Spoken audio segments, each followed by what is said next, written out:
Good evening, everybody. How's it going? It's hump day. My setup is a little it's a little crowded right now, but you know what? We're making do with what we've got. How's everybody doing? How's your week been going? Are we excited to be here? we have a unique stream concept on the books for tonight that I came up with just when we were yapping, I think, last week. You got sick? Ripperoni. 1 day till payday? Let's go. 1 day till payday. Let's go. Incredible. I learned that apparently it's 1 day till Elden Ring Day, which is unexpected. That's not what I was planning. My timeline is off. Oh my god. My dad found out why stinging nettle is called stinging nettle the hard way. It stings. It stings. It do be stingy. Yeah, that's true. Yeah, we have stinging nettle where I live. Fun fact, if there are ferns where you live, rubbing the bottom of a fern leaf, the part that has like the weird brown bumpies on it, will help a lot with the stinging nettle sensation. Yeah. Hey, Forrest, how's it going? How you doing? Hey, let's go. Chicken noodle soup and honey tea, classic remedies for the sickness. You know what? Listen, if you guys want to see my beautiful hand, maybe I'll just turn that on right now, even though I wasn't going to start the actual hand cam section. Wait, hold on. Imagine having shit ready. Nope, couldn't be me. Yes, this beautiful forearm. Woo. Yeah, that's right. The hand reveal, baby. Hey, yo, the forearm. Imagine, powerful. Your man exists in multiple realms simultaneously. Sussy stream activate. I know, I'm loaded up with alcohol.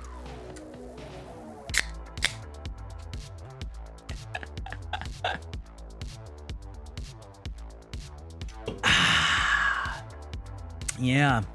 It's very awkward to do a hand cam as a VTuber. I'm just gonna let you know that now. Any of you who are VTubers out there that haven't done one yet, it's very awkward. It's very awkward to get a setup where you can like have a hand cam in front of you that's not obstructing the view of your webcam and or microphone, and or doesn't have the microphone boom arm in the frame somewhere. Yeah, but you know what? It's fine. We're making do with what we have. Normally, I have a little bit of so I can make it work directly in front of me if I'm doing something like painting where I really need the room directly in front of me, where basically I put the hand cam directly in front of me, but the hand cam is on its own little arm, right? And so like the hand cam, ooh, I can actually kind of like draw it. Okay, so like the hand cam goes like boop, boop, boop. And then this is like the hand cam pointing down at my hand, right? And so it's like on an arm like this. And then your tracking camera is like right below where that is. So it'd be like tracking camera here, staring straight at you. And then like above it, and then, you know, like boom armed is the hand cam, if you can do that. There are pretty good, easy, cheap hand cams that are USB plug and play, which is what this is. It's got lights. It's got a light in it. You know, if you want to see like how day glow I am, catch the shine on my ring. You know. Ooh. I gotta turn it off though. It's a touch. There we go. But yeah. So we got our little hand cam set up, you know, and I'm gonna have to, before we actually start doing the stuff with the games, I'm gonna have to grab like a chair or something to put all the games on, because I thought that I was clever. My desk has those little pull-out things that would be basically like cutting boards, but you can just like pull them out to put things onto. Isolate the reflection in the ring, zoom enhance. I mean, it's just gonna zoom and enhance to be reflecting straight back at the ring light inside of the camera. But anyway, so I pulled one out and I was like, yeah, I'll put the big thing with all my games on it, on that, and it'll be easy. Except the problem is, it's wide enough that I can't move my hand properly. Like, normally my arm would be fully able to go farther right than this, but this is as far right as it goes because immediately off camera is a giant plastic tote full of old video games.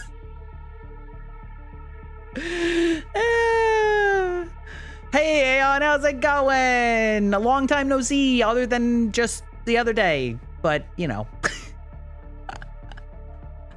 Oh yeah, also Aeon, I don't know if you noticed, I inverted the Z axis on my model so that like my shoulders go the opposite direction as my head, and I think it's nice. It's more fluid, you know? At least I like to think so. Not so much a tech update as much as just like a playing around with the rigging update. Hello, Julius. How's it going? How you doing this evening? Yeah. So anyway, yeah, I've been doing some prep work. I had to do a little bit more prep work from this stream than I expected. And also turns out I have lost track of, I'm certain, like one small bin of games because I know that I have more Super Nintendo games than this, and I know some of the titles that are missing, and I'm also missing the Super Nintendo itself, so I'm guessing that that's still at my parents' house because I feel like I turned the house upside down for it. So unfortunately, that part is gonna be like partial. Like, for example, I know that I have Super Mario RPG and a few other games that are just not, I couldn't find, but that's okay. We've got a bunch of Game Boy games. I dug out my old Game Boys, all of which still work, which is great. I did leave batteries in one of them, and there was some battery corrosion damage. So it's fine. I just Googled how to deal with battery corrosion in electronics. And the answer's pretty easy. You just use cotton swabs and lemon juice. You look less like a Weeble Wobble or whatever those things are called. A bobblehead? Looked fine before the change too, but you wish there were options for, oh my god, to switch between both because of how much variety in emoting you lose if you're locked into one type of movement. Yeah, I mean, true. It's true. I think that overall, like, this is actually closer to how my body is moving, which is that, you know, like, as I tilt my head one way, I'm like, you know, like I don't know, I like tilt to counterbalance it. I don't actually like tilt my entire body in a straight line for the vast majority of the time. So it is what it is, but yeah. On the other hand, it doesn't look right if I invert the left right, you know? Hey, Booberry, how's it going? Oh god, V Bridger, you good? Are you drunk? V Bridger, are you drunk? Hello? There we go. All right. It was drunk. That's all right. You get the hand wigglies, you know? We get the opportunity to talk about the fact that this ring that I bought is literally called the Stormlight ring, named after the Stormlight archives. I've managed to segue it back to Brandon Sanderson in approximately 3 minutes. Let's go. New record. But yeah, anyway, so I busted out my old consoles, made sure that the ring is sick. Okay, well, wait till you see the rings on my other hand. Wait, hold on. We'll go over here. I have multiple rings, and you know, yeah, this is what we're working with. This is everyday Grycore. So, you know. Yeah. Originally, I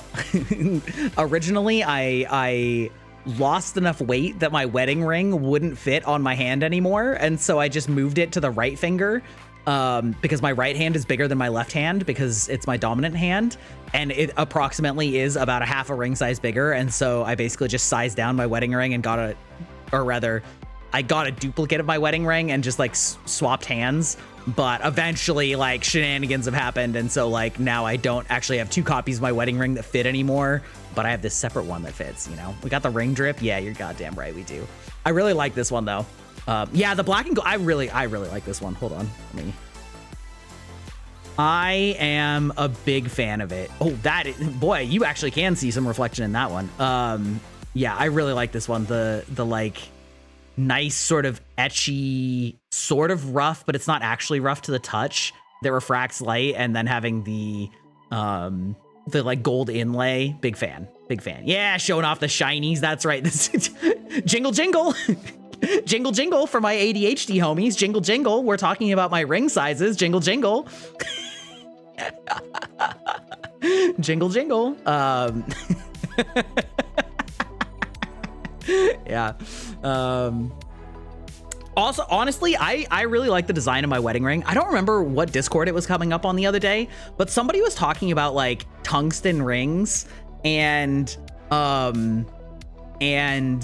you know, they were like, does anybody even wear tungsten rings? And I was like, yeah, bro, dudes love tungsten rings because they're heavy and they're very sturdy. Ooh, can I get that to like shine less? Hello? Maybe I can like, yeah, there we go. Well, now it's gonna lose tracking. Oh God, the challenge. All right. I'm doing like a fucking martial arts pose here. I really like the pattern on this one that has these like etched circle lines in it, and it's really heavy and durable, and it's cheap. Shifted chat into cat toy chasing mode with the shinies. True. Yeah. I got that joke from Doki Bird because she was like talking about how she knows that all of her chat has ADHD just like her, and so she just started like bringing out PDFs and being like, jingle jingle. Jingle jingle. Like, wait, hold on, I can do this. I have something for this. She was like, jingle jingle. Jingle jingle. Hey chat, listen, we're here to talk about old game systems. Jingle jingle.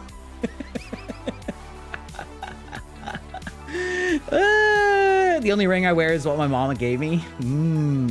I see. Also, jingle jingle. The booba jingle. Oh, you can see my hand, my hand vigorously shaking as I move my mouse.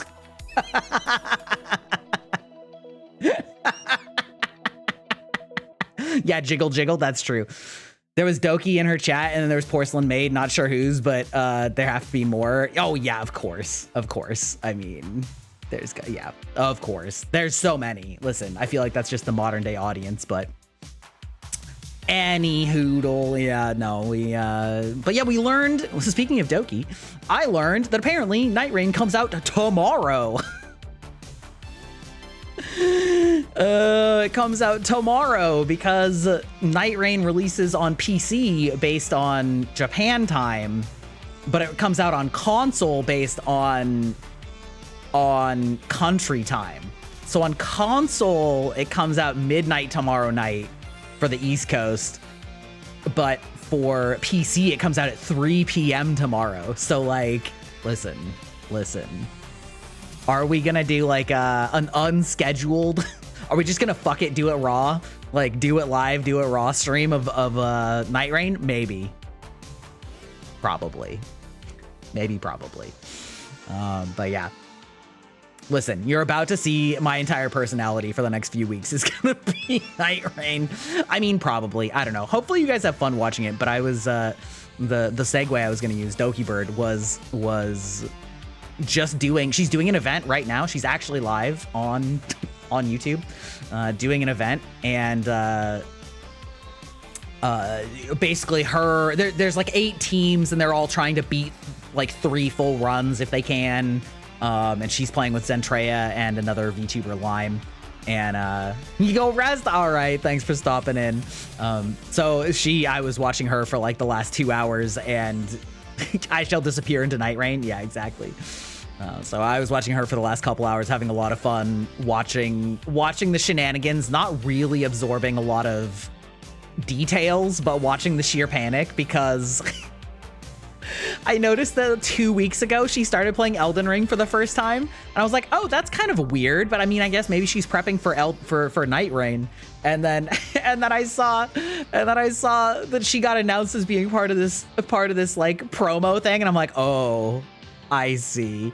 Me thinks that she got hired to do this promo thing and was like, maybe I should play Elden Ring.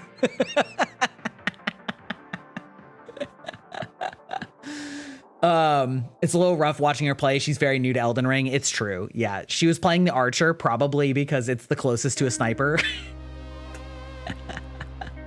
But anyway, it was, you know what? I'm honestly, I feel like the Archer's not in a bad spot.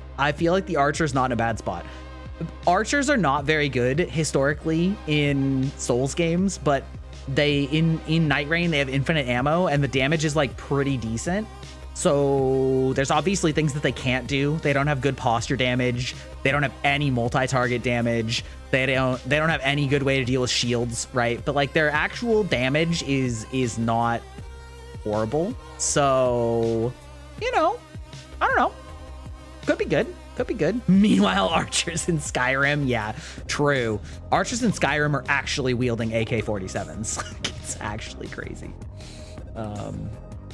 Oh yeah, since we have the Handcam on, I can maybe barely show you a glimpse of the drink I'm drinking tonight.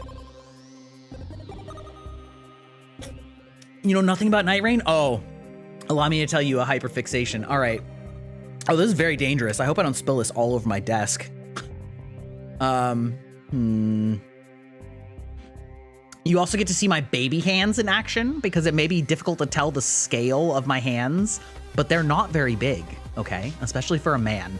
A 5'8" man who has the hands the size of a 5'3" woman. It's pretty accurate. Yeah, this is what we're drinking tonight. We're drinking an Imperial Magic Berry, which is raspberry, blueberry, blackberry, 8.5%, and 20 ounces, give or take. So, yeah, it's good stuff.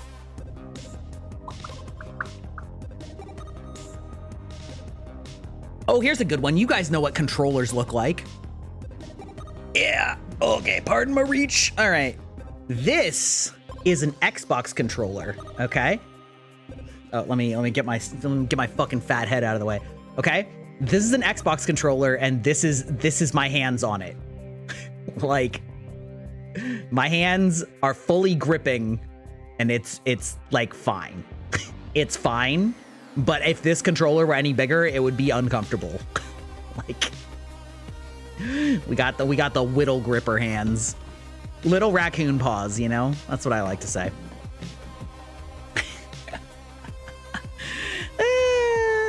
Anyway, any hoodle.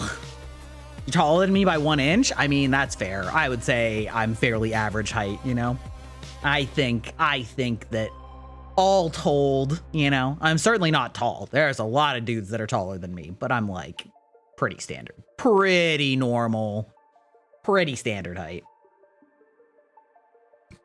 Wow. So, you know, I probably could have told you this if you asked me, but I hadn't thought about it until I went and got my controllers and consoles and stuff like that. The Game Boy Color, unsurprisingly. Okay, actually, first of all, chat, do you know what a Game Boy Color is? Do you know what that is? Do you know what that is?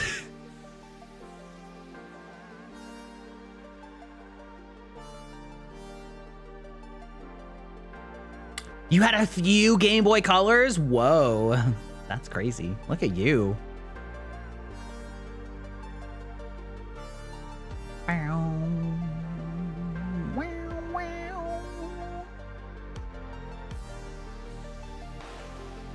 So, one of the things that was cool about the color, of course, obviously having games in color, was that the Game Boys themselves were very vibrant colors. And wouldn't you know it, this will probably surprise nobody, but the color that I picked for my Game Boy Color,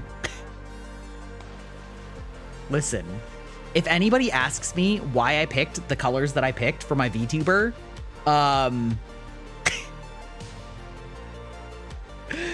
Listen, I may have been rocking this for literally my whole life. Like, like, yeah, that's on brand. That's of course this is the color that I got for my Game Boy Color. Like, of course it is. Of course it is.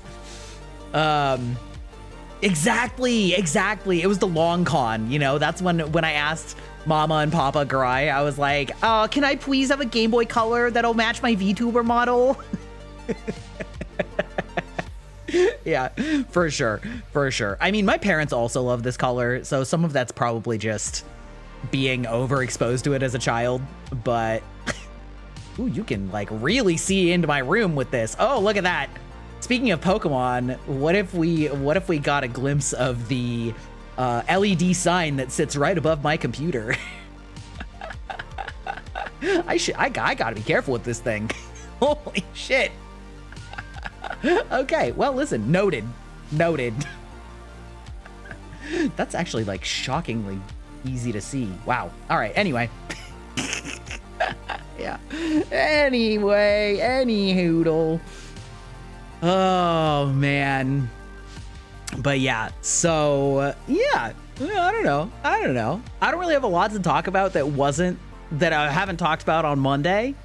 Genji boy, exactly. So, you know, I think we could just start talking about games, start talking about our Game Boys, etc.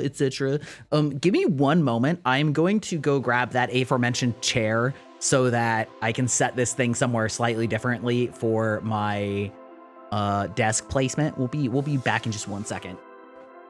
Ugh.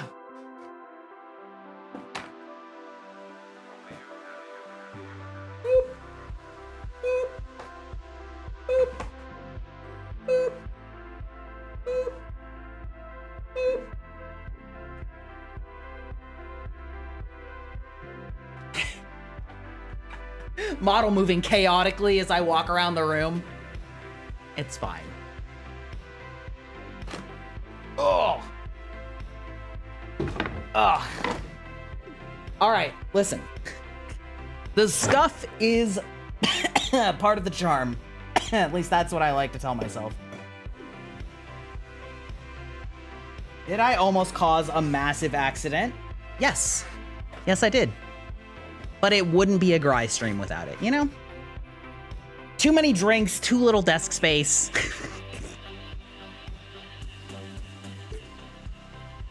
Okay. So, I feel like we have to start at the beginning with the classic. The classic. You know what? Maybe I should, like... Is this... no, that just makes it worse. I should, like, see... Yeah, that's probably... It's funny because it's, like, not actually that bright in this room. Maybe I should go turn down the lighting a little bit because this is, like, really reflective off the ceiling lights. All right, 1 second.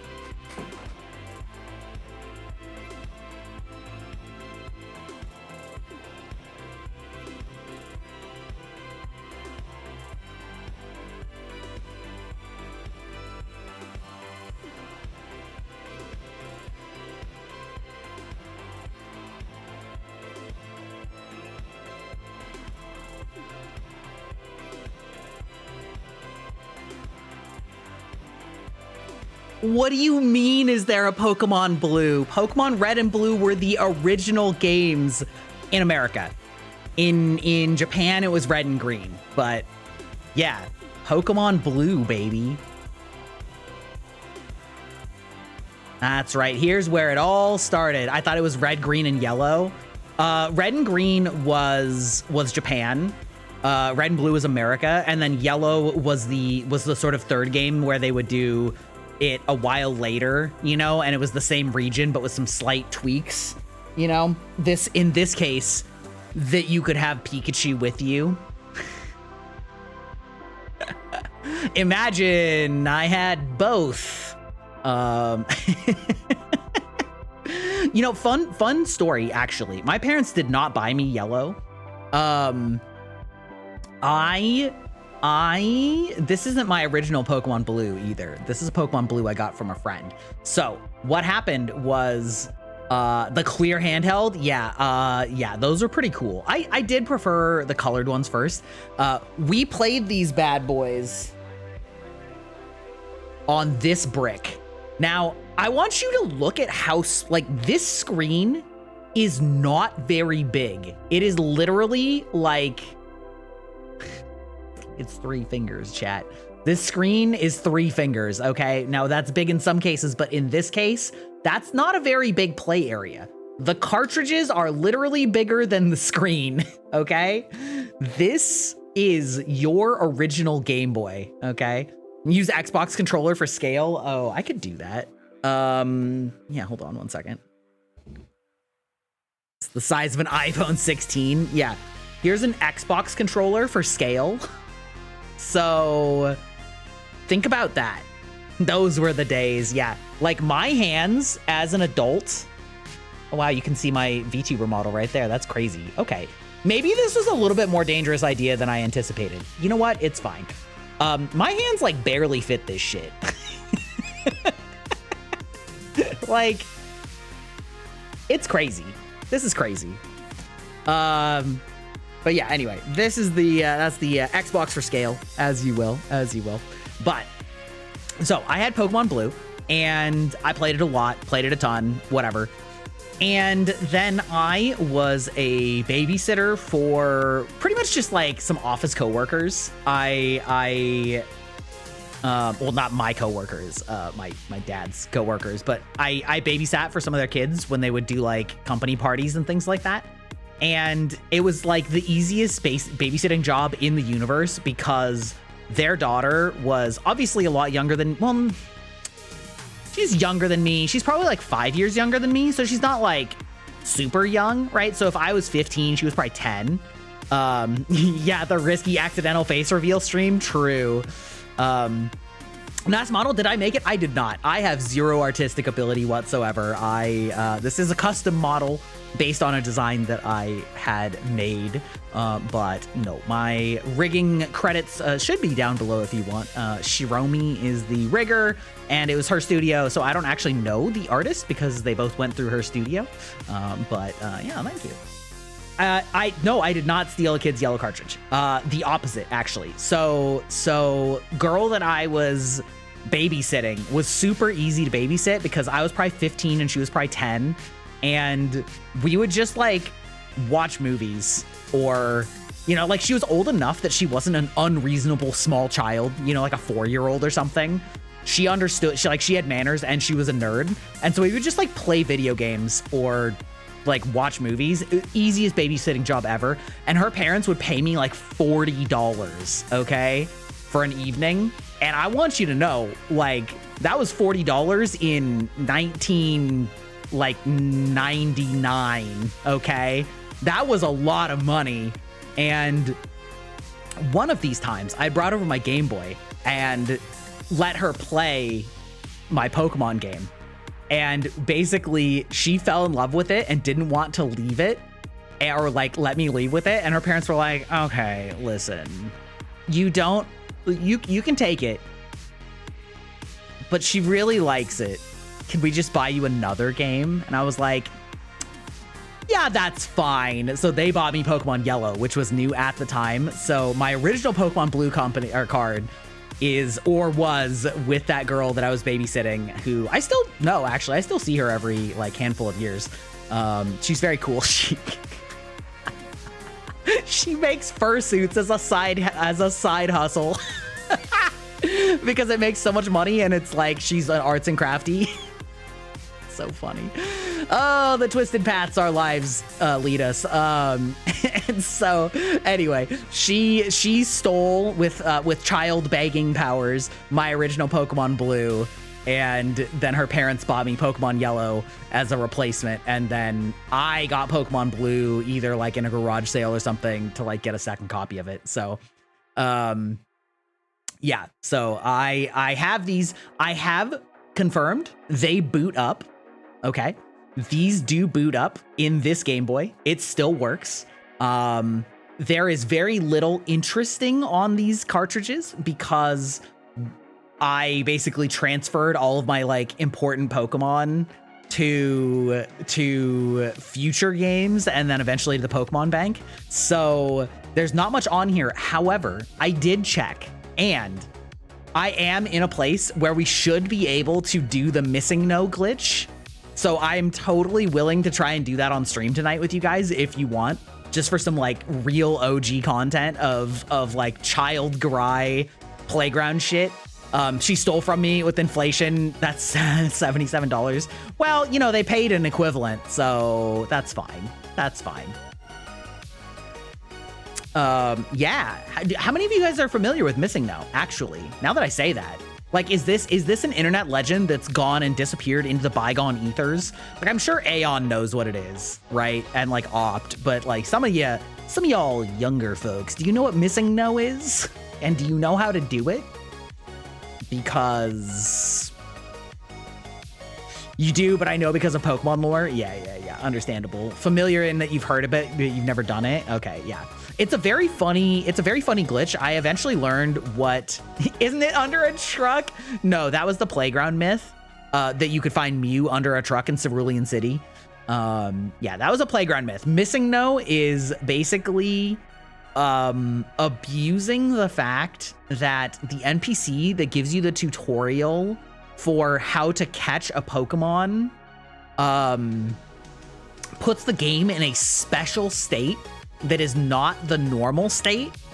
And so that's like part one. And so what you have to do is you have to go and talk to the guy that teaches you how to catch a Pokemon and let him teach you how to catch a Pokemon. And then you immediately fly to Cinnabar Island. And because you fly, it's like skipping the trigger that resets the game state that it puts it in, because normally that sets when you leave the map. And then you go and surf on the coast, so you can get in an encounter without technically having left the route. And so because of that, it basically puts you on a spawn table of things that don't work. You just got banned from another stream? I mean, that's not really any of my business. I hope that you don't do something disruptive and make it a twofer.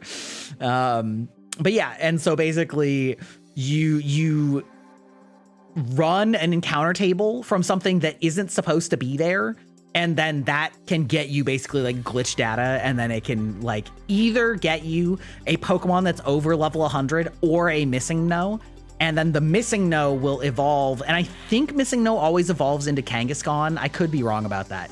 But Missing No is like basically just a default debug Pokemon and has like a fucked up sprite that just looks all glitchy. And I believe it's if you catch a Missing No, it will overflow. It will overflow the like item buffer, so that you have more than the correct number of items for, I want to say it's like your 7th item slot or something like that. Cause yeah. Anyway, it's a funny glitch that sort of opens up some other glitches. And I believe, if I remember correctly, the Pokemon that is possible that's over level 100 is based on a lookup based on your character name that you put in, your trainer name. So people have like reverse engineered it so that you can get any specific Pokemon by naming your trainer like specific things to get specific over leveled Pokemon. It's wild. The lore is wild. So yeah, I definitely want to do that in a bit. I don't know. You guys want to do that now, or should we like fuck around and look at some more games first? Like it's probably theoretically possible. Yeah, Under the Truck was the playground rumor. There is a truck in Cerulean City that's sort of weirdly over by the Mewtwo cave. And so there were a million playground rumors about getting Mew there. And what kind of Pokemon are you? Well, looks like you're an Execute, or is it Executor? I can never remember between the two which one's which. It's one of the two though.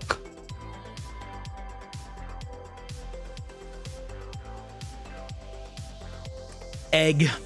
Yeah, egg is good enough. Yeah, so we got that. Got our Pokemon games, showing off other stuff before diving into the game. Yeah, that seems reasonable. Okay, you know what I'm noticing though, when I'm looking at all these games, is how many of these were product cross placements with other media. Do you know what I mean? Like, when they make a game based on another IP that's kind of just a cash grab, so many of these Game Boy games are exactly that. They're just cash grabs. I know something similar in Emerald where your player ID can set the shiny Pokemon interactions. Yeah. There's a bunch of stuff like that with weird data tricks. I was actually hearing Calliope Mori read the shiny hunting article because she wanted to get a shiny Rayquaza, and she's playing through a Pokemon Emerald on stream right now, and she was like reading about the quote unquote frame data and that's how they calculate shiny data and how it's theoretically possible to like perma-lock yourself out of things like that. It's like the weirdest way that it works. Anyway, Pokemon, listen, old games be wild because they did not have a lot of data to store the information for these games. And so because of that, they had all sorts of weird shortcuts that they used to like double use data. Yeah. Okay, so we have Teenage Mutant Ninja Turtles Fall of the Foot Clan. I remember this game. It is hard. A lot of these games are hard, but this game is legit hard. There were a couple of like old Nintendo and Super Nintendo and Game Boy Ninja Turtle games that were side-scroller beat-em-ups, and they were all hard as shit, okay? They were all hard as shit. It's funny. Now, you may be wondering why I have this blacked out, and the answer is because I have my initials on a lot of these. I have my initials on a lot of these cartridges, and so I alluded earlier that I had a little bit more setup than I was expecting, and that's because I had to go and black out my name and or initials on a lot of my old game cartridges. Probably because my parents wisely assumed that children might mix up their games with each other. And so a bunch of my games have either my full ass government name on them or my initials, either one of which I don't particularly want to get out into the public. But yeah, this one, I was kind of thinking about like maybe doing like pulling up a YouTube window so that we could look at like some of these old games and see what the gameplay looked like, because I feel like that would be kind of fun, like bringing you on an adventure back to the games of my childhood. Fall of the Foot Clan. Yeah, here we go. Oh shit. Okay, yeah, I think I'm gonna do it. I think we're gonna do it. I think maybe I should just make a new one, and we'll do like a window capture. Oh, actually, I can just do 2 of them, so it's the same. Yeah, there we go. And then we'll just make this one smaller, and then we'll just sort of like do this. Yeah, there we go. Ding! You know what? I'm gonna mute the sound because probably not wise. But yeah, so this one was like a side-scroller beat-em-up, right? It was like a platforming side-scroller like beat-em-up. It's like Grandpa showing us what he did for fun. Literally, though, actually. Literally, actually, though.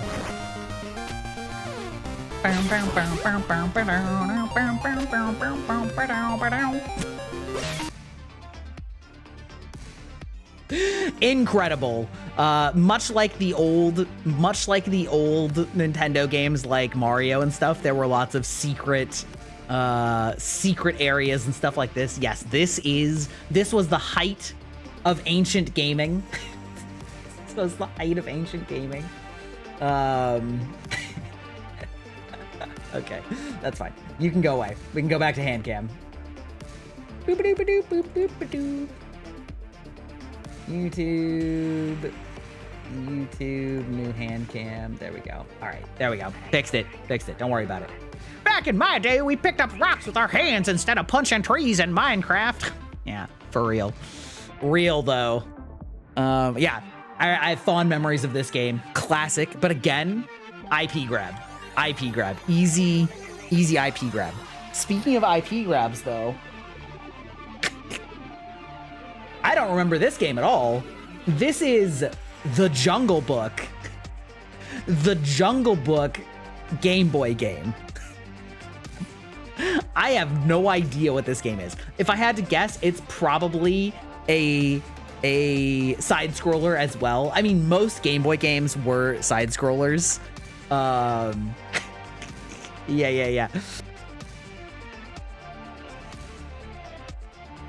You're gonna notice a common trend here. A lot of these old school games. I'm excited. It was a good rock, exactly. Yeah, we've got we play as Mowgli, this lanky ass stick figure of a child, you know, and you roll around and throw boomerangs and stuff. Yeah, classic ancient gaming. Also back in the day when you didn't have any continues, you just had to do the whole thing raw in one try. Get over it, bro. Weird audio for a second, but I'm back to normal now? Oh. That's unfortunate.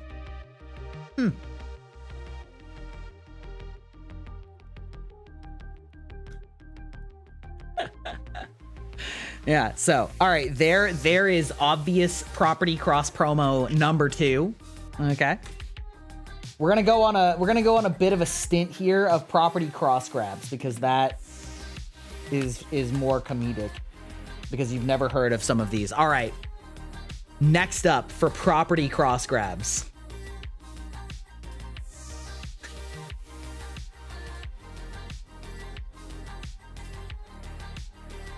Star Trek, The Next Generation. I forgot this was a game. In case there was any question that I was a nerd child. They have a Game Boy game? Yeah, you're gonna be surprised at a lot of these that have Game Boy games. Star Trek, The Next Generation. Honestly, not a bad picture on it. The webcam is having a hard time with it, but yeah. Star Trek, The Next Generation. I'm just gonna like look up all of these. Star Trek. Yeah, TNG Tiger handheld. Let's go.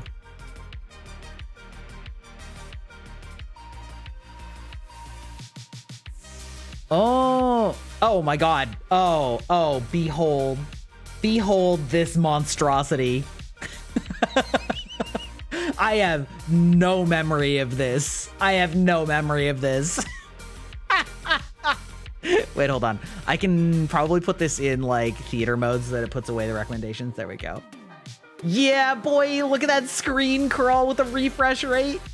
The Game Boy was the PS2 before the PS2 with the amount of IP games. Absolutely. Truly and 100,000%. 100%. That is the case. Yeah. Okay. No YouTube, gone. All right.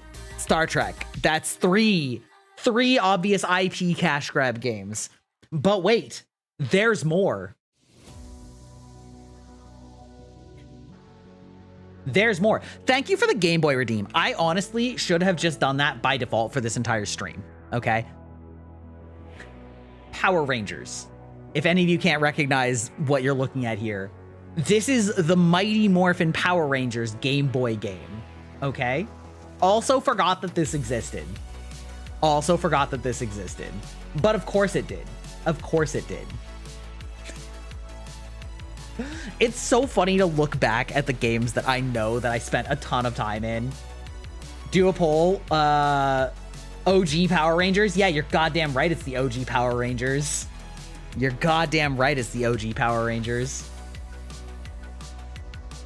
I came up on that shit. I still think it's so funny to realize that like Power Rangers is actually just completely different. Oh my God. Oh, this is a review? Nobody needs a review. Come on. Nobody needs a review. I just need to be showing my chat what this game looked like. We're having our Megazord battle, obviously. Yeah, it's so funny to realize that OG Power Rangers literally just dubbed over a Japanese TV show and then inserted their own plot for the like English teenagers. I don't know how many of you guys know this. Power Rangers were the MCU before the MCU. Were they? I mean, they kind of were just like their own thing. But yeah, like all of the segments with Rita or Zod or the monsters were all from essentially the show that the actual Power Ranger like superhero versions were from. But all of the stuff with all of the kids in high school were completely fabricated and just shot in America, and they just made up their own story for it and then just had them transform into the bad guys when it was time, and then used pre-made stock Japanese footage, which is why none of the characters actually look like the right level of physical fitness. Also, I'm pretty sure that the sexes of the various Rangers were not the same. Like at least one of them, at least one of them that was a guy was actually a chick, or vice versa. There's a storyline in Power Ranger show where other Rangers from the other series converge. That's true. That's true. In that way, it is kind of MCU-ish. Yeah, that's true. That's true. Legitimate. Legit.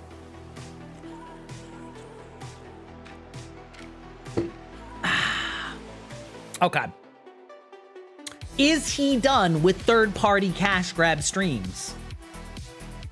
Or games, rather. No, he's not. No, he's not. What a great time to activate Matrix Scry mode. Yeah, this is my Game Boy redeem, and I should have just had it on the whole time for branding purposes.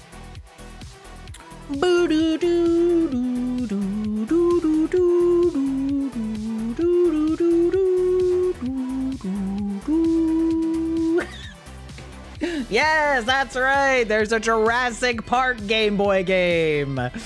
There's a Jurassic Park Game Boy game. And I had it, and it was really hard. I remember this game being hard as fucking nails. This game was infuriatingly difficult. Classic. That's how they kept the kids entertained back in the day, is they just made games so goddamn hard that they could never beat them, and then they just turned them into challenge run streamers.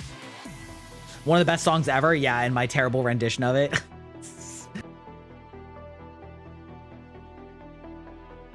I know someone's mom whose ringtone was the Jurassic Park theme. Also, hi. Hi there. How's it going, Cosmo? That tracks, I mean, it was iconic, right? Let's not pretend that it wasn't iconic. Wait, Game Boy Jurassic Park. Where it gave me so many shorts. Wait, I don't want reviews. I just want some like gameplay footage of it. Yeah, okay, here we go. Yeah, you played, I think you only played as the guy that was the like hunter guy. And you had to like run around this world and find ammo and find key cards and find eggs. Yeah, you had to like find dinosaur eggs. And yeah, there's a key card. Yep. And it controlled like really difficult, and you died super fast and had super limited resources. Wait, the echo's back and then it's gone? Is that just happening when I'm capturing this window? That would be weird. Oh, I wonder if it's when I accidentally turned off the hand cam. I mean, it shouldn't. It sounds like shit webcam audio or something. Wait, does it still sound like shit webcam audio? Hold on.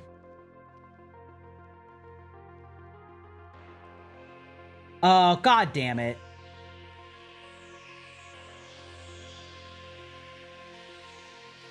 Oh, yeah. I bet what happened is it like detected the, when I turned off the hand cam and then turned it back on, I bet it detected it as having a microphone or something like that. And then was like, hey, do you wanna switch that to your microphone? And I was like, no, no, I don't.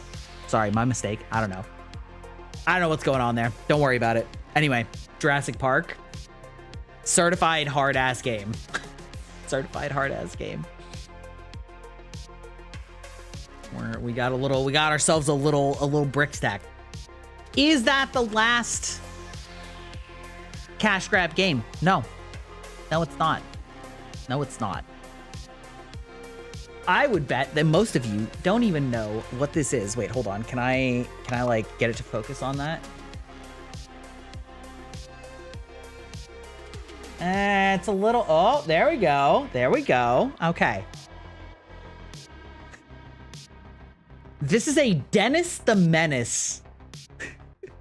Dennis the Menace game. I believe this probably came out not very long after the movie. Ocean? Nami?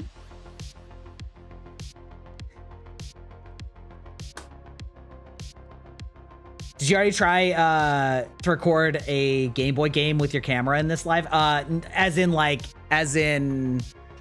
record it running? No, I didn't. No, I didn't. It's sitting here waiting to turn on my Pokemon. I think I'm probably just gonna turn on Pokemon Blue and then like catch a missing node just for fun, you know? Oh, the publisher? Oh, that's funny. Yeah. Anyway, yeah, so Dennis the Menace, I think used to be a comic where it's basically like this, or a cartoon, I can't remember, where it's like this kid that just pisses off his adult neighbor. And it's one of those classic, like 8-year-olds love this shit. And all the adults sympathize with the grumpy neighbor because this child is literally a menace. It's so funny. I honestly do not remember the gameplay of this. This is gonna be another. We're going down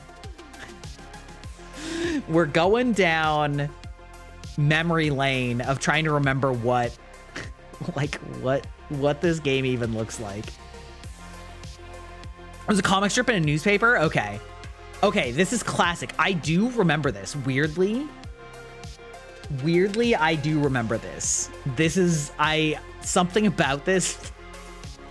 Well done, level complete. This little shit-eating grin. Old sewer. Listen, Dennis, you don't need to go into the sewer. Yeah. Now I want you to think about the fact that the screen that you're looking at this on is so much bigger than the screen you would have been playing this on. Again, this whole thing would have been on this tiny ass screen. Like, the level of detail is honestly pretty good when you consider that. All things considered, it's not bad. Don't worry about redeeming Game Boy next time. I will just redeem it myself and it will just be permanent until I turn it off, because I don't need to make you keep spending points on it. All right, so far we've got a stack this big of cash grab games from current movies and or TV shows. The era of the product placement was real. It was real. And these games are hard. I don't, like, outside of Pokemon, I don't know how many of these games I beat. It was a call. Yeah. Okay. All right. What else have we got for Game Boy games? We're starting to get towards the end of my Game Boy games, but I left all of my favorites for last. So, you know, let's boop, boop, boop, boop. Okay. All right. Okay. This is not a favorite. It's just a random game. This is Breakthrough, which I think is pretty much just like that game where you have the Pong paddle and you're like bopping a ball upwards towards bricks, and you want to try and like break all the bricks and get the ball trapped above them so it breaks them all. That's just literally this entire game. Literally this entire game. It's just Breakthrough. And it's like 3 Russian guys sitting next to each other. Probably because Tetris was originally Russian. That's going to be my guess on the through line of this game.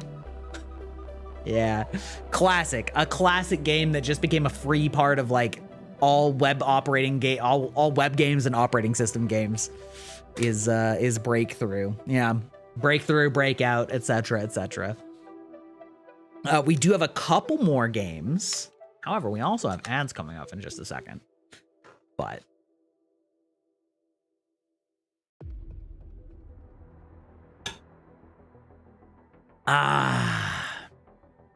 the trip down memory lane.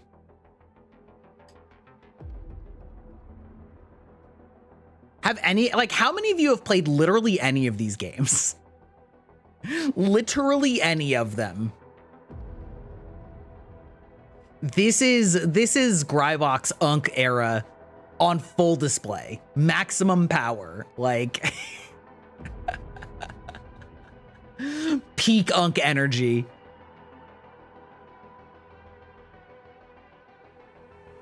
I don't remember. I mean, fair enough. Fair enough. Oh, excuse me. Oh.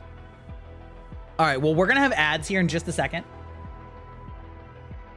So I'm just going to let him go and get up and get a quick drink, get a little cool down. You know, we got a lot of things going on here. I'm getting a little warm already.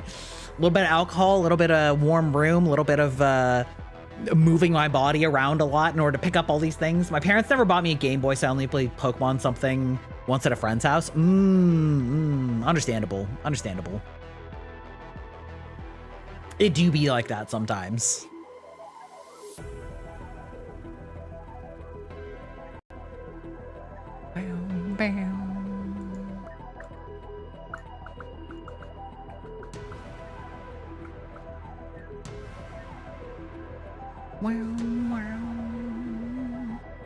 Yoshi's Island, let's go. Base choice. I thought Yoshi's Island was a Super Nintendo game, but I could be wrong. Yeah. All right.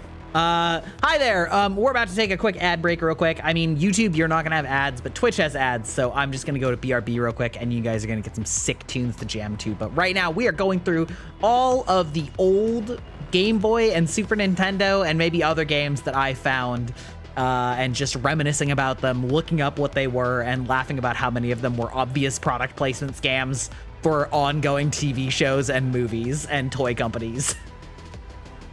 Because it's blatant. It is blatant. Yeah. Anyway, we'll be right back.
Alrighty, we're back.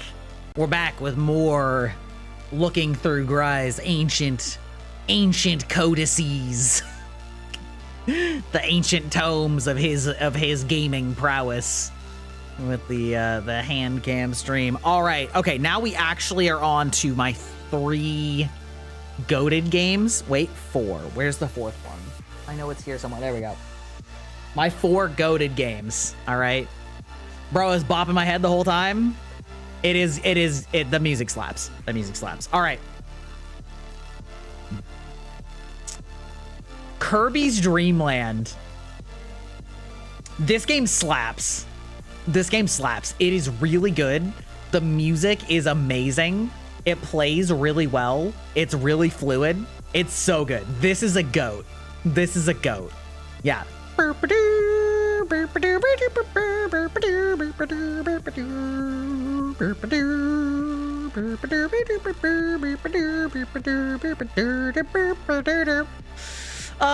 would contend that you're not Blue Kirby because there's only Green Kirby.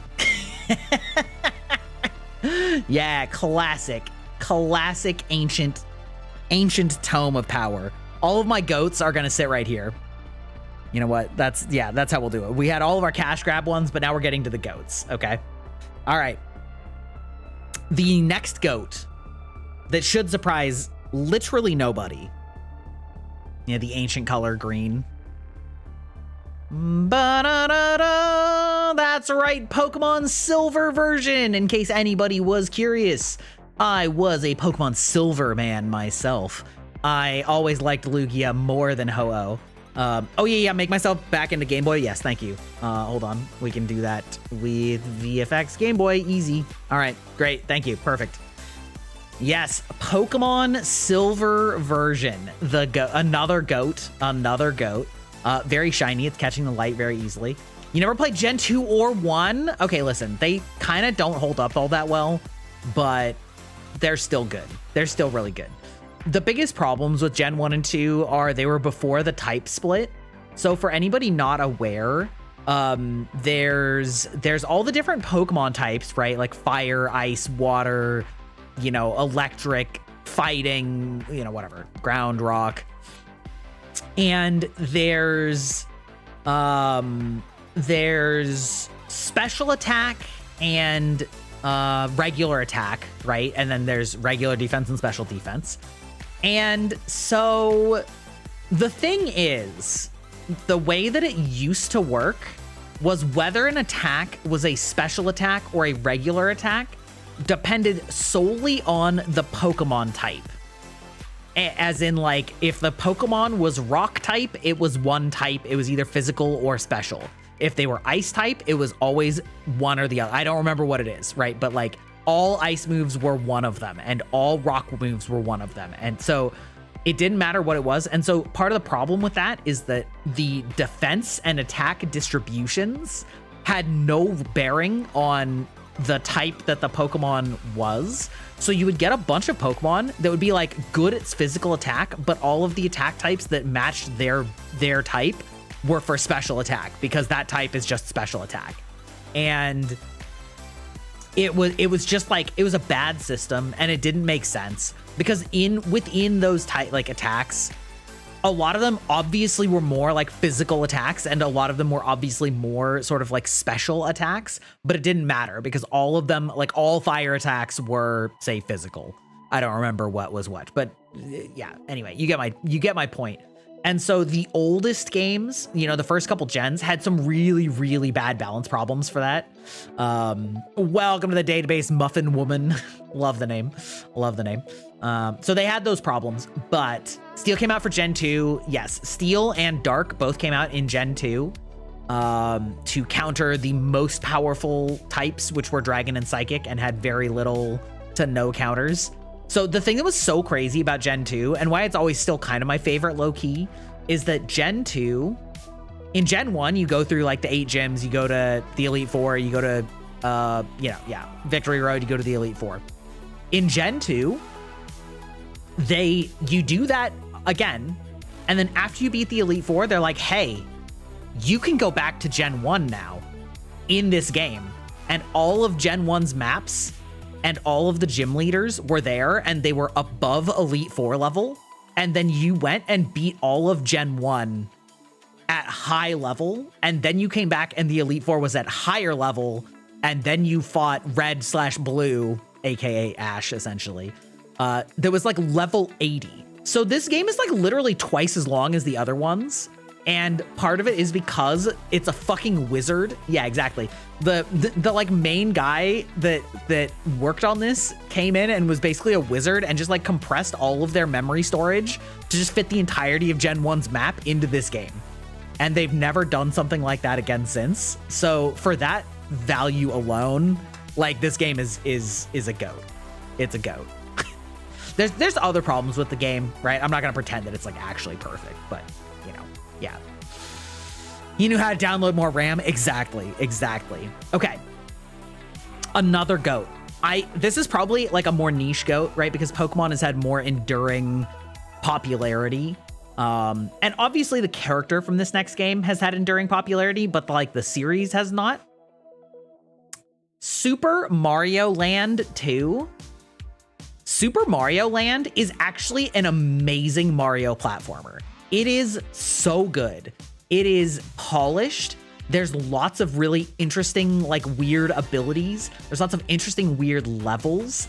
There's secret worlds and secret levels, and not in the way like it is in the original Mario games where you could like skip levels. There were actually like full-on secret stages and things like that.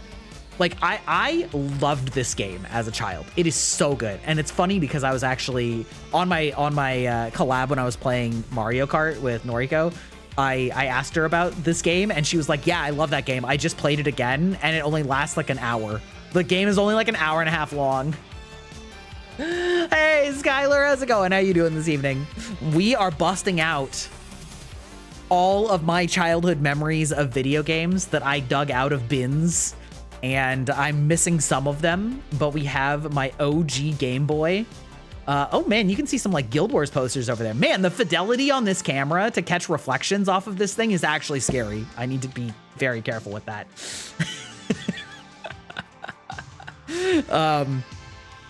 Yeah, we're going through my childhood of Game Boy games, and eventually we're going to boot up Pokemon Blue on my Game Boy. And we're gonna try and catch a missing no, because I think we're fine for that. I think we're primed. So, pursuant to this, my rings are on fleek. Well, listen, if you think my rings are on fleek, wait till you see the double team. How dare you? Get that Chris Pratt slander out of here. Mods ban him. No, don't. I'm kidding, but. You're on warning. You're on warning. I did snap 3 times. It's just that it wasn't there. Like one was off camera. I was like, it's like very difficult to do like without hitting microphone. Like there are microphones and cameras and props everywhere. There's like so little space for this. So it's actually very difficult to do the triple snap on camera and then have them move in the classic zigzag. It's very difficult. Nor. My hands are so dainty. I know. I like to say that I have small little raccoon hands. First of all, I love raccoons. I love their clever little hands. But also I have tiny hands. My hands, I have never met a woman. I've never met anybody, but I mean, including women, who has like appreciably smaller hands than me. And I'm not a short man. I'm average height. I'm 5'8". Okay. But like, let's like put some things in perspective. Okay. This is a standard, the hand topic always comes up with the hand cam. This is a standard Xbox controller.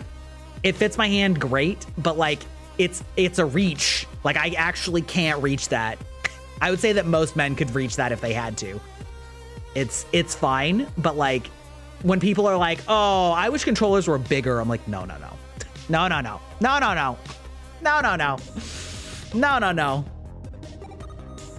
I have a DualSense handy? As in like the like PlayStation 2 ones? That's what I'm saying though. Like I'm like a very average height man and my hands are the same size as like a 5'2" woman. I've measured. I have asked. PS5? Yeah, hold on actually. Just like I just have to lean. Okay, PS5 is like legitimately a little bit like I'm reaching. This is like as far as my thumbs can go. It like is actually low key a little bit too big, and my hands like aren't cleanly. I don't know how I can like show this.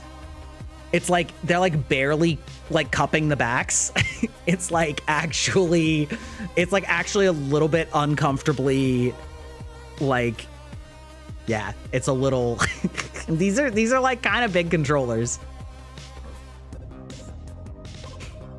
Thank God I trimmed my nails. I have raptor talons for nails, which is to say it's not so much that they're long, but they are fierce weapons developed for killing people. Some NES controller for this man, truly. I don't have yaoi hands. No, I don't.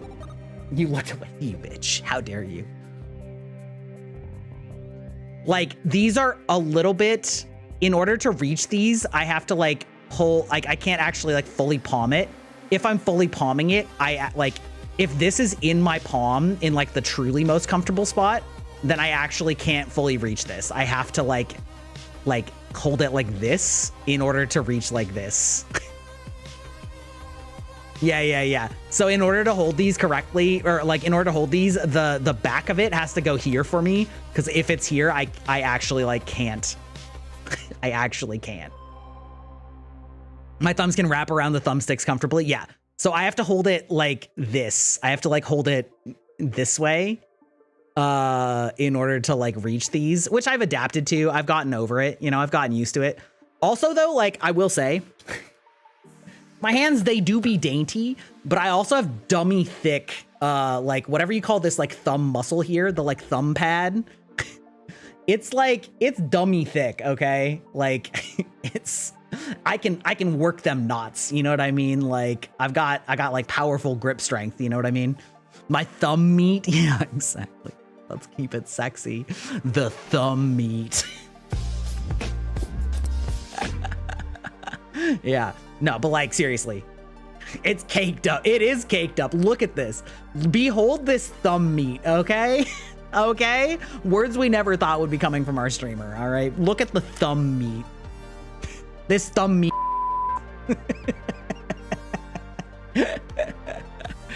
Ladies, do you have back knots that you need worked out? Not the thumb meat. Do you need knots worked out of your shoulders from the unbearable weight of your massive knockers? I got you. I got you. Or maybe it's just the weight of society. Doesn't really matter. It works for both. My hands after the gym. Urgh. My thumb meat is not. Well, that's the thing. My thumbs have to work harder. Yeah. Dude, I like destroy my wife's shoulder blades. She's like, Yeah. All right. And then now this, not a girl, but honestly, yes. Yes. Fair enough. Now this game, interestingly, I had forgotten this little sub fact because you'll notice from the branding when I show it, it's a little bit harder to tell. This is actually Super Mario Land 3. So this is Super Mario Land 2. Super Mario Land 3 is Wario Land. Now, I don't think you're going to be able to see the text, but that little yellow text below Wario Land is Super Mario Land 3. So it's very clearly like Wario Land is the primary. Yeah, Wario Land, this game is also fucking great. And I'm honestly low-key upset at what they did to Wario after this game.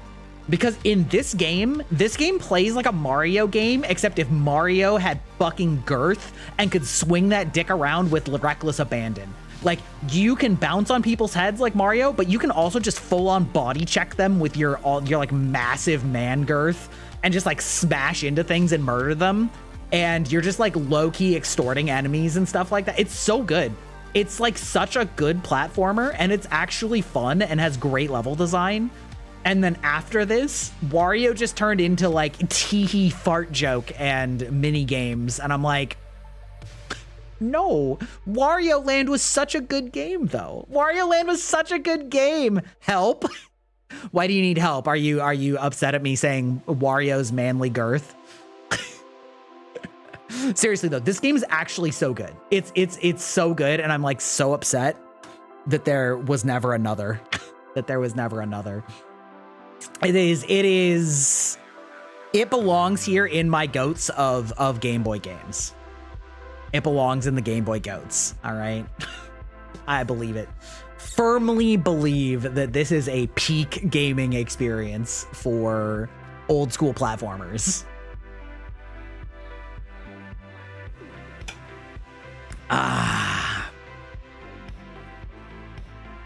And that, I think, let me just check. That is all of my Game Boy games. All my Game Boy games. This is what Wario calls a game.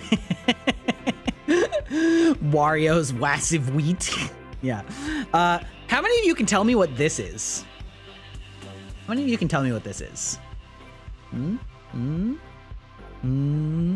Anybody own one of these?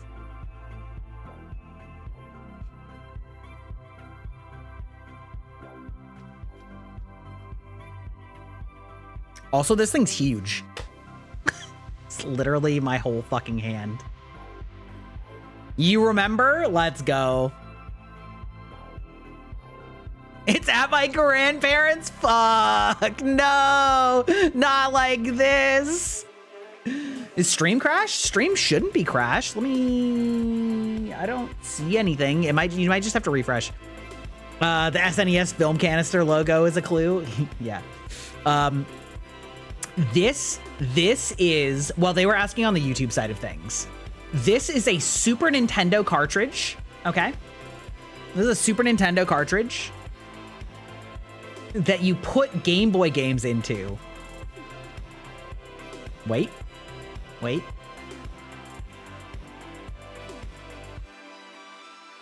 It's a side view of the face buttons? What do you mean? There's audio, but no video moving? There ought to be. You maybe just try refreshing. I can pull it up on my own stream to make sure. It's back to normal? All right, it's probably just YouTube. Sometimes YouTube is fucky wucky. So this is, you put this into a Super Nintendo and then you slot it in. This is actually how this came when I was pulling it out. You slotted in the Game Boy game so that you could play your Game Boy game on the Super Nintendo. Skill issue Dio, yeah.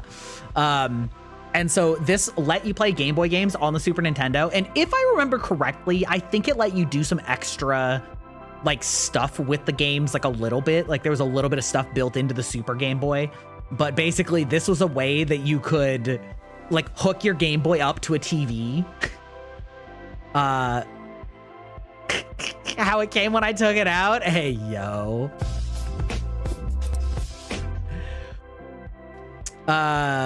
Wait a minute, that's what the grunts were saying in Emerald? Super Game Boy? Yeah. Super Game Boy, baby. Yeah. So yeah, anyway, classic Die Hard. Now I'm sad that I can't find all of my Super Nintendo stuff, but I do have some. I do have some stuff. We can work through the ages here. Anyway, full stop. But when I was taking all this stuff out of my storage, Super Wario Land was in the Super Game Boy. So, all right, we'll put this aside. Let's see. Do I want to sort these in any way? Oh, you know what? All right. We're going to do a similar thing where we're going to go worst to best. Okay. We're going to go worst to best for Super Nintendo games that I have.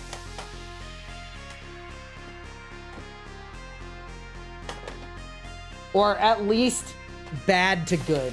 Maybe not worst to best, but these chonky bitches. All right. I'm willing to put that in good. All right. You know what? I have more good than bad. That's good. That's a good sign. All right. We're going to go with truly the worst Super Nintendo games that I have, okay? So remember how we had our whole train of cash grab Game Boy games that were just based on shitty movies or TV shows at the time? Well, don't worry, that continued into the Super Nintendo. Behold, Batman Forever. Based on the 90s movie Batman Forever, starring, I think George Clooney.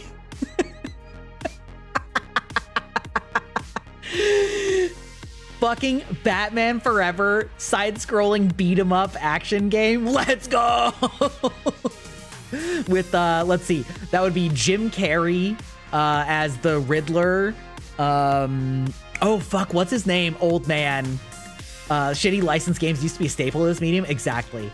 Tommy Lee Jones as Two-Face. I don't remember. Was it Nicole Kidman? I don't remember who the third one was. And then yeah, anyway. Is that the one with Arnold? It's the same era. It's not the same one. I think that was probably Batman and Robin. So I think that Batman and Robin was the sequel to this.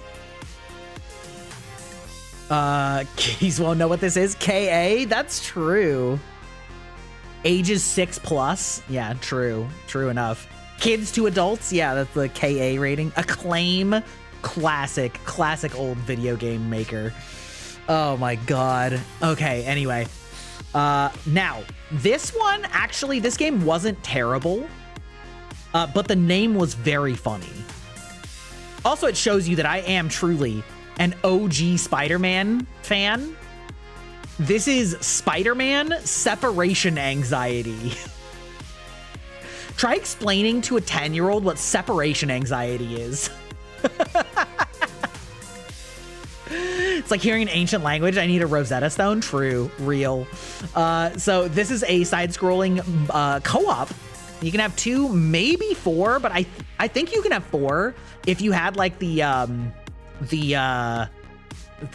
like combo controller thing. I don't even remember how you got 4 players on a Super Nintendo, but I know that there was a way to do it.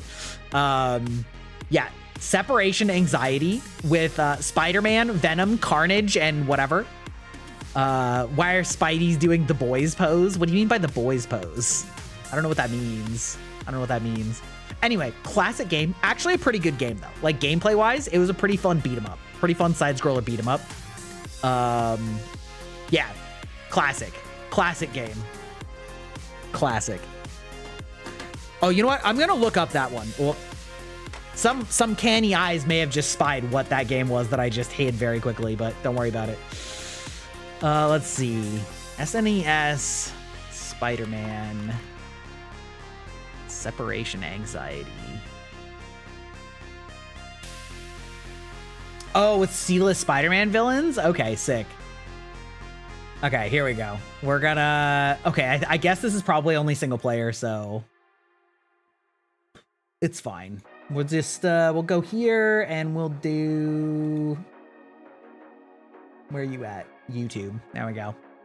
All right, we got our classic side-scroller beat 'em up with some nice pre-rendered backgrounds, you know, and then you had to like fight all these random hordes of dudes. You know, you pick them up, throw them around, hit them with spider webs. You know, ka-chonk. You have your sick spider. You got a spider shield. Look at that, a web shield. I think I told you guys this the other day, but I pulled up the Teenage Mutant Ninja Turtles TV show on YouTube, and I was shocked at how many straight up guns there were. You posted meme Discord for reference? Okay, peek.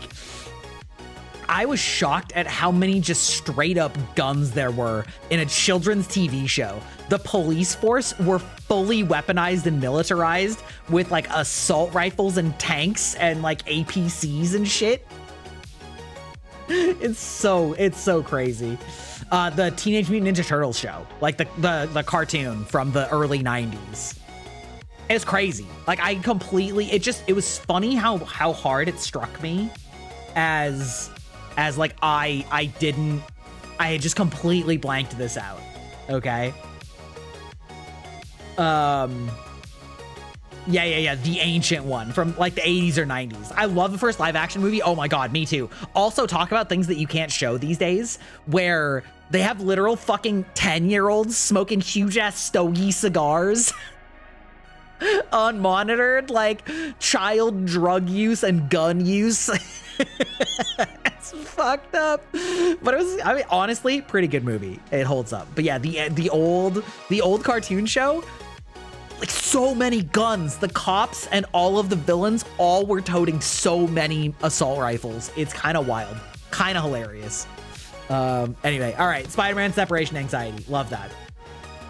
Love that for us. Okay, now this next game is the cutout a scene where Shredder is doing real ninja ritual. That doesn't surprise me. This game is infamous among the video game community as one of the old Nintendo hard games. Can I get any guesses in chat what game I'm about to show you on the Super Nintendo? It is an infamous game, and I will give you a hint that it is also a cross-promotional game with a major franchise that was out at the time. That's a big hint. It's a big hint. Not an original Nintendo IP for if that makes sense. And get any guesses of what I'm about to bust out on y'all. A game that I myself have never beaten. I, hardcore gamer, have also not beaten this. Aladdin? No, but that's a very good guess. I never owned Aladdin, my friend did. I owned this game and my friend owned Aladdin and we played both. That is a good guess though. That is a very hard game.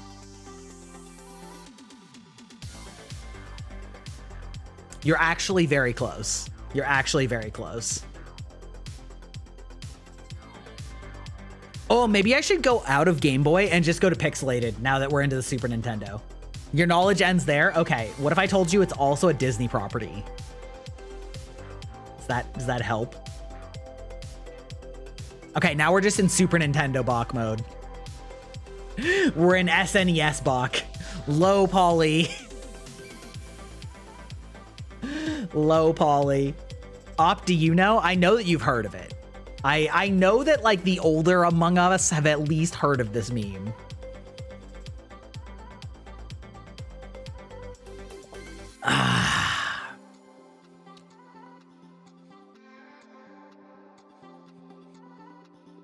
You have no idea? All right.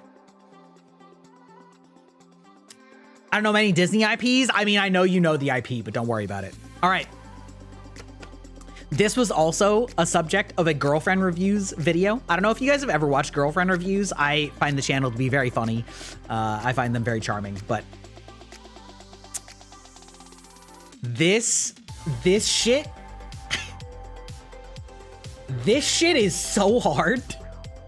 This game is so difficult and you don't have continues. If you die 3 times or whatever, it's over. It's Jover. No fucking way. Yeah. The Lion King. The OG, like, Nintendo hard fuck you game. Absolutely. This was one of the first games I had on Super Nintendo. I think my parents bought this for me the same day that they bought me the Super Nintendo. It was for Christmas. He was gonna type Simba in the big bitches. It is brutal. This game is insanely brutal. Hold on. SNES Lion King. There's this like infamous part where, and it's not even that hard, right? But there's this infamous stage right towards the very beginning where you have to, yeah, here we go. All right. We're gonna just drop this shit in here. Okay. So I think this is the second stage, okay? You know what? I'm gonna risk the DMCA. I don't care.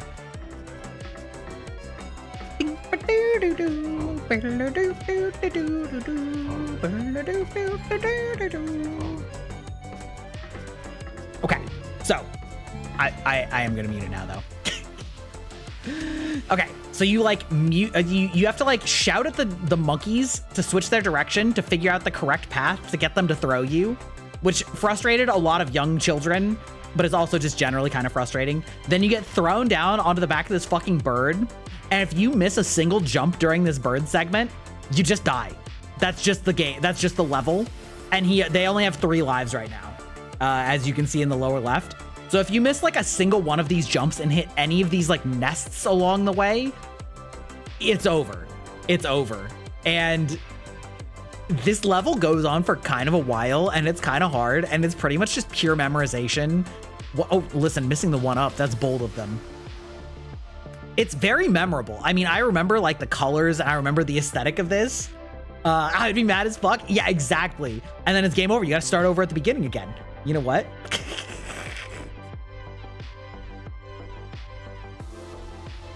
Yeah, just imagine, because not only do you have to jump, but sometimes you also have to jump off of him or duck under things. Oh yeah, see that one? You have to like jump over. Yeah.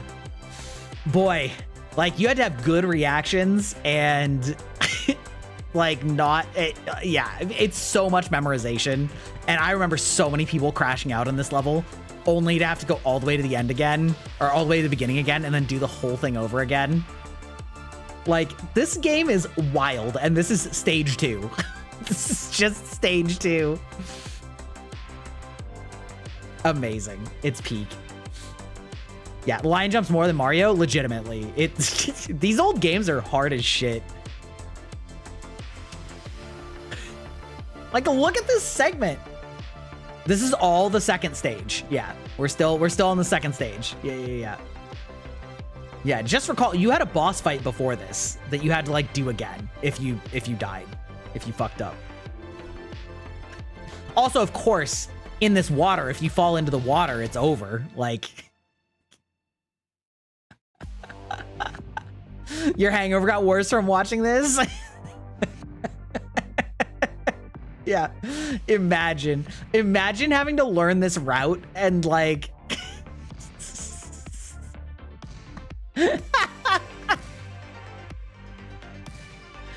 oh my god. All right, that's enough of that. That's enough of that.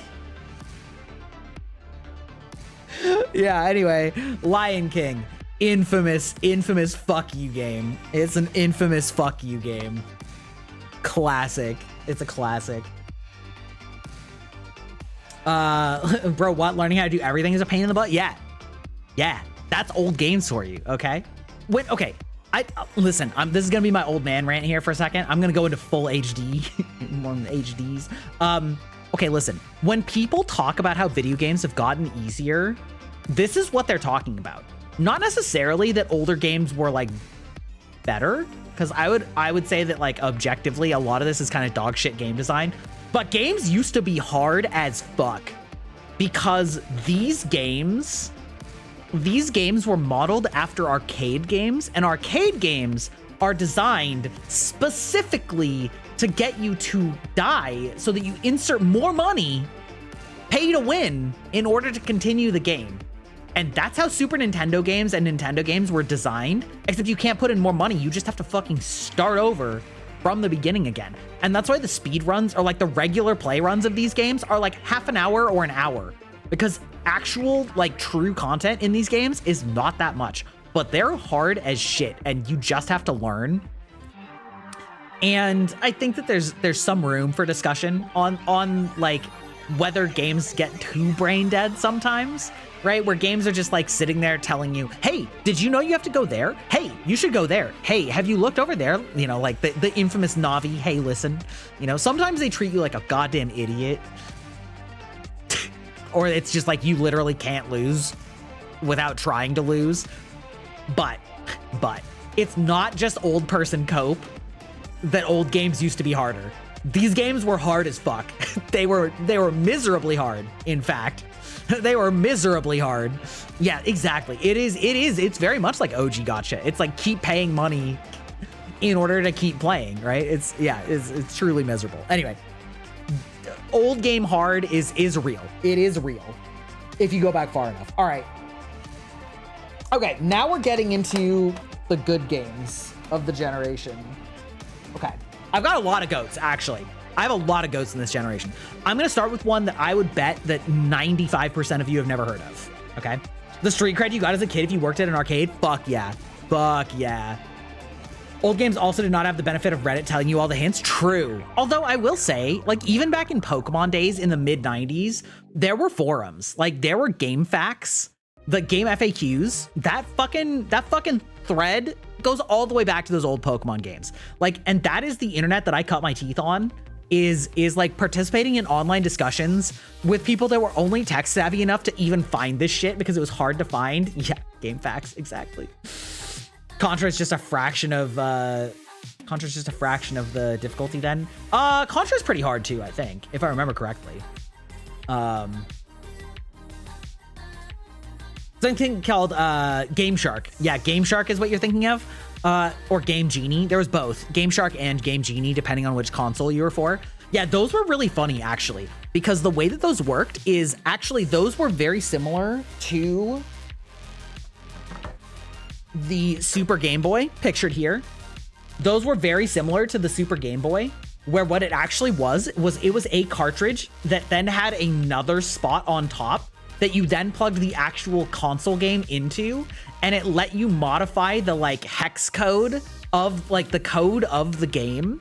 And they like figured out where you would edit the parameters to like give you infinite lives or level skips and things like that. And so you literally had a physical device that was programmed to modify the source code of whatever game you plugged into the top of it. And that's how Game Genie and Game Shark worked. Is you plugged them in just like this, and then you like cheated, quote unquote. Yeah, it's so funny. It's so funny. But it was for the same gen. Like this is cross-gen. This was putting a Game Boy game onto a Super Nintendo. A Game Genie or a Game Shark were putting a Super Nintendo game into a cartridge that then went into your Super Nintendo. So it was like a Super Nintendo into a Super Nintendo cartridge that was the cheat cartridge, then into your console. Yeah, for sure. Yeah, ASCII cover art for the manuals, true, legitimate. All right, I would bet that most of you have never heard of this. However, this game is great. This is Earthworm Jim. Low key, this franchise is kind of disgusting, but it's also awesome. It's really weird, Earthworm Jim 2 specifically. So you, in this game, you are an earthworm, imagine with a title like that, who has a power suit. So he's just a worm in like a humanoid mecha suit that you pilot around. And like in this one, you have a sentient ooze backpack companion named Snot. Yes, this one is the one where the guy uses his head as a whip because his head is his body and it's an earthworm. The theme song from the show is now stuck in your head? Yes, reasonable. There was a TV show about this. Yeah. Earthworm Jim. This is a great game. Very difficult, but a lot of fun.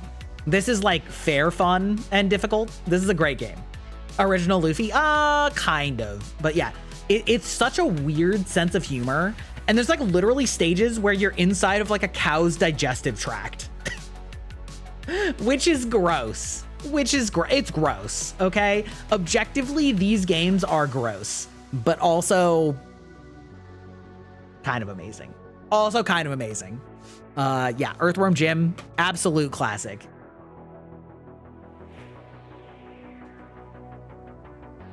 Okay, thanks for joining. I hope you've had fun with me just nerding out as an old man.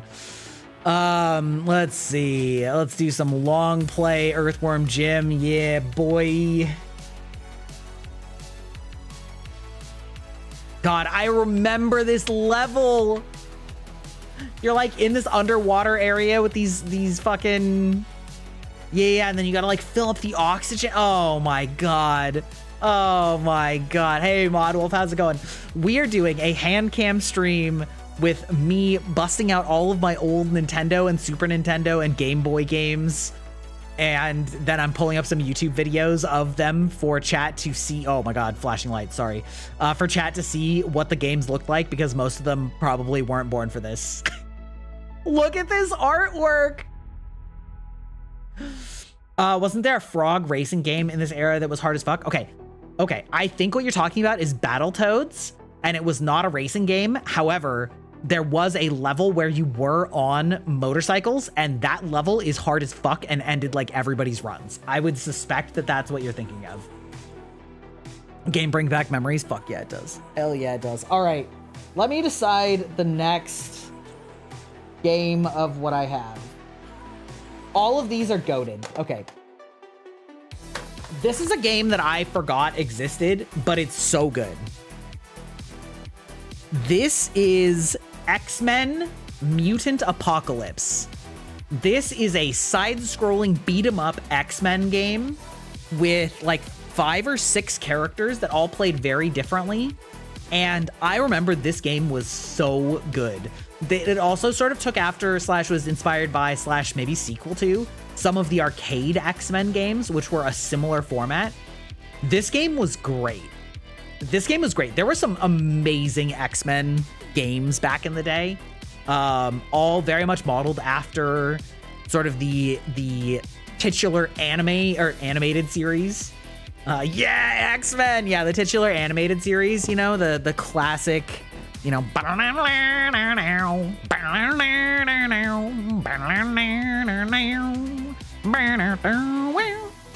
know what I mean?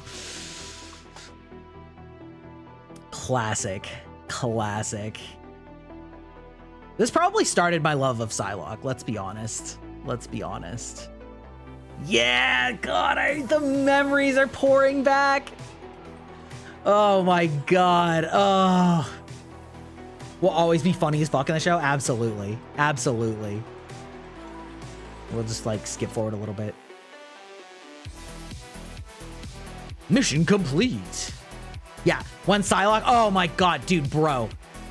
Look at the ass shots in this. Absolutely wild. I was playing this game as a child and I was like, yeah, so what if I frame pause when she does a like, look at cheeked up, insane. Why were the 90s anime series from Marvel and DC so good back then? I don't know. I mean, probably because they were from real fans of it. Lol, butts. Yeah, but like also, like when people, wait. Oh yeah, there we go. Oh yeah, that's the stuff. This is 12-year-old Gry's like pausing fantasies. Look at this. The fucking molded ass in Super Nintendo graphics. Oh, good Lord. She thick? Yeah, she thick. Oh my God. So good. Amazing. Incredible. Yeah, I look at this. Fuck yeah, right in the ass. That's right. I look at this, and not only do I remember this gameplay perfectly, but yeah, I think about how Marvel Rivals came out, and then like, you know, people talk about some of the character designs being sexualized, and they're like, this Psylocke costume. I'm like, this is Psylocke's original costume, actually. Actually, though. Look at her. Oh my God, incredible. This game, it was a banger. It was good. I mean, obviously making jokes about that ass and caked up muscle woman. Also, you know what? I'm going to pull this back up. Note the well-defined musculature. This woman is buff, all right? I don't want to hear any of this bullshit pussyfooting around stuff about like, women with muscles. No, you're wrong. The jazzercise era of women's super suits. True. Yeah. I mean, honestly, the men's super suits, although they weren't showing much skin, were so skin tight that they effectively were just spray on blue. You know what I mean? Yeah, she can bench press me any day. Yeah, absolutely. Yeah, literally everybody was wearing pure skin tight spandex that left zero to the imagination. But yeah, no, it's crazy. That game, peak. That's some good shit. We're in the good zone now. All right. Okay. This next one, a game everyone is familiar with, of course. Super Mario All-Stars, because I did not own a regular NES, and so of course I wanted the OG All-Stars that comes with Mario 1, 2, and 3, of course. The best for body paint artists, true. Real though. Not much to say about this. This is just literally Mario 1, 2, and 3 from the NES. Fun fact, anybody who doesn't know, Mario 2 was originally not a Mario game at all. They just like bought the license from an already made game and then slapped Nintendo or Mario sprites onto all of the characters, which is why some of them display powers on hitherto unseen in Mario games. But it's like become such canon now that I just find that very funny. Anyway, yeah, classic Mario All-Stars. No comments. It's just good. Everybody knows that Mario All-Stars is good.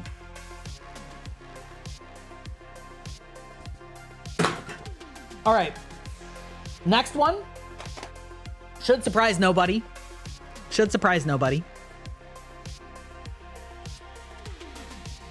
Donkey Kong Country.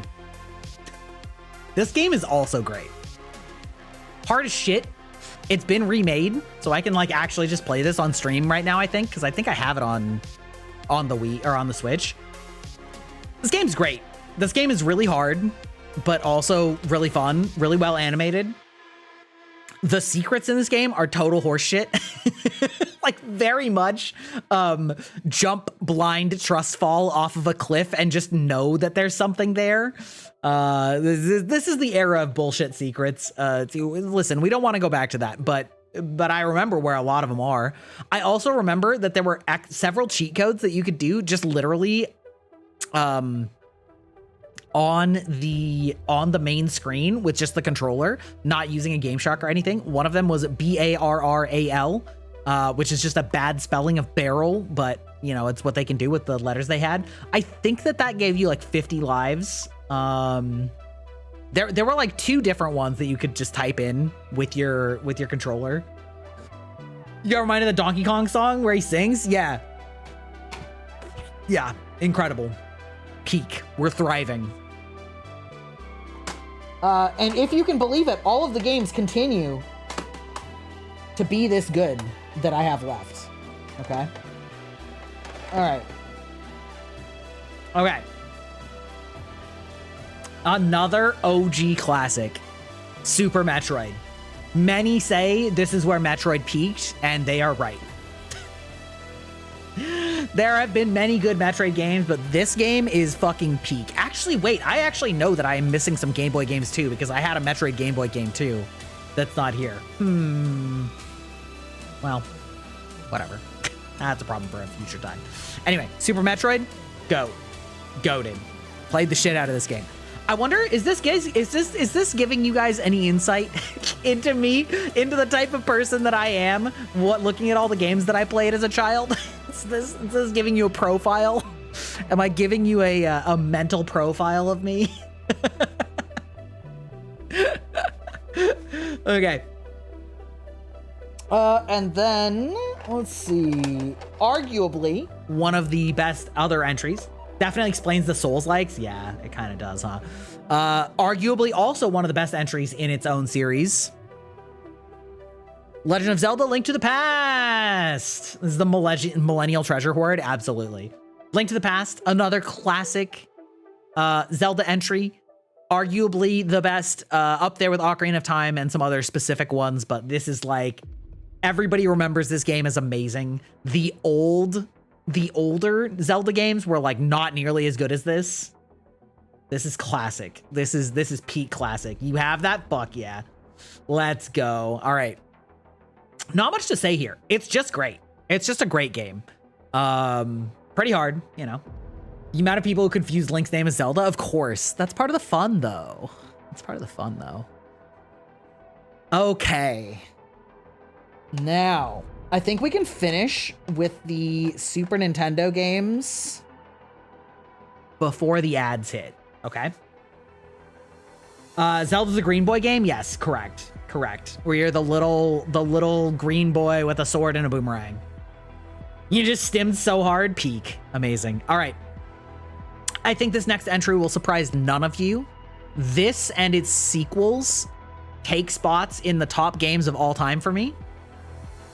Any guesses? I have mentioned this series multiple times as a goated favorite. Any guesses of what Super Nintendo game I'm about to reveal next? This is my last pair of Super Nintendo games, both from the same series.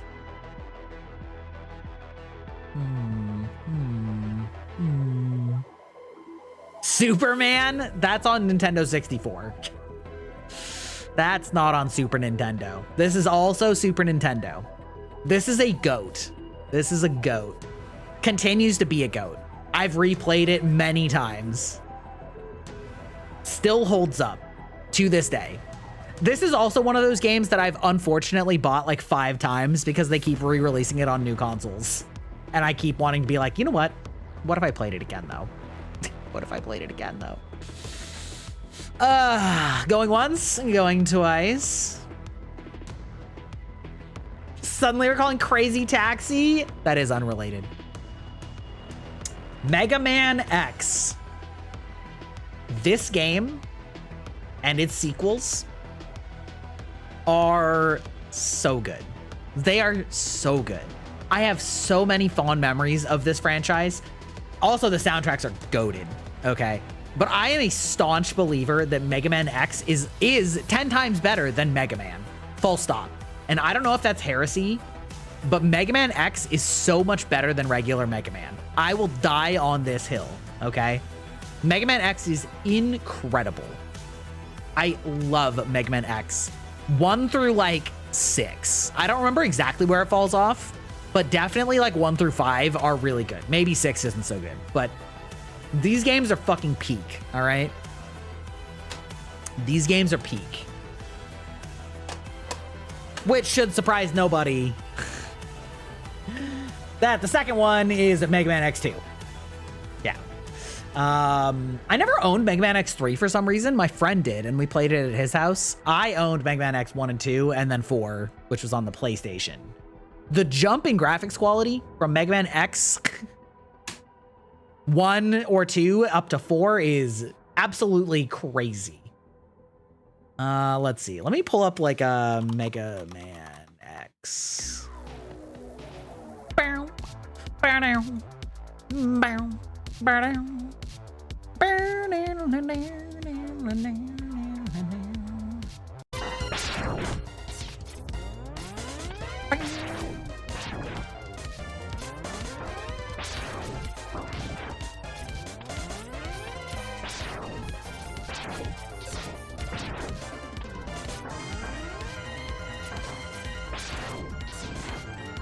ugh, so good.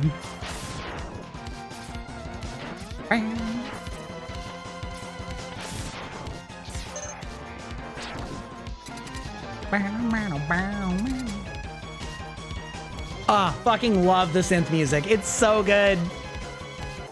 All right, anyway, that's enough of that. We don't want to get DMCA'd. But, however, Mega Man X 1 and 2, so good. So good. It is, okay. The thing is, Mega Man X 1 and 2 are built much more around mobility, with the slide being an integrated feature into all of the Mega Man X games. Does this explain the techware? It does. 1000%. I will also have you know that the person who wrote / made my BRB music and Starting Soon music definitely shares similar feelings about Mega Man, and it is definitely very Mega Man core. Addicted to high fantasy rather than sci-fi. Unfortunately, I'm addicted to both. Unfortunately, I have both of those problems. All right, that concludes my Game Boy and Super Nintendo products that I could find. Okay, when we come back from ads, I think maybe we'll boost into the N64 and a few funny little props and or toys and or controllers for these various systems. Yeah, so ads are starting right now. We'll be right back.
Oh, hold on just a sec.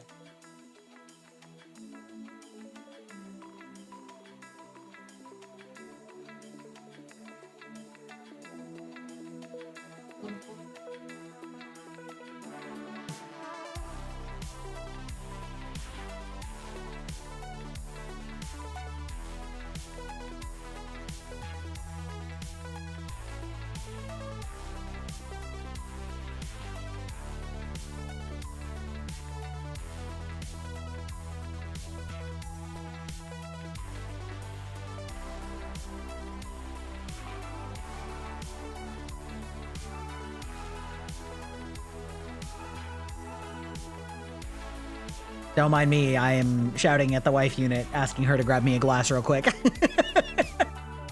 My bad. I meant to grab one. My bad. It's fine. Don't worry about it.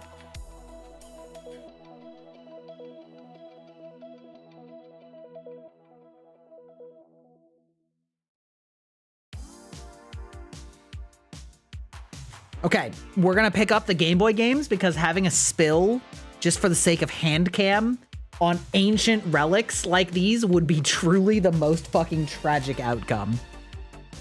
Okay? But I just figured since we have Handcam, we can have some fun, sexy water, liquid pouring rather, not water, alcohol. Okay, this is low-key one of my favorite glasses just because I like the feel of it. It's a perfect size. Quick question, you think I can beat Elden Ring before Night Rain comes out? I don't know, have you ever played Elden Ring? Because if not, no. If not, no. I don't think that anybody who's never played Elden Ring will beat it in 24 hours. I could beat Elden Ring from start to finish before Night Rain comes out pretty easily now. Oh, you got 440 hours on it? Then yes, absolutely. I beat Elden Ring casually in like 16 to 18 hours now, doing a lot of extra content that I absolutely don't have to. I just like to. So yeah. This is... Most of you probably don't even know what this is. But this is a glass for the London Spitfire Overwatch 1 Pro Team. Because I was big into Overwatch. Obviously, I still play Overwatch, but I had a lot of fun with their pro scene, like trying to make it a thing. Obviously, it fell apart and was a dumpster fire, but I was big in on the London Spitfire, and they won their first year championship. Let's go.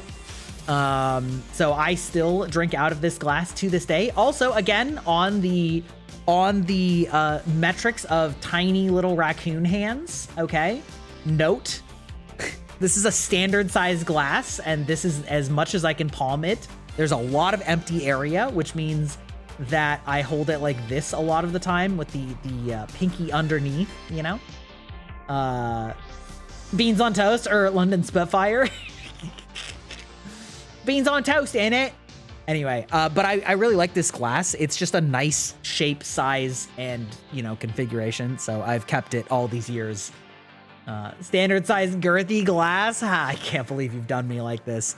And our next drink up is the Bellingham Cider R&R Raspberry and Rhubarb. So we're gonna have a little bit of like maybe some like pouring ASMR hand cam combo. It's perfect glass for bourbon. Yes, that is probably more like what it's supposed to be by standard.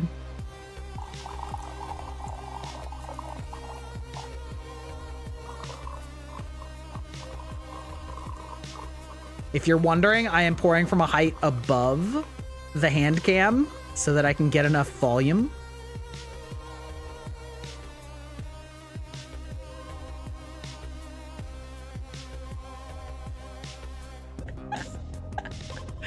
I don't know if you could actually hear that. Normally I pour that right next to the mic so that you can hear it. But anyway, this is what we'll be drinking going on. Yeah. Fun fact, I plan to have a glass similar to this for my 2.0 model. And, oh, really?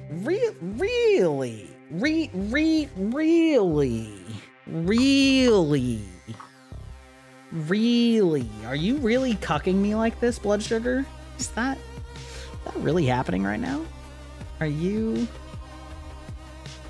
Why? Okay. Okay. Okay. All right. All right. All right. Okay. All right. I'm going to have to take a brief hiatus from this because I need to test my blood sugar because my new sensor did not auto calibrate properly. Ayo, what? Ayo, what? Hmm? I'm drinking Down East. Oh, I hate you so much. Down East is so good. You know what? I'll just leave you here with this beautiful beverage.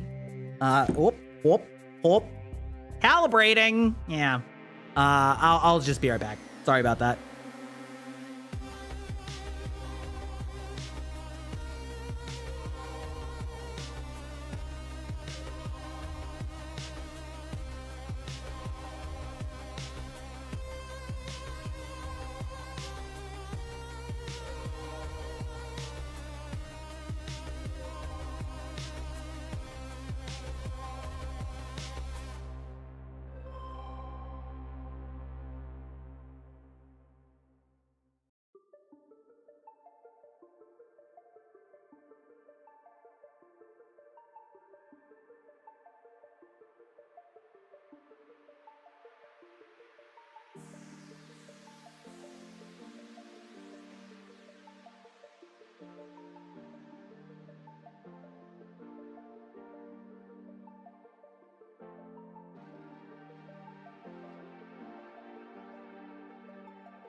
Foamy cup. In fact, I just filled it on stream a moment ago. How's it going, Sapphire?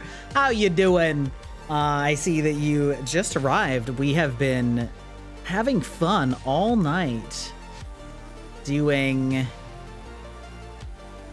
Handcam of all of my ancient Game Boy and Super Nintendo games, and we're about to level up to the N64, baby. Also, we're having some fun, you know, look at Gry's little raccoon hands. You know, listen, they may be small, but they're girthy. That thumb pad has like the thickness, you know?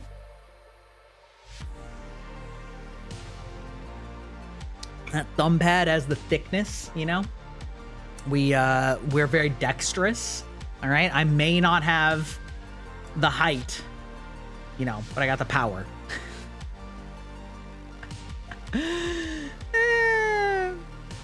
Just play Fire Red and beat the game, just a suggestion. Them rings on fleek, thank you. Yeah, listen, I am good with my hands. What can I say? It's a skill I've had for many a years. Anyway, with that said, I think it only fitting that we send off the Super Nintendo with my original Player 2 Super Nintendo controller. Indeed, I still have it. This is back when controllers were sort of awkward because they were flat. They didn't really fit in your hand very well, you know?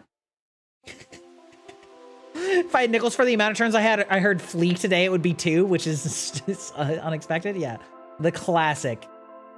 Yeah, the classic ABXY start select. Classic for a reason, baby. It's been ages since I saw one. Hell yeah. Anyway.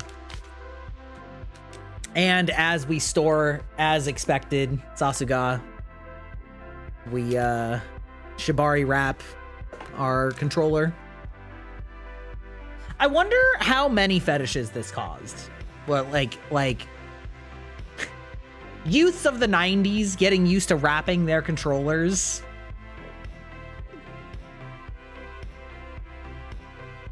Especially when we get to the weirdest looking controller that's also the most similar to the wrapping. The good old N64 Trident. Isn't that a normal thing to do? It is a normal thing to do. It is a normal thing to do. Minifig cable manager? Yeah. Listen. The whole like Japanese look at this is like the most awkward. Got that Z trigger, baby. This is that slot for the rumble pack, you know where you bzz, bzz, bzz. I'm sure that it was only used for in-game rumbling and nothing else. Don't worry about it. But look at this. How many people had these controllers and were like, you know what? The proper way to wrap it up is like this. Nicely going around the body in concentric circles to, you know, optimize. Why is the analog in the middle between the two legs? Yeah, my guess is that this is the first time that they had a stick and they weren't sure if people were going to use the stick primarily or the more traditional layout like this.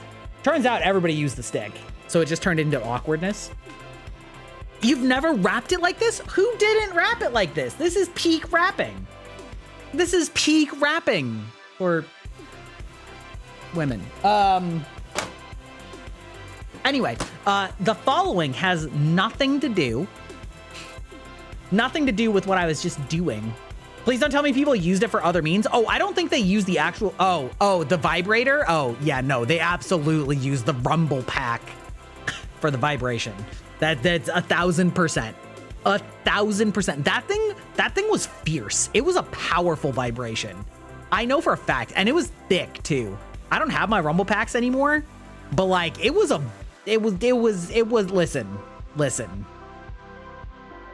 It was a dummy thick vibration, okay? I know. Listen, I know for a fact. You can fuck anything with enough courage and effort. Exactly, exactly. Also, I don't know why I'm lagging right now, but you know what? We'll figure it out. You know what else I dug up in this same box before we get to our Nintendo 64? You guys are gonna love this. I wasn't too young for it. I'm just, you know, too male to need a vibrator that isn't conveniently shaped. You guys are gonna love this. This is gonna tell you, I think what this is gonna show you is that literally any kind of nerd can gain social skills, okay? I was way too young to ever make that connection. Well, I wasn't. I'm older than you, so it's a little bit more obvious for my generation. Slash adults making sideways joke comments about it that I absolutely understood what they meant. But what I'm about to show you, I think just proves that anybody can learn to talk to anybody and not be socially awkward, okay? When I'm socially awkward now, it's on purpose, right? Because I think it's funny, not because I'm incapable, okay? This was in the same box, which is why we're bringing it out.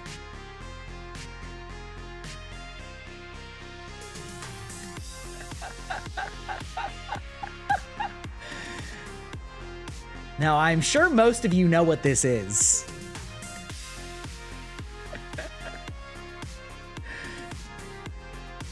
Yeah, boy, the Naruto headband, baby.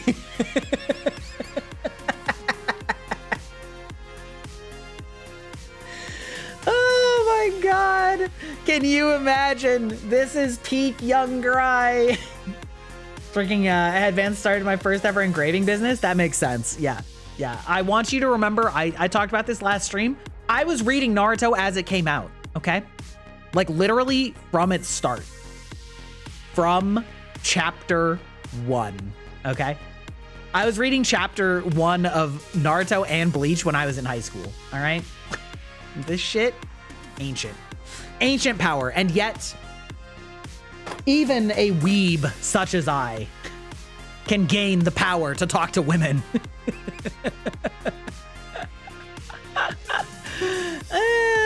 Imagine. No, actually, I'm gonna skip just a little bit because I was gonna go N64, but I just remembered I had a whole separate subset of things that we can go through first. Whoop. Oh God, it's hard because they're small. All right. Do not cite the deep lore to me. I was there when it was written. Truly. You know what we have? We also have Game Boy Advance games. Games that came out after the Game Boy and after the Super Nintendo. This, dear readers, is Yu-Gi-Oh! No, maybe I'll turn this on now.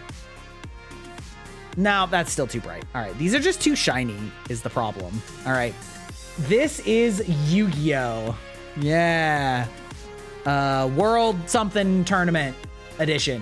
Yeah, boy. Hey, you learned a little bit about video game history in college? Well, you're getting a lesson today, bucko. Hey, how are you, my favorite vampire? I'm doing great. We are exploring the deep lore of my childhood, where you can see how I was there for the entire upcoming of video games, okay? Making me want to go day out my Game Boy? I know! It functions. Spoilers for upcoming segment of this episode, so to speak. I'm gonna turn on my Game Boy with Pokemon Blue, and we're gonna catch a missing no. Because it does work, and I did check before stream. I'm not just totally freeballing it. Bro saw it all? Yeah, hold on. Let me just bust out my my sick flex here. Some Pokemon Blue, Pokemon Silver, and Pokemon Yellow, baby. Original games. You're goddamn right. Yeah, you're goddamn right. You're goddamn right I do. I only moved them away from this landing zone because I was opening booze on the camera. Oh my God. I never finished this. I really need to. This was a gift. This was a gift and I never got around to finishing it. Oh my God, what a disgrace. I deserve to hand in my nerd card for not finishing this. This is Final Fantasy VI. Game Boy Advanced adaptation. Fuck yeah, Silver is goated. It's got problems, but we were also looking at all of the original Game Boy games that were straight up just product placement integrations for TV shows, aka Star Trek, The Jungle Book, Fall of the Foot Clan Ninja Turtles. Lugia is a top tier favorite. I mean, that's based. That's based. You know what? That's based. Let's see. Dennis the fucking Menace. Jurassic Park. Power Rangers. Yeah, this is an interview of gaming history from a primary source. That's right. That's me. That's me. Those are my shitty games. I have all the good games earlier in the stream. My class went from before video games to video games. Well, listen, we were there. Okay, what else have we got in my Game Boy Advance games? Oh, another Yu-Gi-Oh game. I don't remember. It's hard to read the subtitles, to be perfectly honest. Dennis the Menace was a fucking game. It was. I mean, it wasn't a game first, but there was a movie that was really bad that then they made a video game right after, as one does. Is that Duel of the Roses? Probably.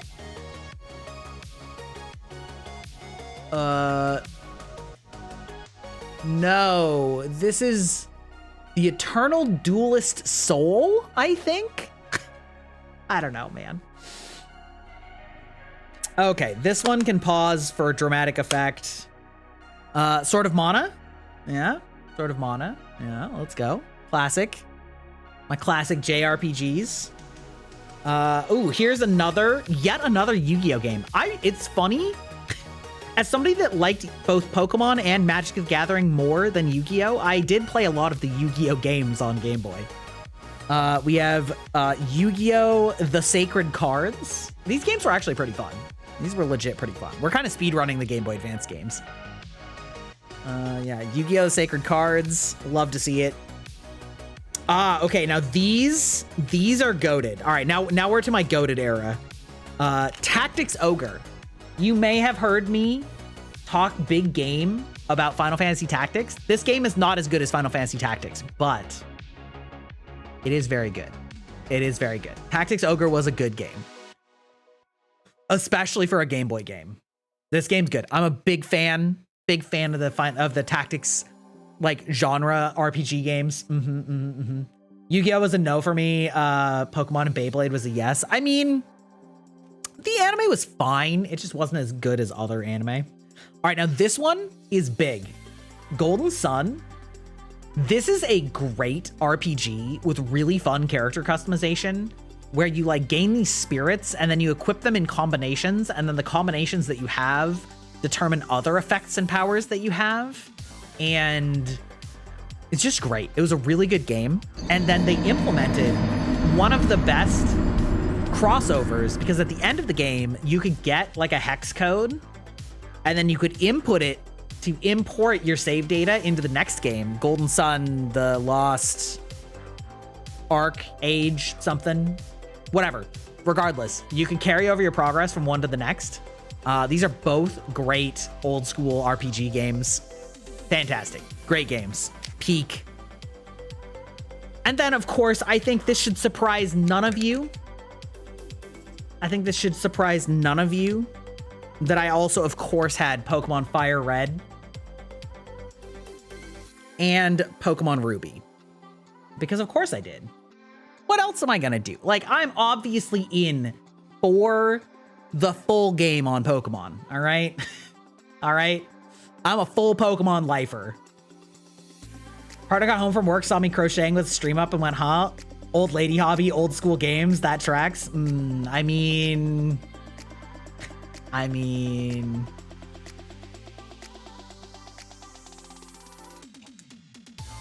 Oh, shit. Anyway, that is my quick little run through my Game Boy Advance games, because I feel like there's less fanfare for those. I think these are more known games, right? Everybody knows these ones. Now, here's a fun question for the youths, all right? Old people, you can stay silent because you already know the answer.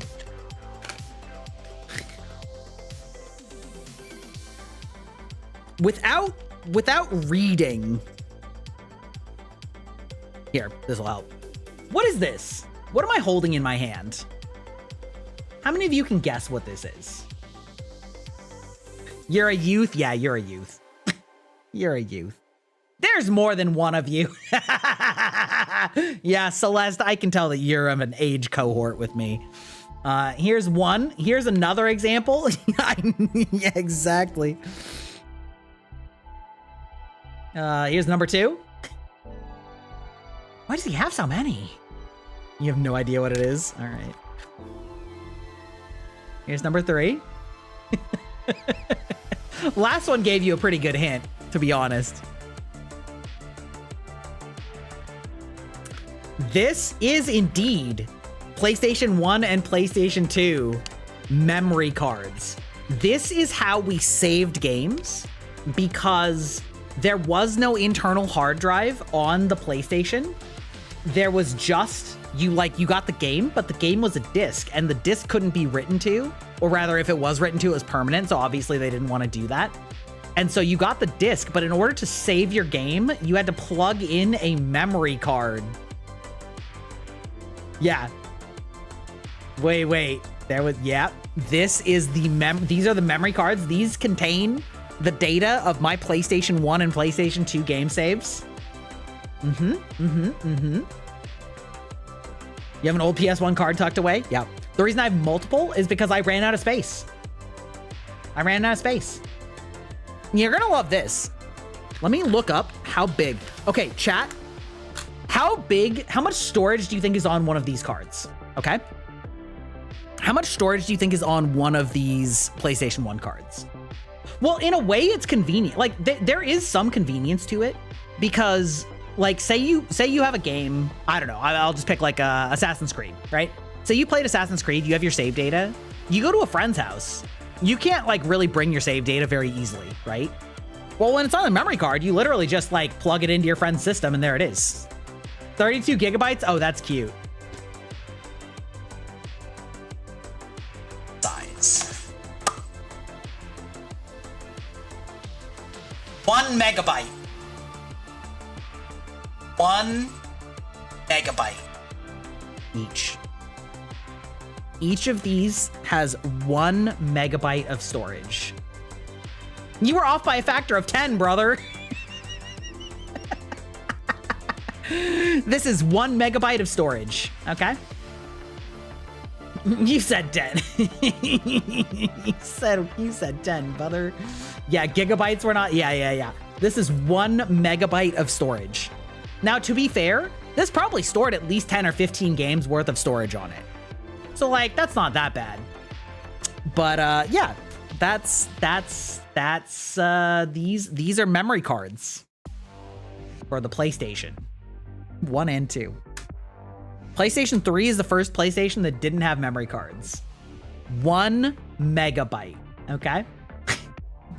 Would you have though? It's the only way to play games. There's no other option. It is what it is. But also a megabyte back then wasn't that big of a deal, right? Like these games here. Oh shit. All right. My wife's memory card is in here. One of these is 8 megabytes. That's crazy. Yeah. Like this game. Okay. Pokemon Blue. Let me look this up. Pokemon Blue. Cartridge. Game size. Okay. All of Pokemon Blue, from what I can see, the entirety of Gen 1 Pokemon was under 1 megabyte. Okay? The entire game of Pokemon was under 1 megabyte. This cartridge has a maximum storage of 1 megabyte. The game itself was probably about 400 kilobytes. Okay? So like when old people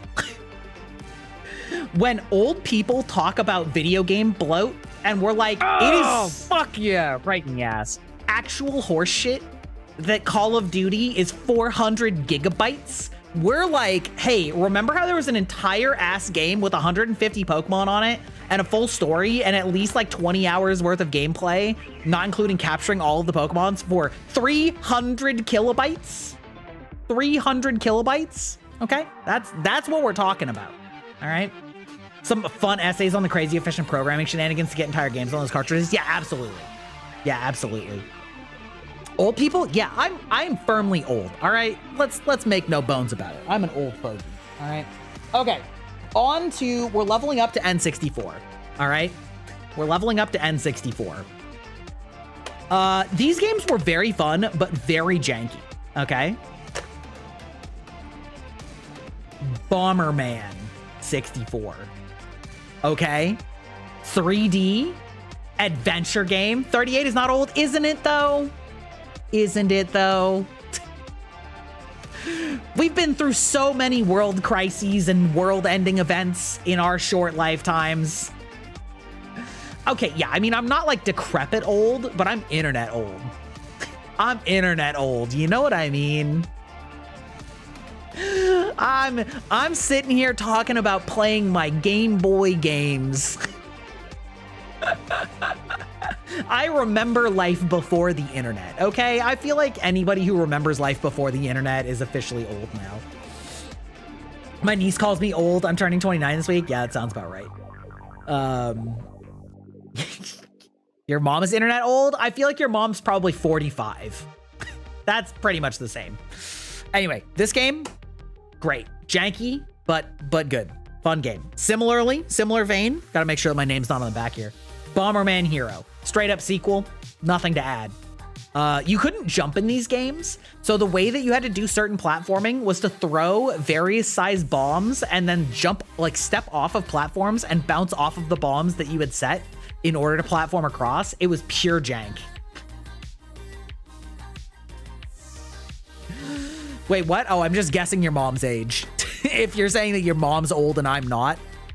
I was like, well, then she's probably what, like 45 tops? Yeah, there were, of course, older Bomberman games, but these are the first, like, 3D Bomberman games. Yeah. Yeah. Also, drink progress. I tell you guys, I drink a lot on stream, and I don't mean, like, drink alcohol. I just mean, like, drink physically. We're halfway through the next alcoholic drink already, all right? We're getting there. Okay, Bomberman Hero. All right, we're continuing in our list in like tiers. All right. This is a game I kind of forgot existed, but was like kind of good. Someone's gonna be drunk? No, I'll be fine. I'll be fine. I had chicken tendies for lunch. That'll carry me through. Jet Force Gemini. This is like a weird, quirky adventure space game where it's like a third-person action game and you're like a little like action astronaut and you've got a little robot with you. So if there's a second player, they can like help you with the robot, but it's not full second player. Classic adventure game. It's old. I would say most people don't remember this game, but it was pretty good. Pretty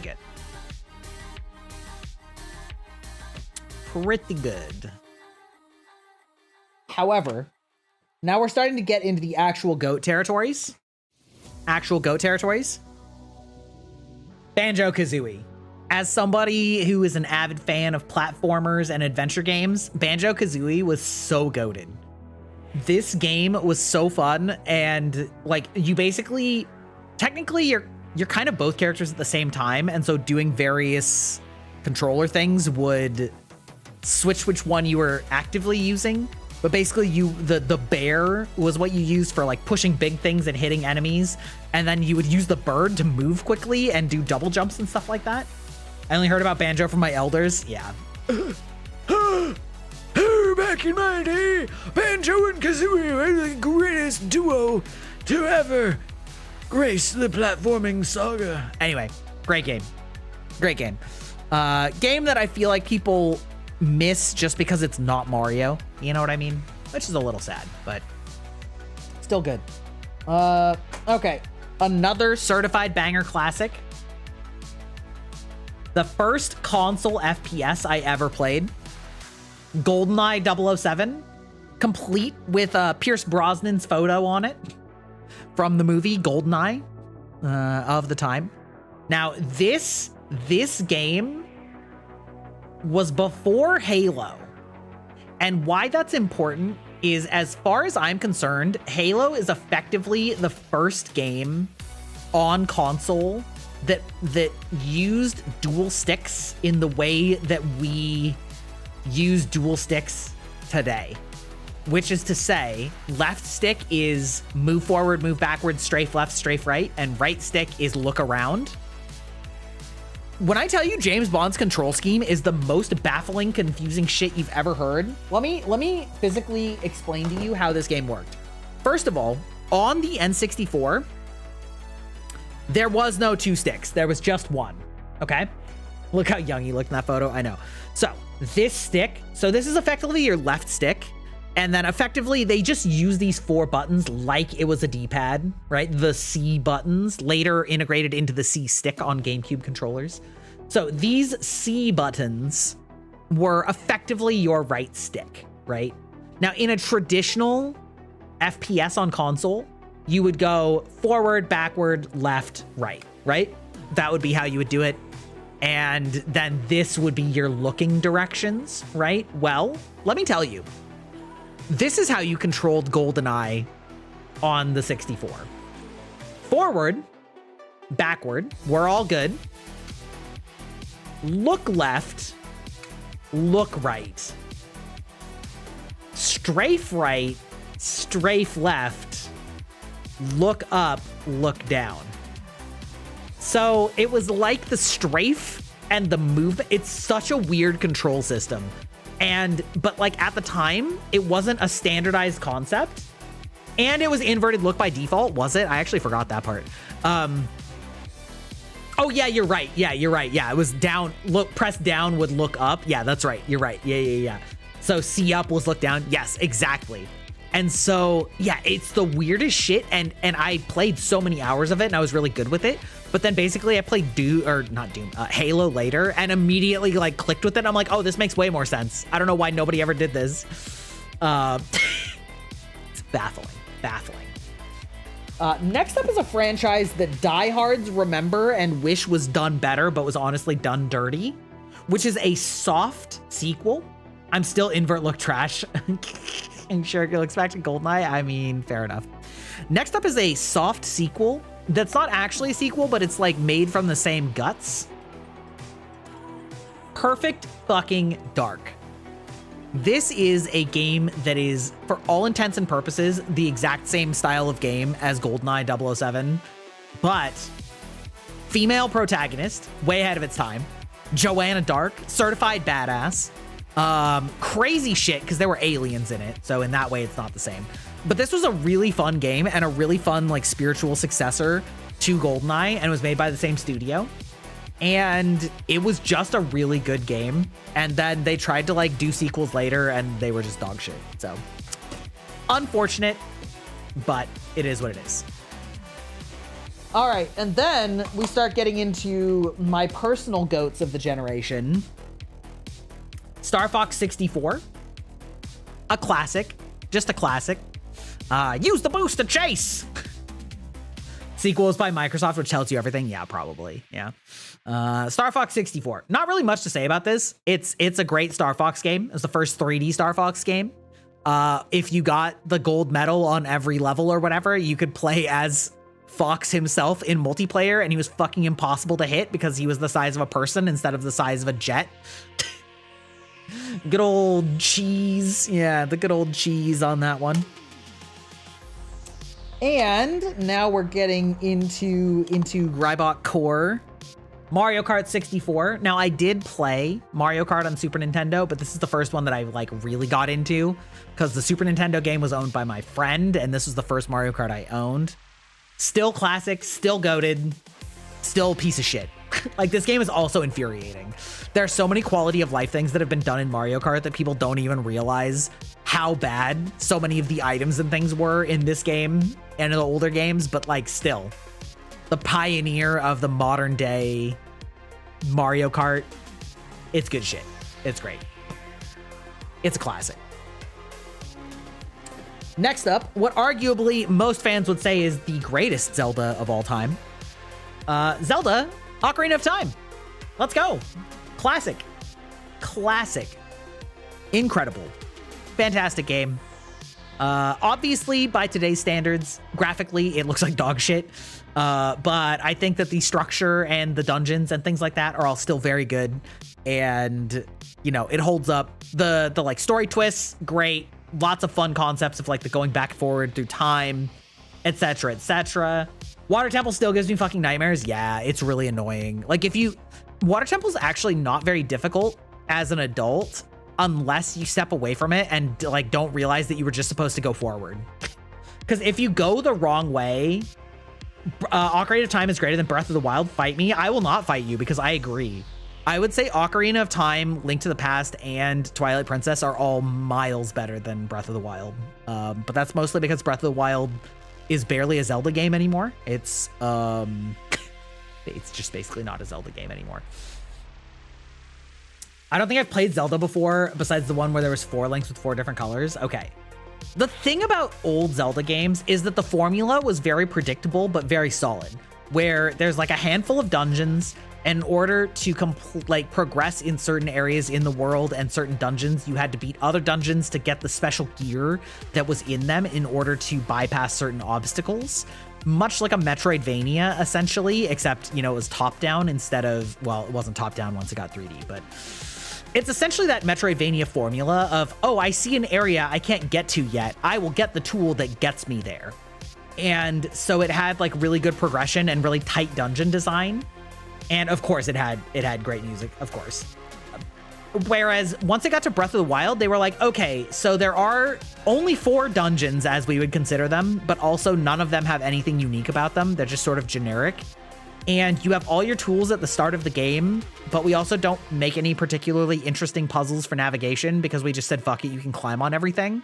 So the entire like narrative and gameplay loop of Zelda is completely gone in Breath of the Wild. So it just doesn't really feel like a Zelda game to me. Yeah, Gerudo Valley. Yes, absolutely. Abso-fucking-lutely. And then on to my last N64 game that I could find anyway. I'm sure I probably have some more also. Still mauling over Navi. Yeah, Navi's a pain in the ass though. I think most of you probably know this about me, but I am also a huge fan of Smash. So of course I have Smash 64. This game is dog shit. I'm just gonna say it right now. I loved this game, but it's dog shit. The balance in it is so bad, and it is so laggy and so hard to go back to after having played anything Melee and afterwards. Hey, listen! Hey, listen! Yeah. But even so, the concept of this game is so good, and it has clearly spawned an insanely good franchise going forward. So, you know what? It is what it is. It's a GOAT. It's not well balanced. Your all-time favorite is Brawl. Oh, God, another one. No. I would like Brawl a lot more if there wasn't random tripping, but the random tripping just makes it, I hate it. It's the worst decision that any game company has made in any kind of competitive game ever. I don't. Like, could you imagine any racing game where they're just like, anyway, at any time, there's a 1% chance that you just spin out. Full stop. Nothing you can do about it. It just happens. And you're like, oh, fun. Love that. Yeah, it was only the movement. No, I'm pretty sure it also happened on, like, sometimes when you start attacks. Regardless, it was, like, problematic. The rest of it was fine. Yeah, characters were fine. Subspace Emissary was great. Like, the like, PvE mode and stuff like that, all great. But the random tripping is just so annoying that it's like, nah. I don't know. I'm a fan of Ultimate. I think Ultimate's really good. I think, yeah, I don't know. I totally get not liking Melee because it's like too fast and too tightly concentrated on the like super fast combo characters. And that's fine. I wouldn't actually say Melee is my favorite game anymore in the series either. I'm actually just fine with Ultimate. I think that Ultimate's like a nice mix of speed, combo, huge roster, like lots of interesting characters, lots of like interesting decisions, but yeah, it is what it is. I have not played either of those. There are a few games that I've played that I can't find that I know that I have. For example, on the Super Nintendo, Mario RPG, Legend of the Seven Stars. I know that I have it. It's probably at the same place that my system is. So I'm sure that I have like my system with like maybe 5 or 6 other games that I can't find. And they're like in a box on their own somewhere, which is unfortunate. But it is what it is. My family made a rule of Donkey Kong and Bowser was cheating because they were no skill. They're not even that good though.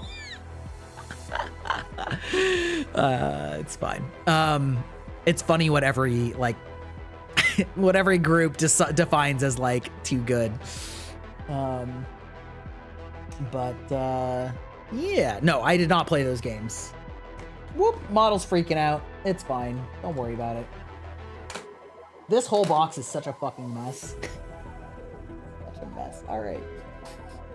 Should I think it's time to boot up some Pokemon Blue.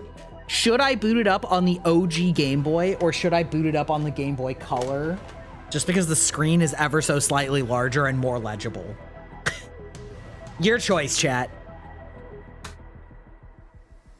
Bonus. The Game Boy Color is on brand for my model. Color? Okay. All right. Couldn't play the same character twice in a row because we'd start arguments with each other. That's fine. That's funny. That's funny. All right. To the colors we go.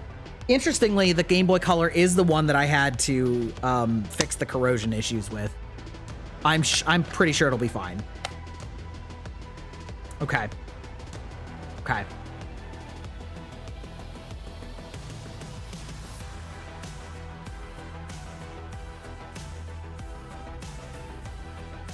Okay. All right. We're gonna like, I'm gonna like kind of be a little bit off to the side here awkwardly. Oh my God, this is actually really difficult. I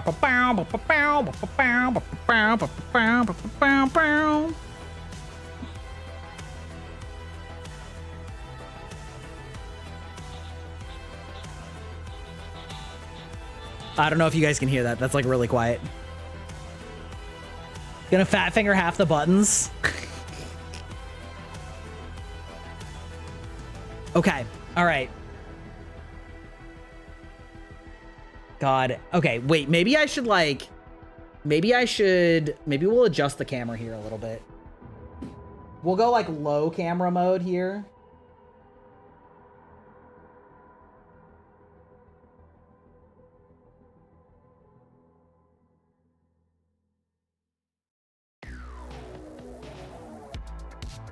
Oh, it's like too dark. Oh no. Oh no. See, the problem is it's not backlight. Got a line in port direct feed audio? No. Okay. This is problematic also. Maybe we'll go like a little bit higher.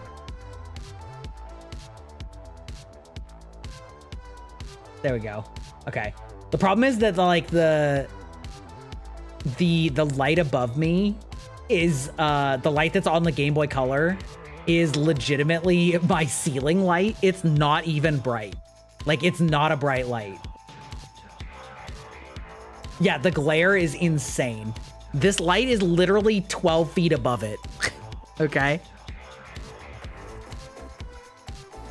Nope, not Pokedex. Pokemon.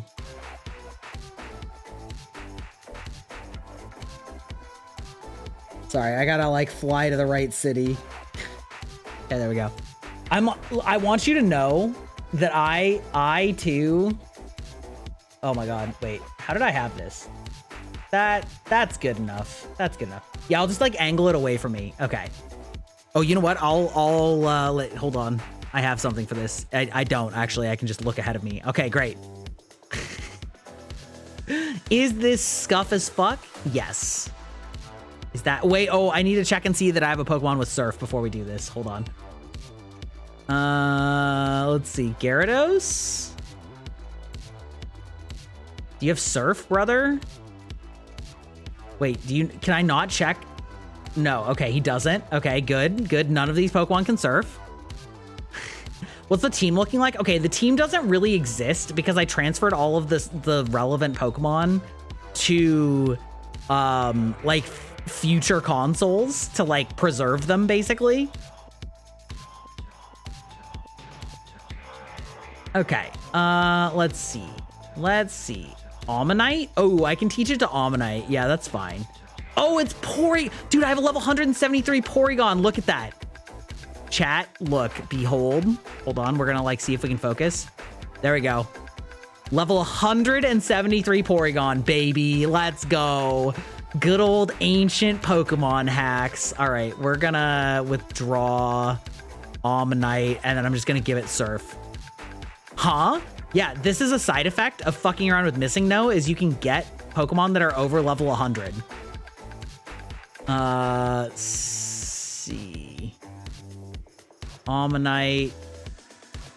Okay, great. You don't have any moves. That means I can train you. Oh my god, they don't sort them? Oh no. Wait, is it HM4 is Surf? Nope. HM3?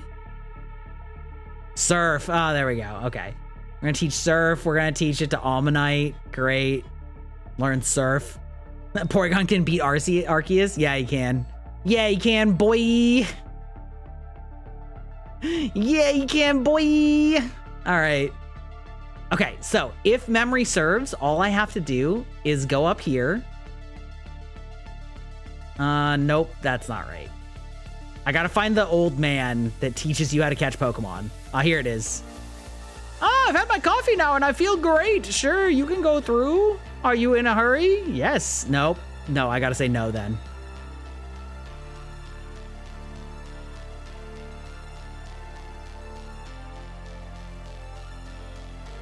No. I see you're using a Pokedex. When you catch a Pokemon, Pokedex is automatically updated. What? You don't know how to catch Pokemon? I'll show you how then.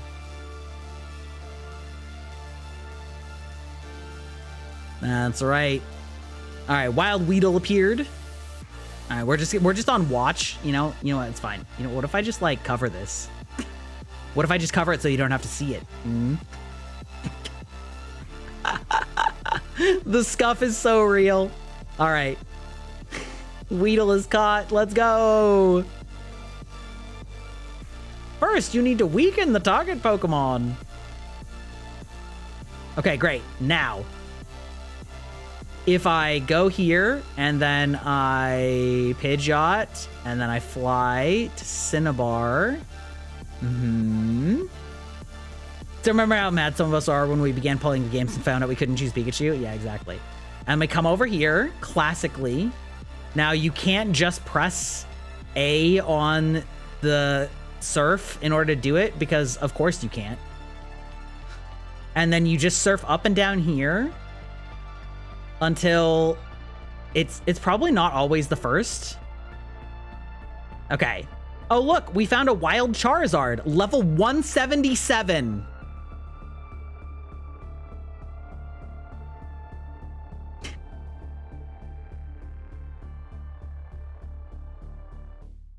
Anyway,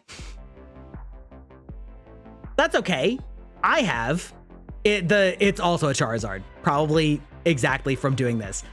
Look, I have weird symbol 7 Master Balls. Do you know what that means? That means I have more than 99 and it didn't know how to do that. Because when you catch a Missing No, I believe your 7th item in your inventory, you get 255 of. So of course I just put Master Ball in that slot to get an infinite number of. Now, I don't remember if I can actually fight multiple things here in a row. Okay, it looks like I can. Now, I don't know. Game Boy? Hell yeah. All right, hold on. We're going to snooze these ads because I need less than 5 minutes. All right. Hey, Sticks, how's it going? I am showing people how to catch OG Missing No and or glitch Pokemon. Oh, there it is. A wild appeared. This is the OG Missing No. This is what Child Gry used to do. It's level 0.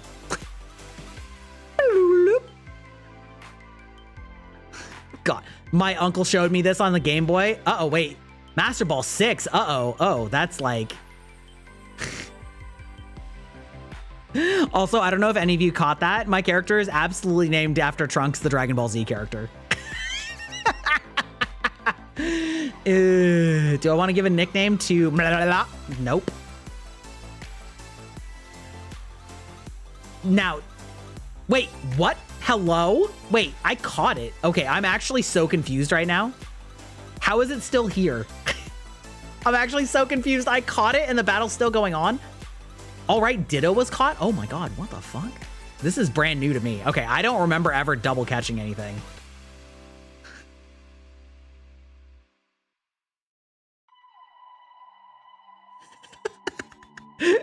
Let's go. Okay, sick. Let's go. Ancient Pokemon glitches. Okay. Wait, now I want to check my inventory and see like 1, 2, 3, 4, 5, 6, 7. Okay. I don't remember. It's fine. Don't worry about it. Shiny Ditto. I know, right? Okay. All right, we're going to Bill's PC. We're gonna deposit. We don't need Sand Slash at all. We don't need Gyarados. That's fine. Okay, and we're gonna withdraw. Oh, there's our missing no. Okay.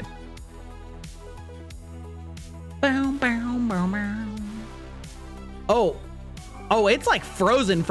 All right, listen.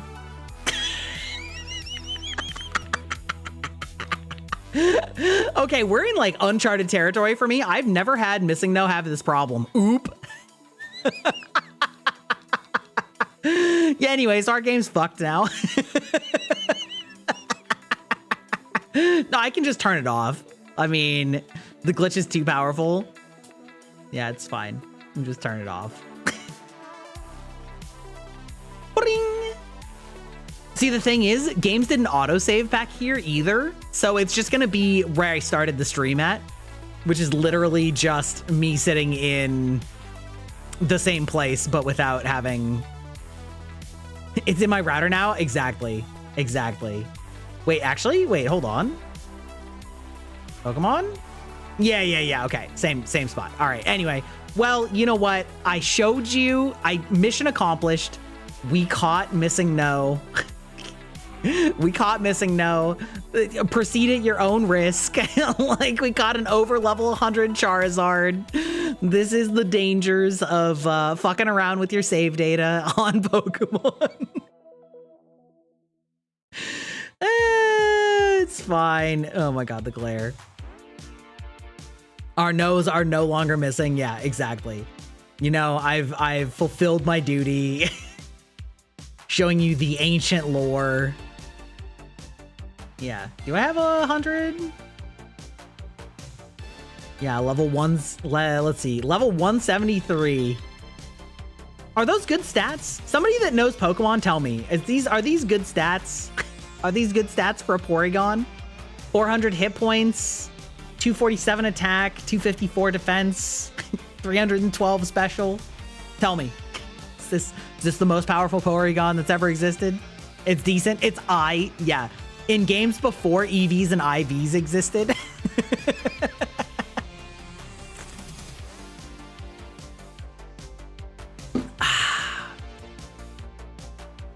Anyway, listen, I think y'all should be so fucking impressed that I straight up, without looking it up, remember how to catch missing no. Like, let's be so for real, you guys. I haven't caught missing no in at least 20 years. All right. It's been at least 20 years, and I remembered exactly bar for bar how to do it. That shit was ingrained, encoded into my brain matter, okay?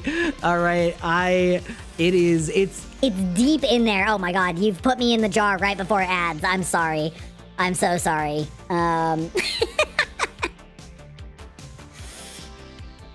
That Porygon looked cracked up. I mean, listen, that's just what Porygon looks like. How many times did I do that for the memory to stick? Oh, I mean, probably at least a dozen. He's deep in the jar, chat. He's crazy. It's crazy. Listen, for those of you who enjoy things like hands, you know, are you are you satisfied? Do you want to watch my hands go apeshit playing Overwatch? Is that do it for you guys? Is that where we're at now? We're gonna, cause like I'm kind of like done on the old games trend, unless I want to like bust out the like PS1 games. You know, I mean, I could go up and grab the PS1 games on ads. I don't know. Let me think. Need googly eyes on the hands? Amazing, amazing. So, do you want Gry Handcam while he, like, fucks people in Overwatch? Or do you wanna... you know... something else? Let me know.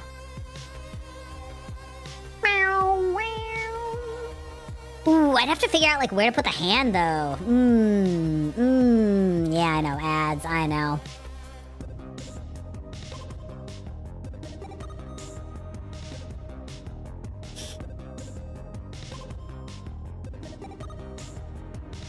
Only YouTube sees what I'm doing. You're exploring the journey chapter? The journey chapter. I don't actually know what you mean by that. Like, I actually don't know what you mean by that. Is it one of the Axon chapters? Is that what you mean?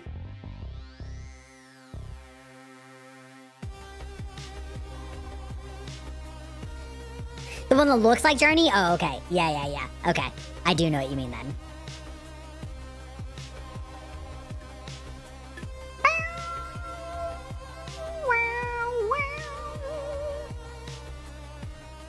No, not the band. The game. The game! Incredible.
What is up, weebs? We're fucking back.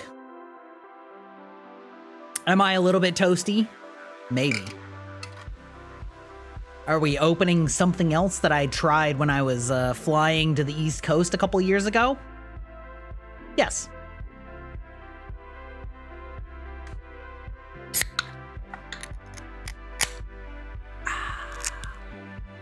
You'll love to see it.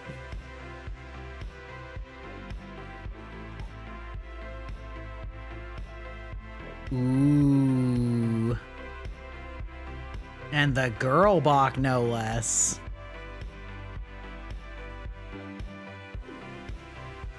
Come on and slam. Yeah, the Space Jam, you'll love to see it. Oh, beautiful. Beautiful color, befitting of a vampire, you know? Yeah.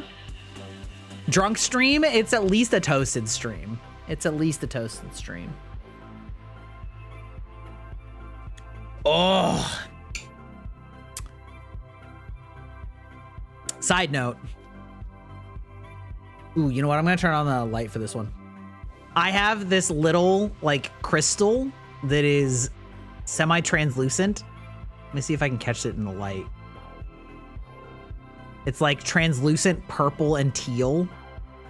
And sometimes I, like, when I'm just fucking around and just chatting, I'll just sit here and just spin it in my, oh God, the microphone. Oh Lordy, we're straddling the microphone. I'll just like spin it in my fingers.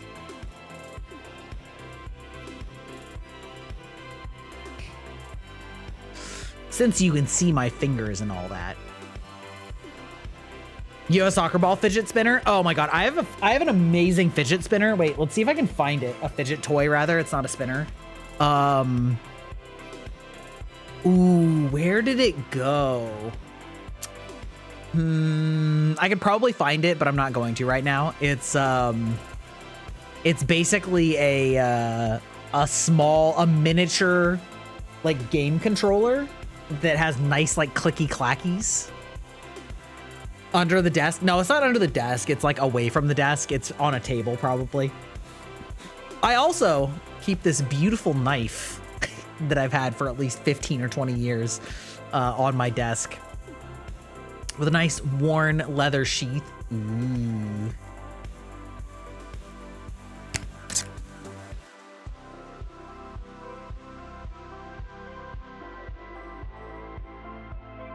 It's got a nice little like finger holster, and then like it's like 2 finger holder, and then it like I use this to open packages all the time.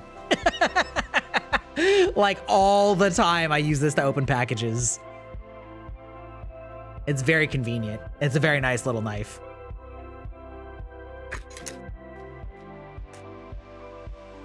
Which is fun. I have one of those. Yeah.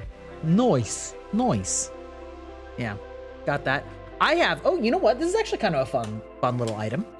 I do not smoke. Never have. Don't really ever plan to. However, I am easily influenced by pop culture, and I do think that Zippos are very cool. And so I bought this Zippo. Also have to be very careful of reflections. I bought this Zippo in Spain when I went and saw the running of the bulls. So it is a little bit of a simple memento. However, it makes the very satisfying clinking. I can use it for candles. Unfortunately, the problem is, and you lived, bitch. I did almost run with the bulls, but I was starting to get sick. Almost face reveal. It's fine. I'm holding it like 90 degrees away from me. So like I'm over here. So I'm holding it like that way. So it's reflecting like not my face. It's fine. Yeah, the Zippo clack is so good. The problem with using it for things is that with Zippos, you actually have to fuel them manually. Yeah, see, listen, for as much as I've drank, I still have not had a single face slip up. So listen, first of all, you can trust me when I'm drunk. And second of all, I'm smart. So the problem with Zippos is you actually have to fuel them because they have a wick, and the wick dries out. And so you actually like have to continually refuel them. And so I don't. Do you ever use the Leatherman I use? I've used it a couple times insofar as I don't use tools very often. But yes, I do use the Leatherman. Yeah. Anyway, so the problem is if you don't keep it fueled, it'll dry out. And so I do not keep this fueled often enough. I have fueled it multiple times, but for those of you who don't smoke or whatever, if you want to fuel it, you actually have to pull it out of the case. And then this, you like pull back and then you spray lighter fluid into here. And then the cotton will soak up the wick. And then you like pack it back in. So anyway, there's your little lesson on how to fuel up a Zippo. But after all these years, I heard VTubers love Axe body spray. That's cap. That's cap. First of all, the majority of VTubers are women, and ain't no woman on the face of this earth has ever uttered the words, "I love Axe body spray," unironically. And second of all, there may be a plethora of teenage males that think that Axe body spray is good. I am not one of them. I am not one of them. You know one girl? That girl's a fucking freak. I bet she puts out like crazy. It's fucked up to say. I can't believe I just said that. Oh, brother. Ooh.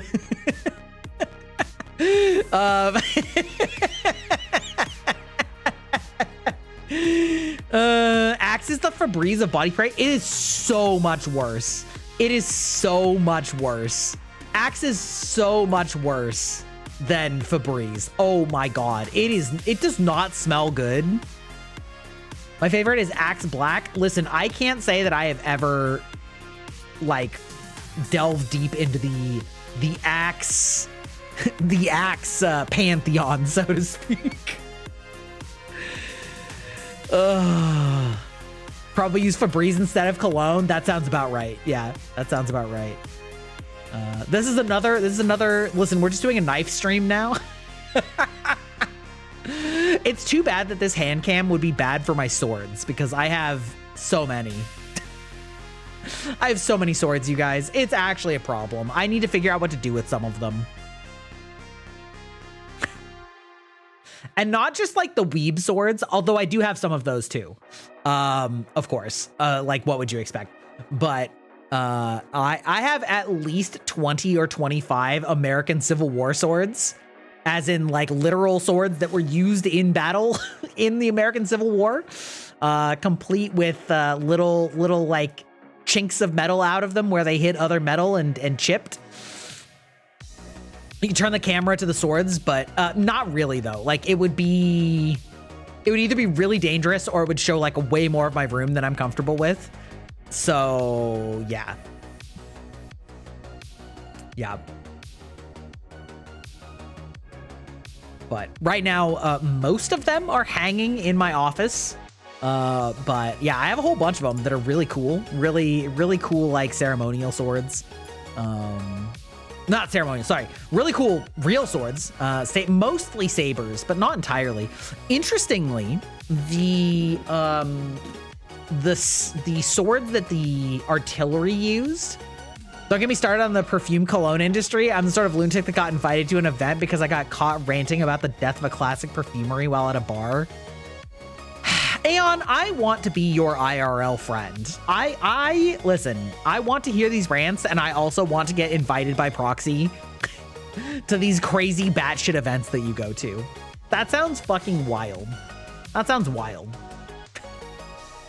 Anyway, the artillery swords that the artillerymen carried, interestingly, were modeled after Roman gladiuses. So they actually legitimately looked like the short swords that were used in Gladiator.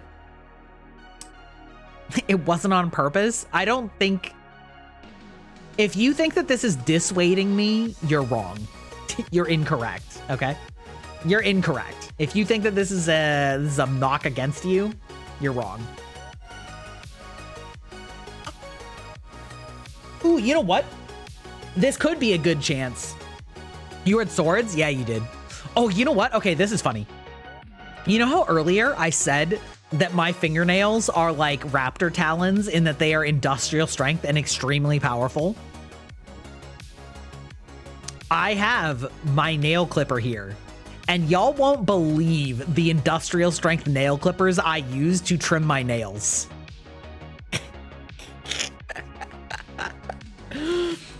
I want you to behold. I want you to behold. This is what I use to trim my nails. This bitch can cut through anything, and this is what I use to trim my nails.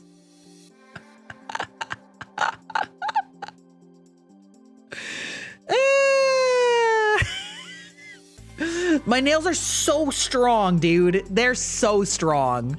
They're so powerful. My wife hates it because like my nails can cut into anything and her nails like bend over and hurt herself. But of course I need commensurate raptor claws. This is what I use for metalwork. Yeah, exactly, exactly.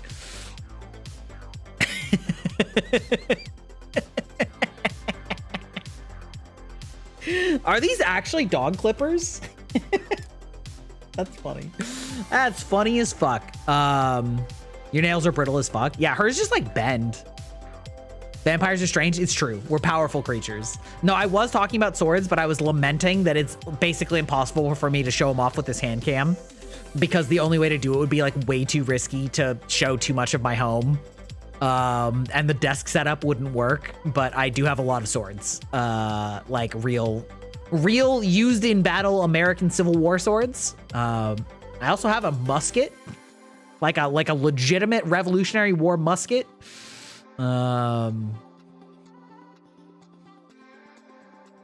Also have like one of the ye old, like first, fuck, I can't remember what it's called.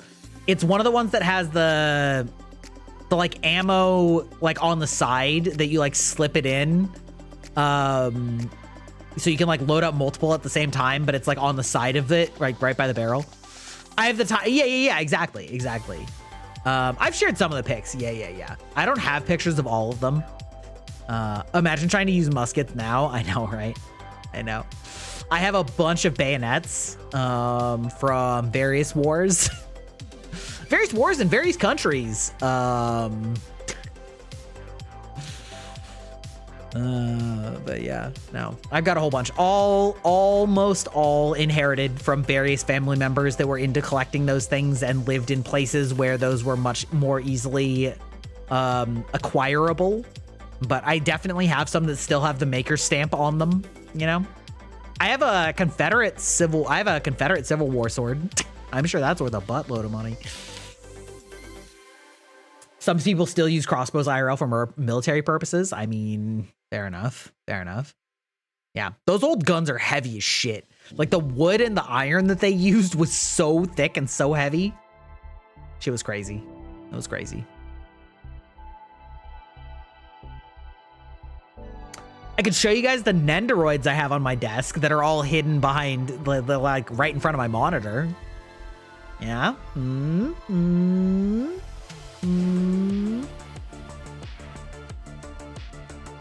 Nendos? Yeah, Nendos. You're goddamn right.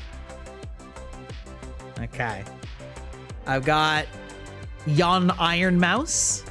Very cute Nendo. Very cute Nendo. Hello, Midbush. How's it going? We've been doing a lot of hand cam streaming today. Yeah, fuck yeah, Mousy. You're goddamn right. She's on my desk. Constant reminder. You broke your Elden ring. Hey, yo. She Eldens till my ring busts. Let's see. Of course.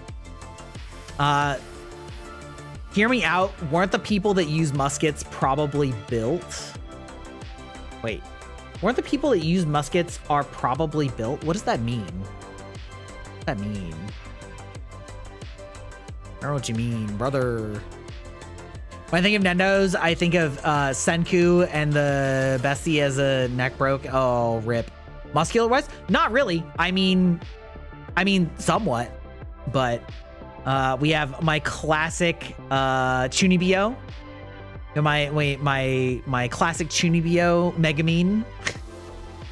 Ekusupolution. I do know that built means muscled. I just like didn't know exactly what they meant. Yeah, we got my classic Megumin Nendo.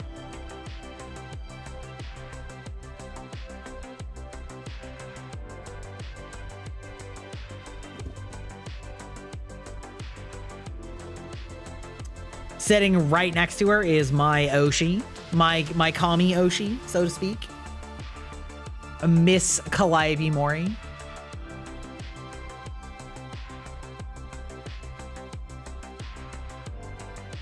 You want a Megumin Mr. Torg crossover so bad? I don't know what that is. Have you seen the Megumin mod for Helldivers? No, but I imagine that's funny as fuck. I imagine that's funny as fuck. Yeah. Well sculpted. Well sculpted. CALLIOP. Yeah, that's right. Something this fake murder shit's eye-opening. Taking words I get right off the cuff. That's my own thing. Murder with words is just something I'm having a hard time remembering the words to that. My JP idol. You hear explosion is your warning. Amazing. Amazing. Yes, my JP Oshi. Wait. Oh, I still have the camera. Oh, wait, hold on. Let me turn the light off. There we go. I don't need the glare. There we go. Subaru, I love my tomboy duck. My tomboy duck streamer. We love her. She's so great. Subaru's very funny. Big fan. I especially love her eyes. Her eyes are like so fucking pretty. The multicolors, like the green, yellow, teal, like, peak. This is peak design, gentlemen. Ladies and gentlemen, this is peak, all right? Hydrate? How dare you make me take care of myself? I'm gonna finish some gamer subs. Subaru. Yep, love me some Subaru. All right, this is not a Nendo. But, you know, if you know, you know. If you know, you know.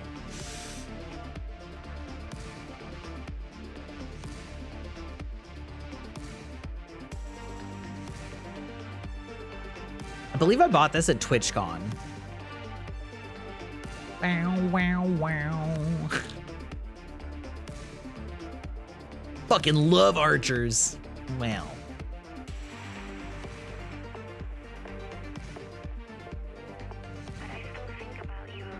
When they're hot, at least. Yeah, amazing. Okay, this is not a Nendo, but it is another Megumin figure that I have. Huh?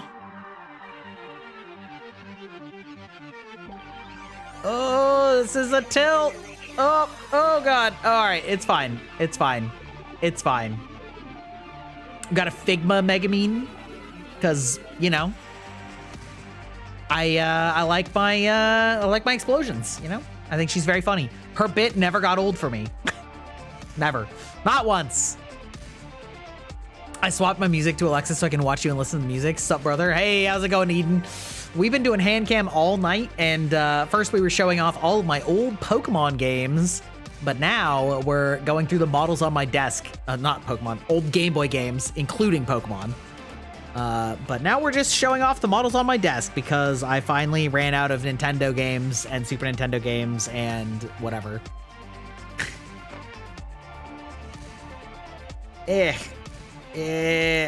Come on. All right, there you go. All right. You can just sit there right now because you're in the way. Similar.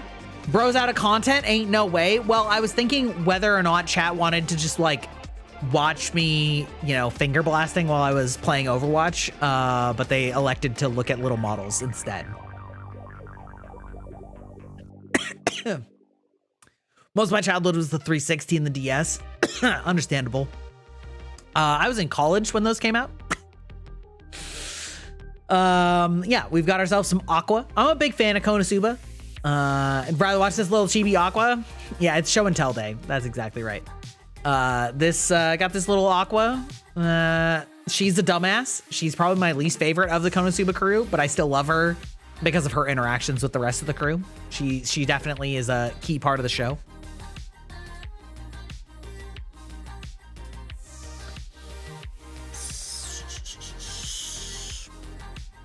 course, we've got Kazuma. Mostly Kazuma is funny because of his interactions with the other member of the show, so to speak, but still, big fan of Konosuba. Very fun. Hee hee, tee hee, haha. Standard character. It's about what she brings out in the others. That's exactly right. That's exactly right. It's about what she adds to the show. You've never seen Konosuba, but you've seen shorts. Okay. So the elevator pitch of Konosuba, I would say, is that it is a like satire comedy making fun of tropes of isekai. So, and harem anime.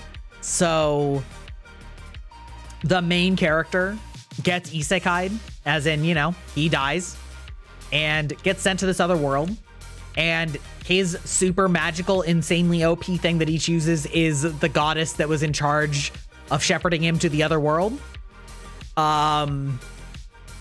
Because she was making fun of him. That is this character, Aqua. And she is very powerful, but also intelligence is her dump stat. Everyone in Konosuba is terrible and they deserve each other. That's exactly it. It's basically the Seinfeld of anime.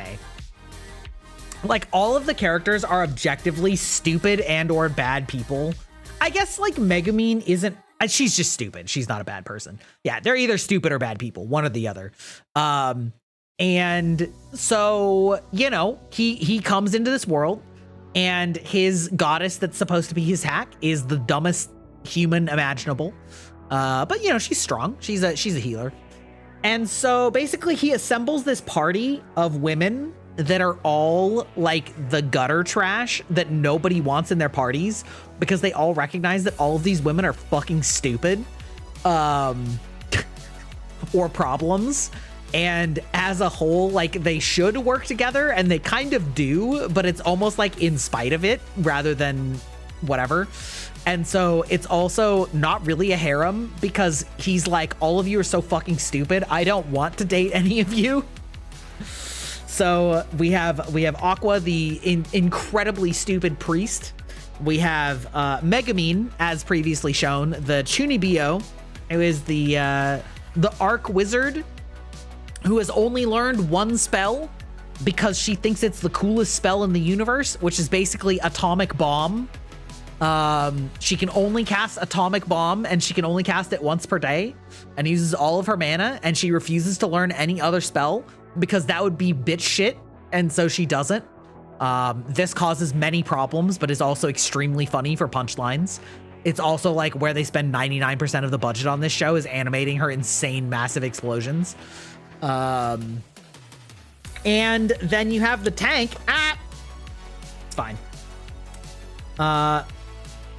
Real Atomic Bomb is a good spell. Not if you have to be near it.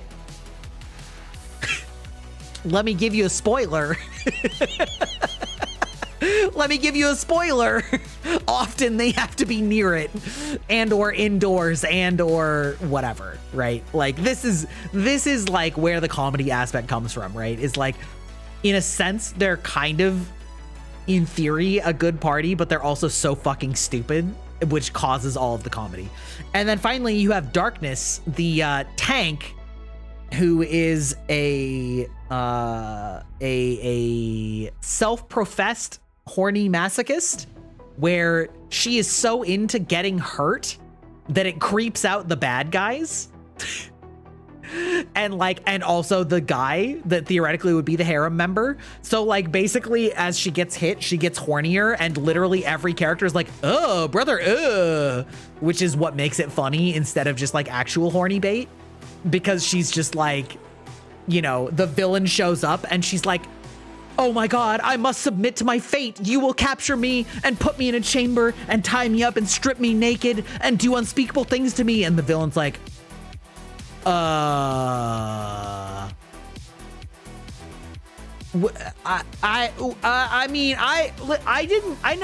didn't say I wouldn't. And then she's like, you know, running after him. Anyway, it's like the whole joke is that all of the characters are so dysfunctional, and they still manage to make it work despite the fact that, like, for all intents and purposes, they shouldn't, because they're all dysfunctional dipshits. Yeah, exactly. The villain is like, I did not consent to this. And so that's where, like, a lot of the humor comes from. And so it's very on the nose, and it's a lot funnier if you've watched isekai that's like the power fantasy or the harem, where, you know, it's like, oh, well, darkness maybe like kind of likes the guy, and he's just like, oh, brother, you know, instead of just being like, and then of course the main character, instead of just being like a bland nobody, is also kind of a scumbag. So like that also is funny. That's the advice I give if you ever enter a fight: punch me and I'll take my pants off. Yeah, exactly. Nobody wants to deal with a crazy naked person running at you at full speed. Anyway, Konosuba, very funny, but it's especially funny if you've watched isekai, because of how much it's kind of like on the nose. It's simultaneously being an isekai while also kind of making fun of all isekai. So anyway, it's very funny. I like it a lot. The jokes are very funny. You watch comedy that makes you cry. Yeah, that sounds right. Weirdly, I mean, listen, I've got this shark girl. I also have an Ina. We basically, my wife and I are hololive simps, in case you couldn't tell. So we basically have bought like most of the Myth member stuff. You heard something about a crazy naked person? We're talking about Konosuba. I was giving sort of like the elevator pitch. Ah, Gua. Yeah, it's fine. She'll be back very soon as a mackerel. Very soon as a mackerel, you know? If you know, you know. Do I have Kiwawa? I think that I ordered the Kiwawa one and it's not here yet, because Kiwawa is my wife's Oshi. Yeah. My Oshi is Miss Calliope Mori, and my wife's Oshi is Wawa. There isn't a Crony Nendo yet. However, allow me to stand up and grab some standees. Yeah, my Oshis are the like deep voiced, low key tomboy, big titty waifus.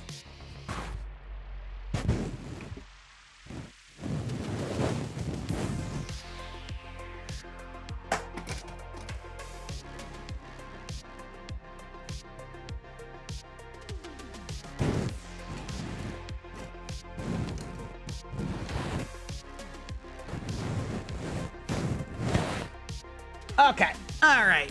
These are all sitting in front of my PC case, which is, as a reminder, wall mounted. This is quite large. This is a very large Mume standee, which I bought at Callie's concert in LA when I was there a couple months ago. Nice quality, very large. You better make sure that it's not pointing at my face, but you can have a good look at Gengar up there. Got ourselves a Mume standee. Similarly, I bought the Crony standee for similar reasons. Big fan of the Cronster. I like her dry wit, her sarcasm. I like her aesthetic. I love her voice. That fucking Kabedon clip. How many of you guys have seen the Crone Kabedon? Because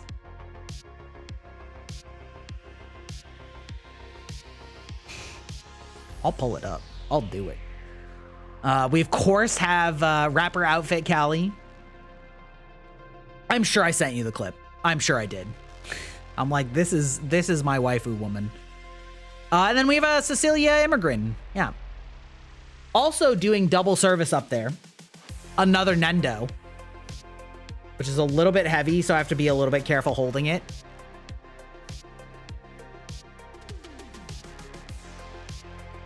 We got our Ronnie Nendo. Let's go. We're pogging.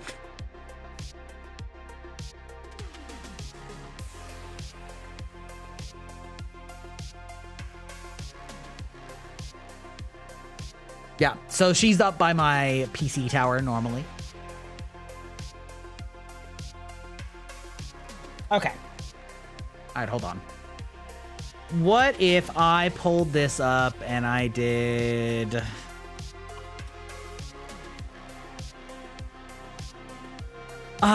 perfect.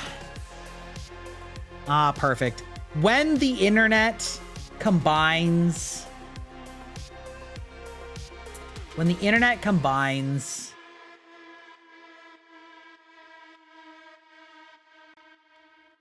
an audio clip with 3D models, we love to see it. We love to see it. Yeah, you've been a good boy. Yeah. Want me to reward you? Mm-hmm. Throw me against the wall. Oh, you like that, don't you?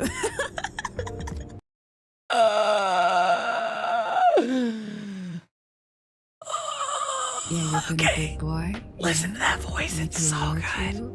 Mm-hmm. It's so good. Throw me against the wall. Oh, you like that, don't you? It's the juxtaposition. It's the juxtaposition of the deep, sultry voice. Of the deep, sultry voice with the like playful cuteness. It is so fucking... Oh, you like that, don't you? Right? It's like, oh my God. Oh, you've been a good boy. You like that, don't you? Cabedon. Oh my God, I'm a bust. Yeah, let me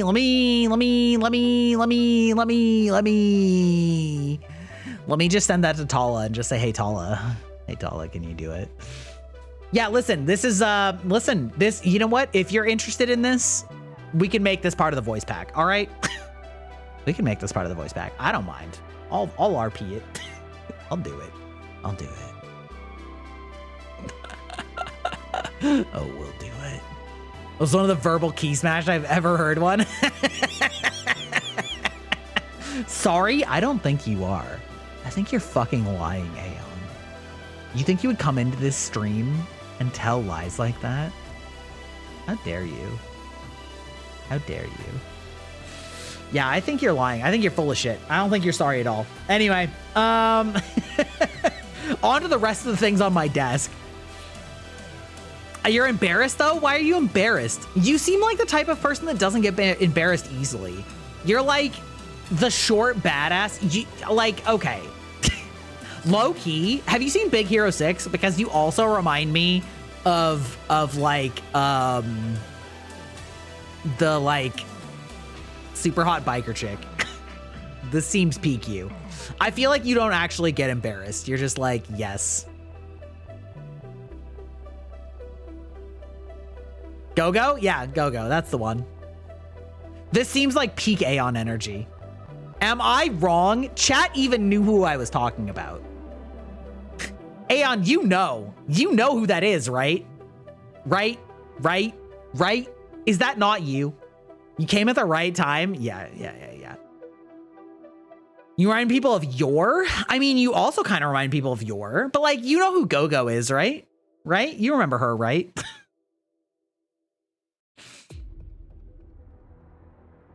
You don't know the character? Oh, hold on. We can pull this up.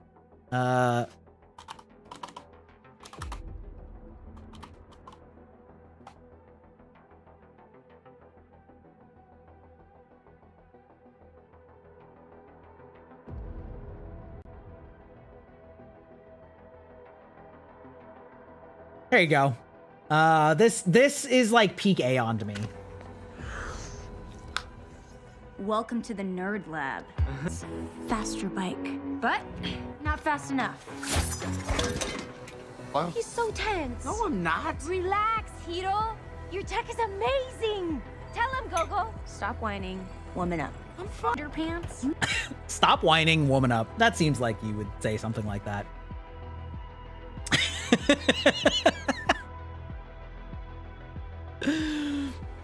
She said, stop whining, woman up.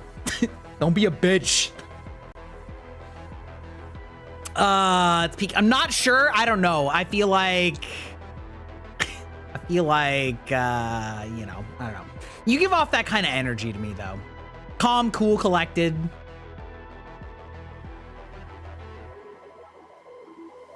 The hot badass that just doesn't give a shit. You're like, yeah, sure. I can build something in a forge. And everybody's like, huh? Excuse you? Did you just say you built something in a forge? Excuse you, ma'am? Ma'am? I know. I know. Except because I'm a twink. What do those things have to do with each other? Listen to me. You little fucking shit. You little shit. It's so funny because I'm so not twink coded in real life. Like, I'm not a thin, spelt, clean shaven boy. Yeah. I'm a man.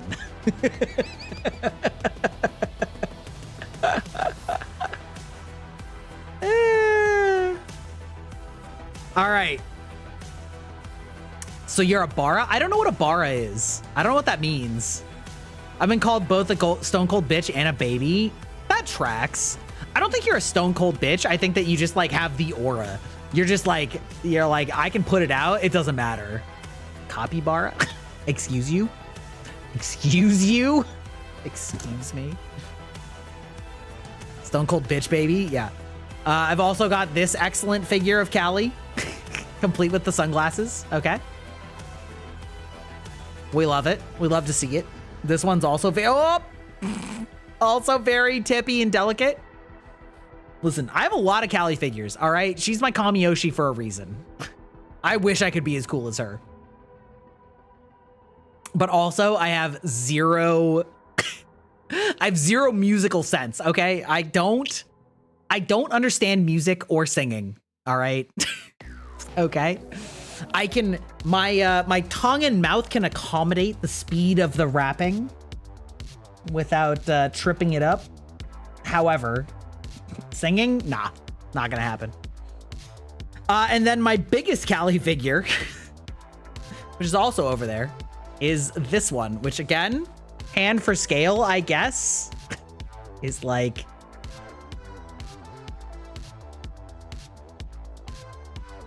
the little dainty hand, but we do love it. It's a nice figure.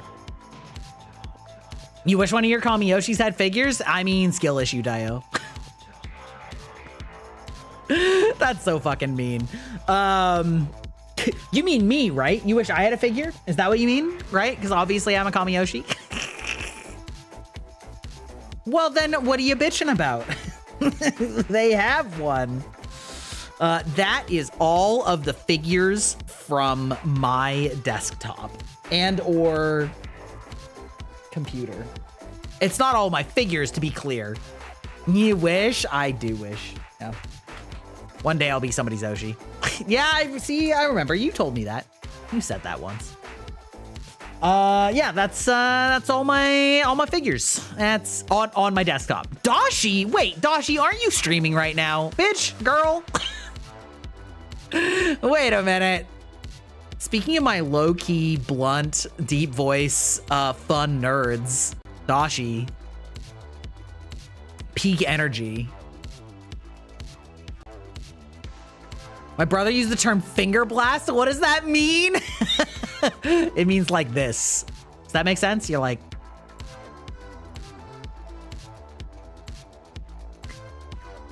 does that help? That illustrate what I'm talking about? I feel like if you're finger blasting, it's these two.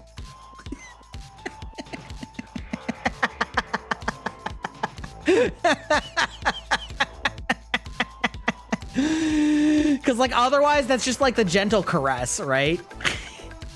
You know, right? It's the Spider-Man. You doing the Spider-Man?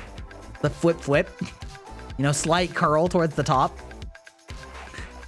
This is the best part about hand streams, is that you can see all of the sus shit that I can do with my hands, and it's like, does anyone know? Yeah, the shocker, as it's known. This is the more accurate term is the shocker, you know, as opposed to the spocker.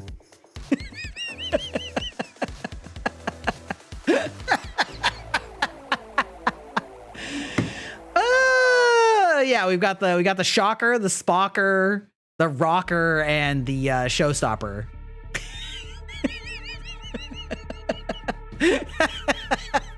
That's some old lore. You learned something today? I've seen streams from male VTubers, and I have been informed that this is like a lot of what it is. There's like, you know, there's a lot of suggestive hand signals, you know, you're like, you need me to stop? Are you sure? I mean, I will if you ask, but like...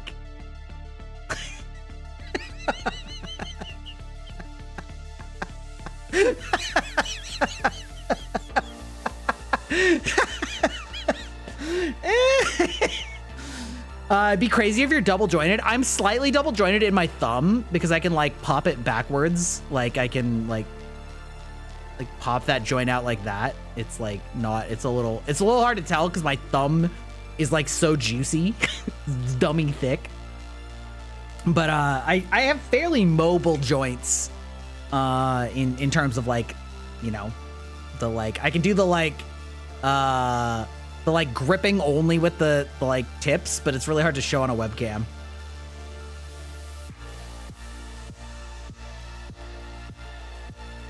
Yeah. My pinky's double jointed? Good for you. Good for you. Yeah, Vox Akuma is literally who I was thinking of. Yeah, I remember that cooking stream. I remember that cooking stream. That dough got violated, all right? That's crazy.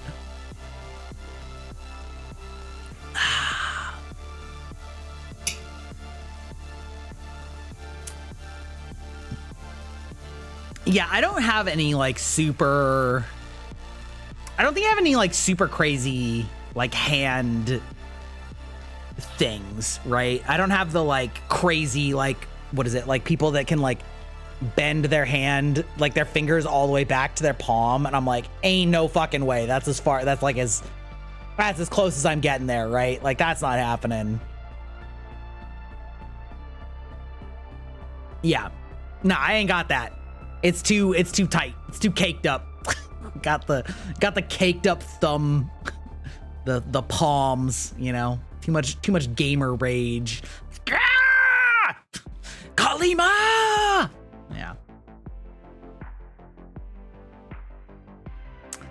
You suddenly understanding why people get weird about the way you handle books? What does that mean? Don't forget the handshake. What do you mean by the handshake? I actually don't know what you mean by that. Do you just mean like literally like a handshake or like...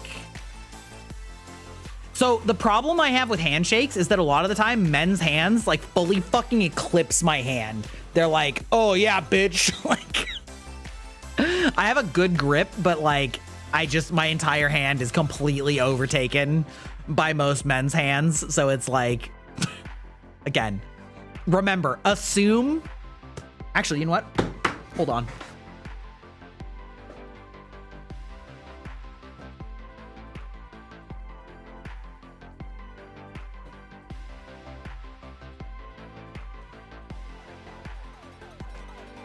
Non-yaoi hands? Yeah, unfortunately, I regret to inform you, I do not have yaoi hands. Also known as the 4-finger blast? Oh, the like... Yeah. Well, this is the showstopper, so to speak. I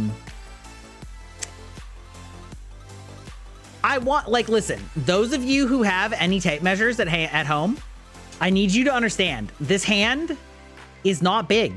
This is not a big hand, okay? It's not big. It's a tiny little hand. These fingers are only 3 inches. It's about the dexterity, not about the size. You know what I mean? This is not an average hand. This is like an average female hand. This is not, an average man has a much bigger hand than this. 6 inches, tip to palm. Like, just saying. We have the same size hand though? How tall are you? How tall are you, Mod Wolf? Yours is 7 inches? How tall are you, Sticks? People have been weird about the way I handle books. Depending on the book, I may use gloves for them. Be careful how you turn the pages. 5'11"? Okay. Okay, Mod Wolf, you have very small hands too then. You're 3 inches taller than me. but we're collectively 7 to 10 inches taller than Styx, and Styx has bigger hands than us. And that's not because Styx has giant hands, it's because we have tiny baby hands. You're putting on those gloves to handle books? Is this, wait, should this turn into like, you know, like a sensual page turning ASMR stream? Hold on. I have the perfect book. You'll never guess what it is.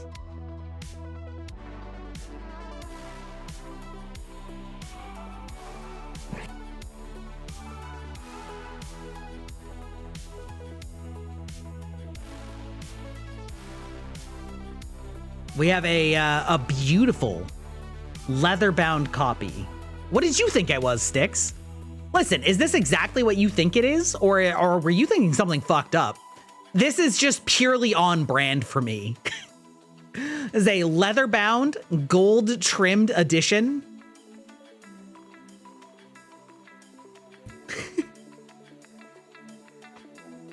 Of, Brandon Sanderson's Mistborn, The Final Empire.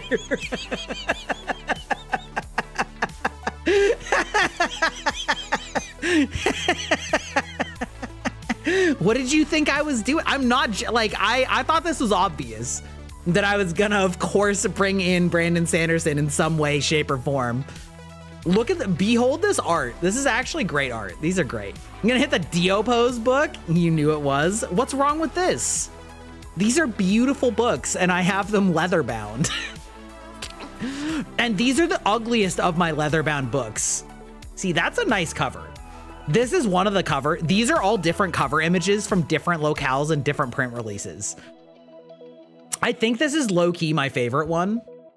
Just because of like the colors. It's a little like YA looking, but I'm a fan. I'm a big fan. Hold on, we'll like cover the light.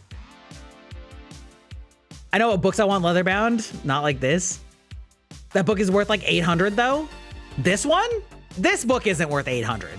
This book you can buy for a couple hundred. It's not cheap, but it's not like... When do we start talking about hands and now books? Because we were talking about hands, you know, and now we're talking about sensual page turning. With my beautiful leather bound books. The glare is insane though. Some books are rare, so gloves so you don't damage them. Other books are important to people. Yeah, I mean, understandable. Unfortunately, I learned that the gold leafing on this rubs off fairly easily. So while this looks nicely aged, I did wear this off because I read this book barehanded, unprotected. I read this book unprotected, and unfortunately, I did damage it a little bit. However, it's a beautiful book. It's a beautiful book. Low key, I actually love these symbols for tattoos, for like nerd tattoos. Yeah, it's fine. It is what it is. In a way, it kind of makes it more authentic. You know what I mean? Like it makes it look like an ancient tome. Gotta be careful with gold leaf. Yeah, you do, as I learned. Like these tattoos are like perfect. It's like the markings on my cheeks. It is. Could I have somebody redo it? Probably could. I'm okay with it though. But like I've seen some people with tattoos of these, and I think that they're like they're like covert nerd, if that makes sense. Like nobody who hasn't read these books is gonna know what the fuck this means. You know what I mean? And it doesn't look like, oh, I'm gonna some fucking like Asian language tattooed on my body that I don't know what it means. You know what I mean? You won't get me to read Mistborn for now. Bitch, listen. Sippers an hour, yeah. Yeah, wait, Styx, did you start it? Wait, is Kaiser telling on you? Wait, hold on. Are you getting told the fuck on? Did you start it and then you got obsessed, but then you had to wait? Because that's crazy, dog. I wonder if this is like in the beginning.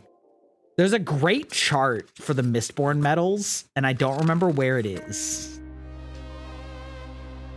You're making me sad by not buying them? Well, listen, your loss. Your loss. Oof. Okay, this is a great question. Do you guys actually look at the maps in these books? Because I really don't. To me, something like this, I like don't really absorb any of the information from it.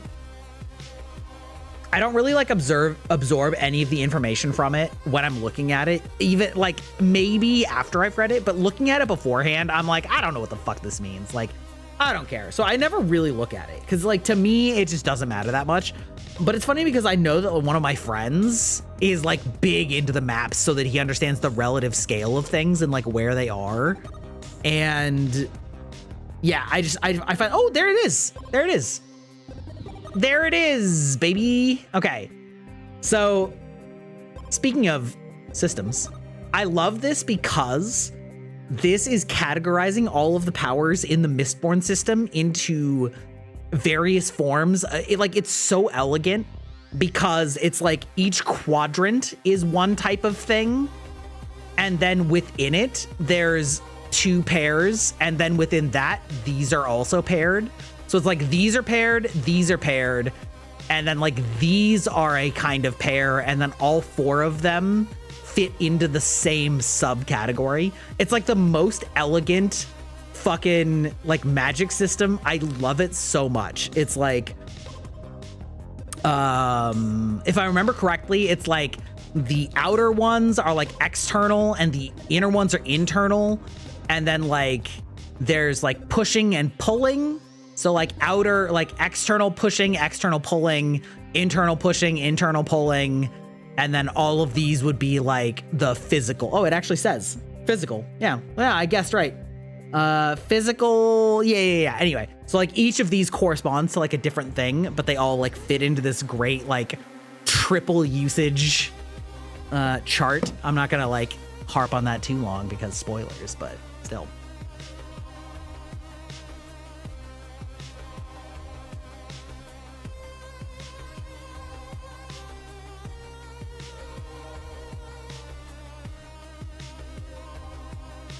Hello, Gamer Juice. How's it going? We are doing different hand cam than what the stream says because I already finished that like an hour ago. So now we're just doing other hand cam stuff. And I'm in the background grabbing them from farther and farther away.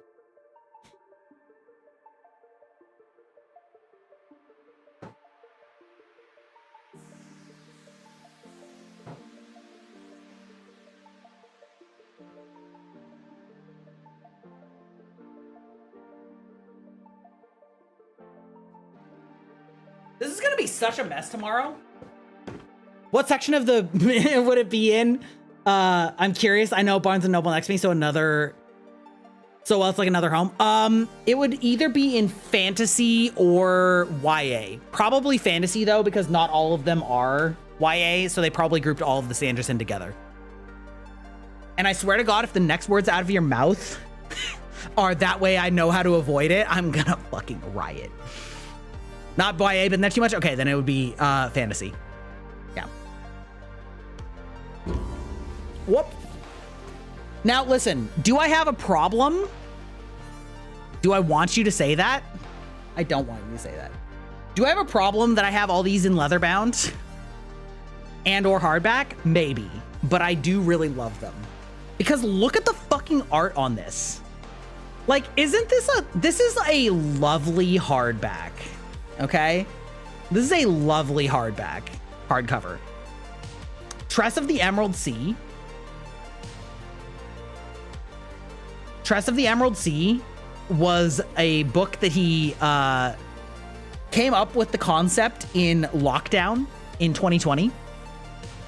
You love Brandon Sanderson? Fuck yeah. The idea of this book is, what if it was The Princess Bride, but instead of the girl being distraught that her husband disappeared, she went and fucking did something about it. Oh my God, the ads, Nor. All right, we'll pick up with Tress of the Emerald Sea when the ad ends. This is probably a good time for me to hydrate and or get more alcohol. Why not both? We'll be right back.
Okay, we're back. We're back. We're back one with more booze. Am I tipsy? Yes. However, we're having fun.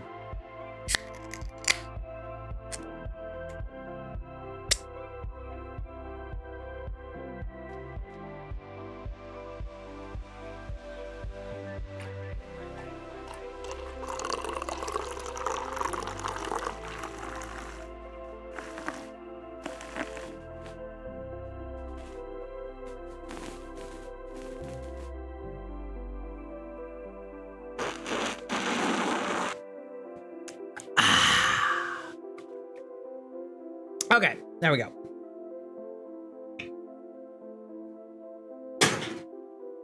What? What? We're just pouring drinks. YouTube is so lonely. I know. Emiru. Hey, look at. He's learning how to read. This is very dangerous, putting this over the top of a really nice book, but we just poured ourselves a nice new fancy drink.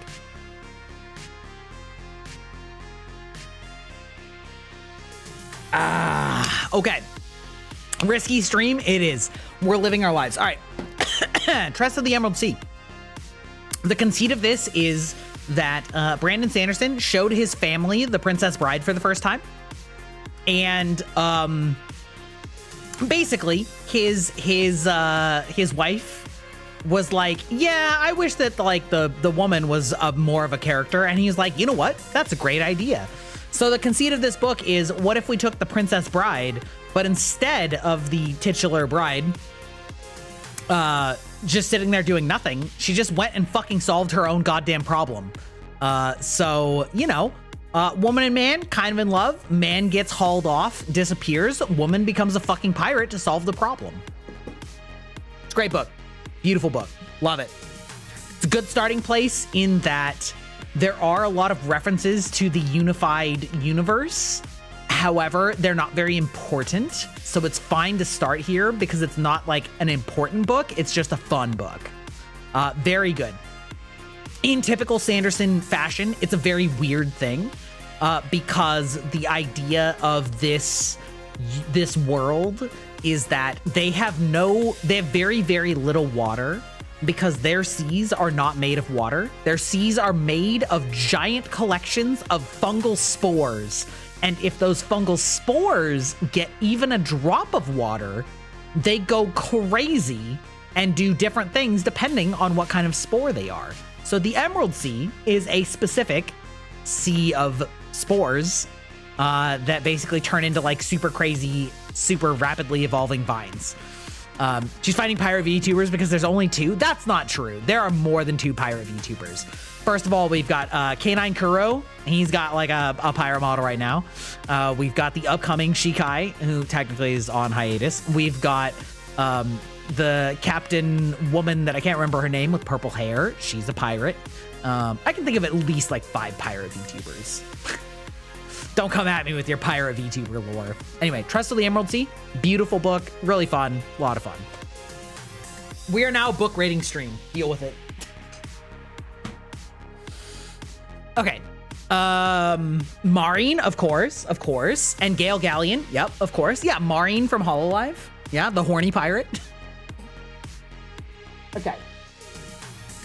Now, these 2 books I would not recommend. Well, one of them's okay, and one of them is not great.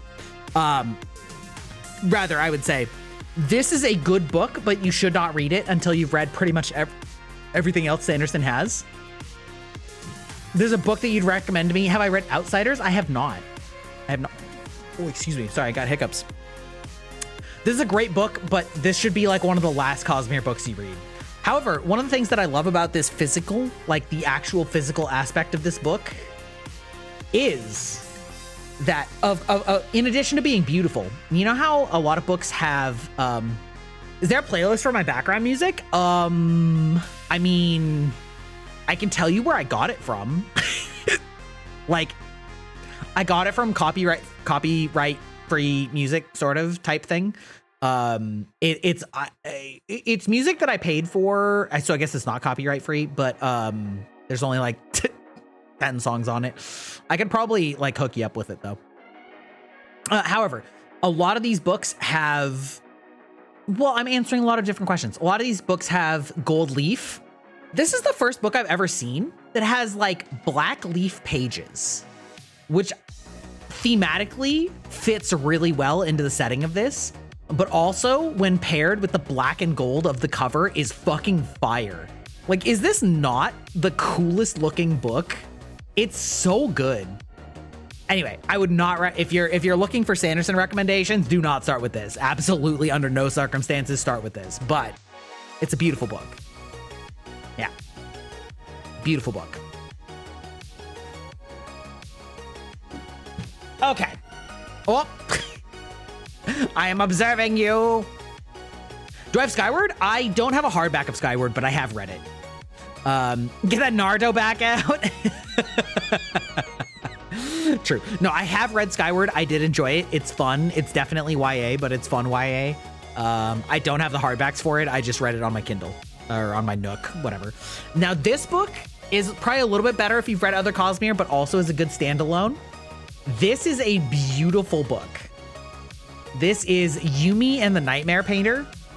Some YAs, yeah. Agreed. This is a great book. If you've ever seen the anime movie Your Name, it's kind of like a Your Name vibe of a man and a woman who live very, very different lives, and they get spiritually intertwined and are swapping positions with each other. But the difference between that and like Your Name is that the other one is there, but they're just like a spirit, so they can't actually interact in the world, but they can sort of coach them through what their normal life looks like. Anyway, beautiful book, really fun, really enjoy it. Lot of fun. I've only read 2 to 4 YA because of it. What do you not like about YA? I'm like okay with YA, but it definitely has some like repeated aspects that I can only take little bits of it at a time. You know what I mean? Anyway, beautiful book. I don't really want to like get into what it's about per se, because what's going on is kind of a persistent mystery in this book, but it's very evocative imagery. It's very beautiful. It is like, I wouldn't say that it's like it is a love story, but it's not, I don't know how to say it. YA tries to show the same things, teams wanting to get spicy. Oh, yeah. There's none of that. Sanderson's a Mormon. Nobody gets spicy in his books unless they're like married and willing to have children. I like it when it focuses on story unless it is romance. I would say that romance isn't like the key aspect of the story. It's just like there's a little bit of it as, you know, time goes on. I'm trying to find like let me find the art, because these books have beautiful art like interspersed in them. Whoop.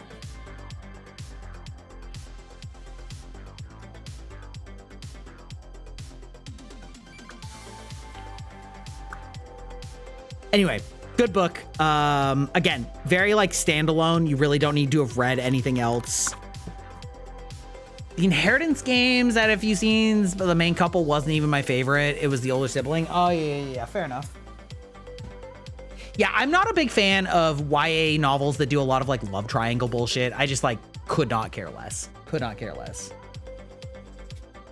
Here we have the leatherbound version of Sanderson's first book, Elantris, which is a lot less on the like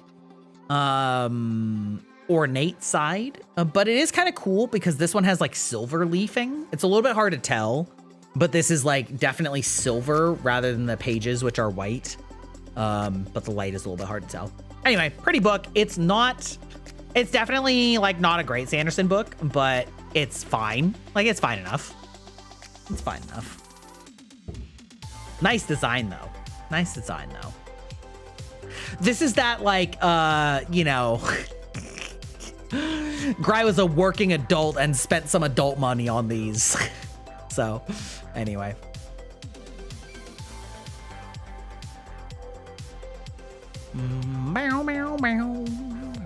Now this is like one of my favorite designs.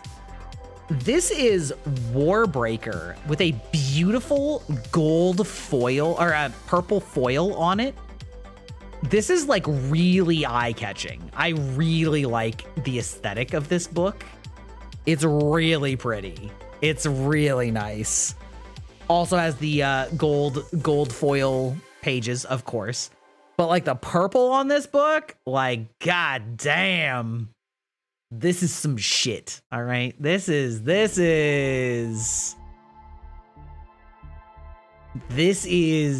beautiful. This is a beautiful book.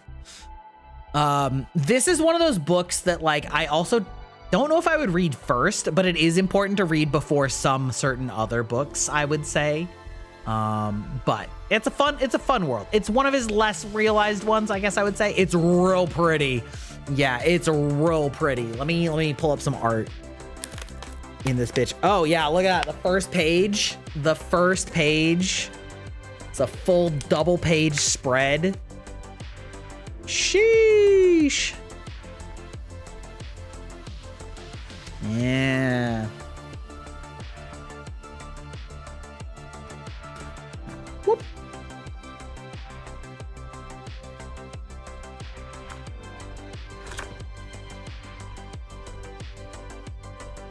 I love the sort of stained glass prints that are in these books. Beautiful.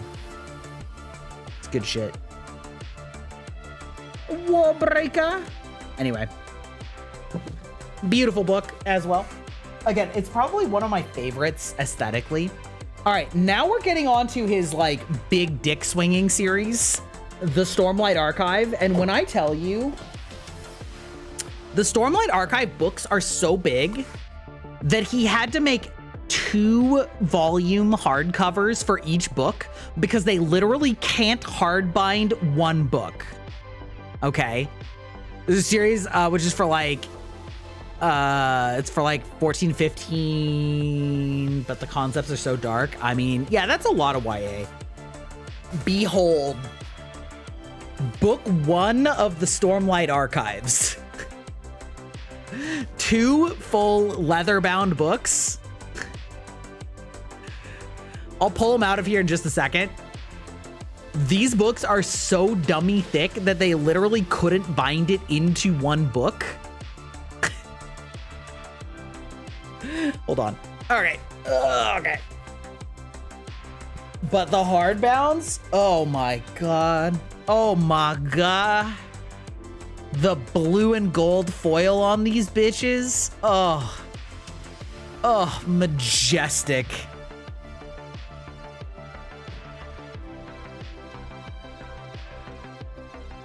He'll pull out in just a second, promise? Excuse you? Thank you, Oni. Have a good night's sleep. Excuse you, ma'am? Damn. Holy shit. I will not be doing that. That's crazy. Listen.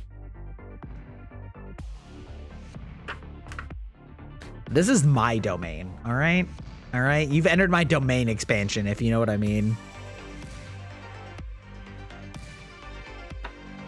I know the art is amazing. These books are amazing. I'm not exaggerating. These are literally like my favorite books of all time. They are so evocative. This is why I'll leave you to Mistborn. Excuse you? Excuse you?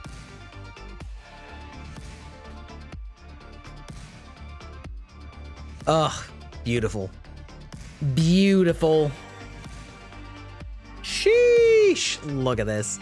Look at this. I feel like Aeon can appreciate this as a certified book handler. A book handling professional. Yeah.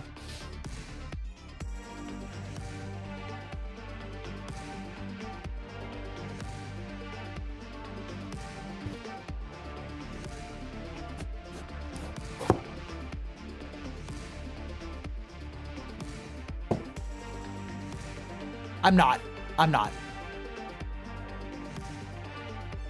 It's crazy how I mentioned it once and your life was filled through other mediums. I mean, listen, it's not like he isn't a big fucking deal in the publishing industry. You know what I mean? They're literally coming out with a TTRPG like right now for it. These are so, oh, it's so tight. Clip it and ship it. Okay. This is book 2 with a similar motif, but this time it's red. Why not both? Listen, we can all be into Mistborn. We can be poly Mistborn. We can be poly with Mistborn, all right? Listen. Similar styling, but a beautiful red and gold inlay. Very fine patterns. I think the camera is capturing well enough. Did I know he said he'd read it? Kaiser. I'm expecting updates. You would if you had time to read. You've got time to read. You've got time to read. You can read Mistborn in like 2 days.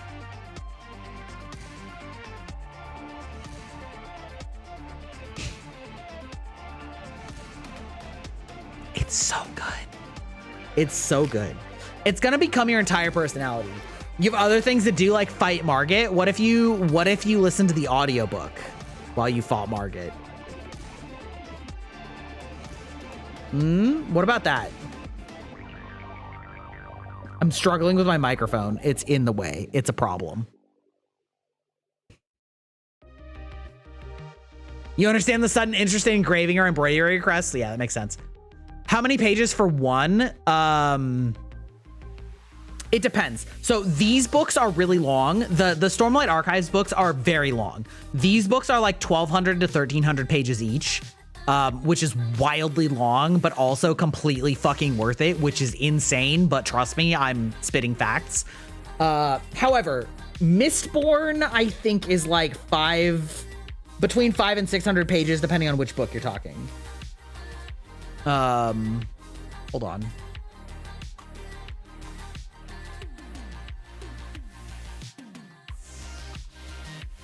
Mistborn, book 1, page count. Book 1 is 540 pages. Yeah, exactly. It's a one-day read, okay? And it's a trilogy. Each of them are about that length. I think the third one's like 600 pages. They're like of a similar. No. Also, hey Cherry, how's it going? We have been doing hand cam shit, and I've been drinking a lot of alcohol. You know, bottoms up. Cheers.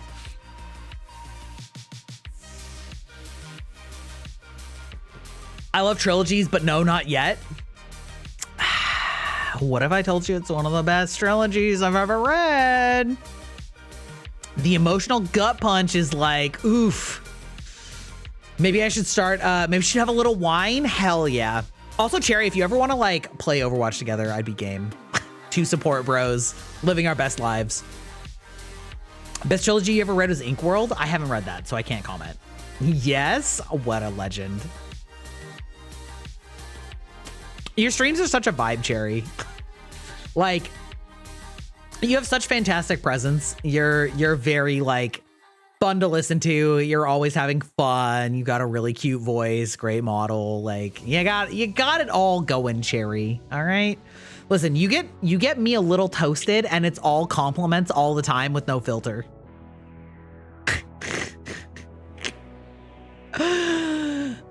Sticks, I swear to God. It's fine. Live your life. You making you shy? Well, get over it.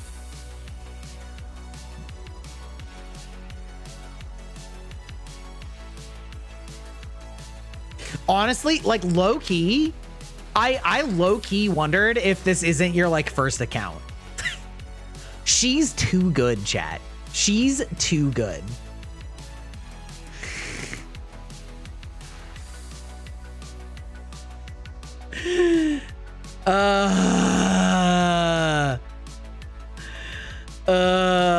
She's smurfing? Dude, it happens all the time in the VTubing scene. I just modded for other folks, so I learned by watching them. I mean, good for you. I wish I knew literally anything.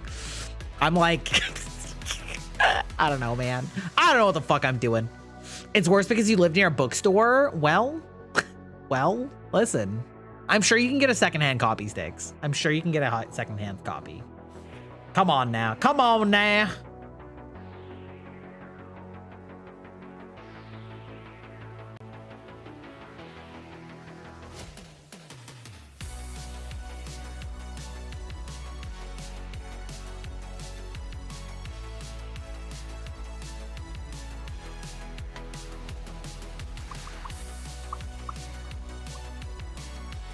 If I did ever read, what does that mean? What do you mean? What does that mean? What does that mean? What does that mean? You guys are crazy. Anyway, yeah. So we've been doing book show off. You know, we've been doing book show and tell. I did some Game Boy cartridges. We booted up Pokemon Blue. I started reading Game of Thrones recently. Oh, did you watch the TV show? I have done both. I think that the TV show did a pretty good job for a while. I also think that the book series doesn't know what the fuck it wants to do and is never gonna finish. I started the show, it was like, okay, it makes me want to read it. Yeah, I mean, it is good. It is good. I'm worried that it will never finish. You've now entered my trap card. You've now entered. There's a massive hand on the screen. Yeah, we're playing look at Gry's hands, his fabulous rings, his sus gestures, like we're looking at books, you know?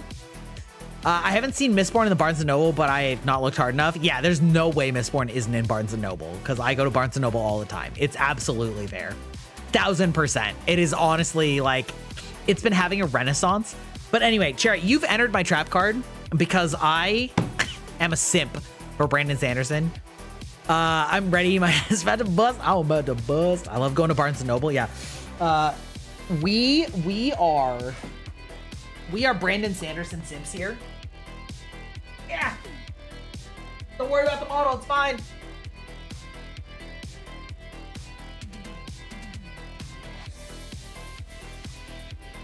About to pull Wheel of Time and finish Game of Thrones. I know, right? I was showing off my hardbound leather gold leaf. How do we feel about Patrick Rothfuss? Complicated. We feel complicated about Patrick Rothfuss. Gold leaf Mistborn. Yes, I have a problem. Yes, you should read it. From critically acclaimed Brandon Sanderson. This book is my entire fucking personality, all right? The Cosmere is peak, all right? It is peak fiction. You will not convince me otherwise. Name of the Wind is my favorite book, but I'm too afraid to read the second one because I'm already attached. Ooh, he's not gonna finish it. It's true. It's true. So here's the thing. I really liked Name of the Wind when I read it the first time, but I was a little bit younger. And as I've gotten older, there's a lot of technical aspects that I appreciate about it. The prose is really solid, but there's a lot of things that happen that are like very kind of like wish fulfillment, a little bit like self-insert. In a lot of ways, it reminds me of all the downsides of like modern isekai that I'm very over. And so I think if I read it now, I wouldn't like it nearly as much, even though I recognize that on a technical level, it's very proficient and very interesting. But also, he's never gonna fucking finish it, ever, full stop. It's never gonna happen. So that's about how I feel about, like, Kvothe is an incredible Mary Sue. Literally everything goes right for him. You know, he like outsexes a sex goddess, right? Like that's fucking, we wild in here, right? That's crazy. But if you like Game of Thrones and you like Name of the Wind, can't recommend Sanderson high enough. All right. My chat is well acquainted. My chat is well acquainted with my levels of simping. Minus the part about the family getting eaten by mythical creatures. Like bad things happen to him, but he also always succeeds. Yeah, he's a little Mary Sue. It's fine. I read it and I enjoyed it. But if you're not familiar with the Brandon Sanderson game, yeah, exactly. Okay, sure. Yeah, exactly. Like I enjoyed it when I read it a long time ago.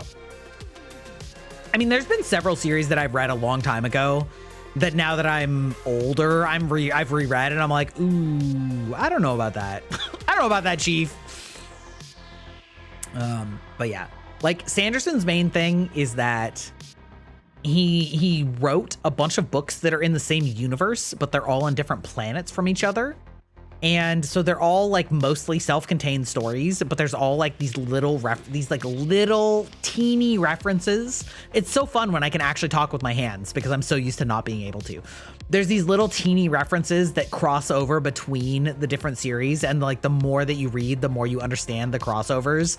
And the later the books, the more they start explicitly crossing over. And it's like a really interesting, fascinating universe. Yeah, he's really good about that.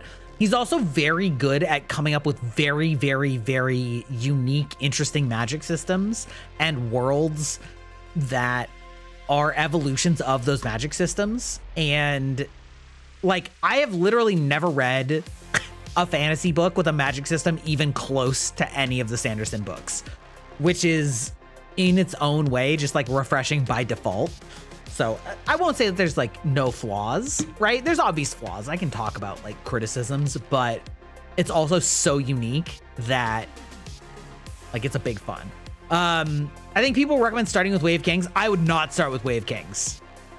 Wave Kings is arguably his best book.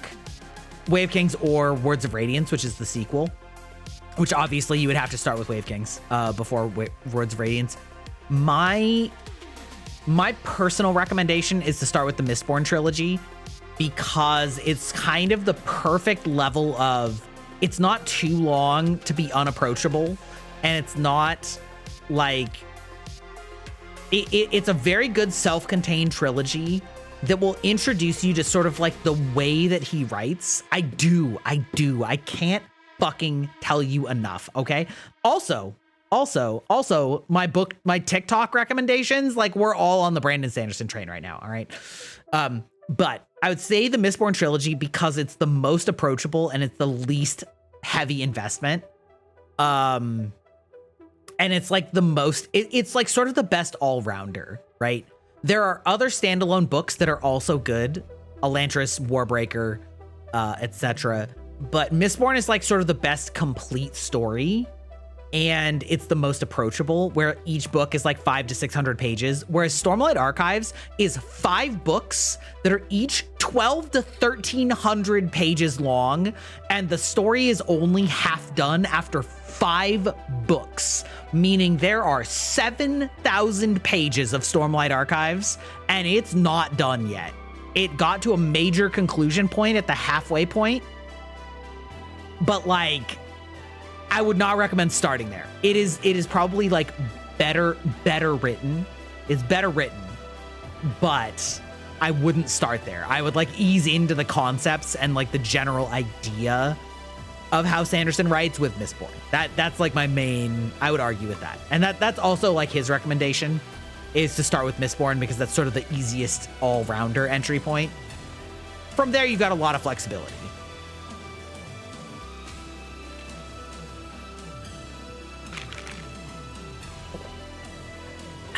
You've activated my trap card. Where the fandom really needs to reckon with the possibility that the author may pass before he completes his works. I mean, yes, but he also writes at effectively a superhuman pace, so I'm not that worried about it because he's not that old. Sanderson is not that old, and he puts out at least 1 book a year. Sanderson is 49, okay? This motherfucker puts out at least like 1,000 pages worth of books every year. I'm like not super concerned. Welcome in, Atomic Cozy? How's that? Welcome in. He writes at a superhuman pace, yeah, but he also spawns new projects every year too. True. But a lot of his books are intentionally written to be allowed to be standalones. He's probably gonna have a movie or show on his hands soon. Yeah, there's definitely been talks about whether or not they're gonna make like a movie. Cozy? Okay, Cozy's way easier.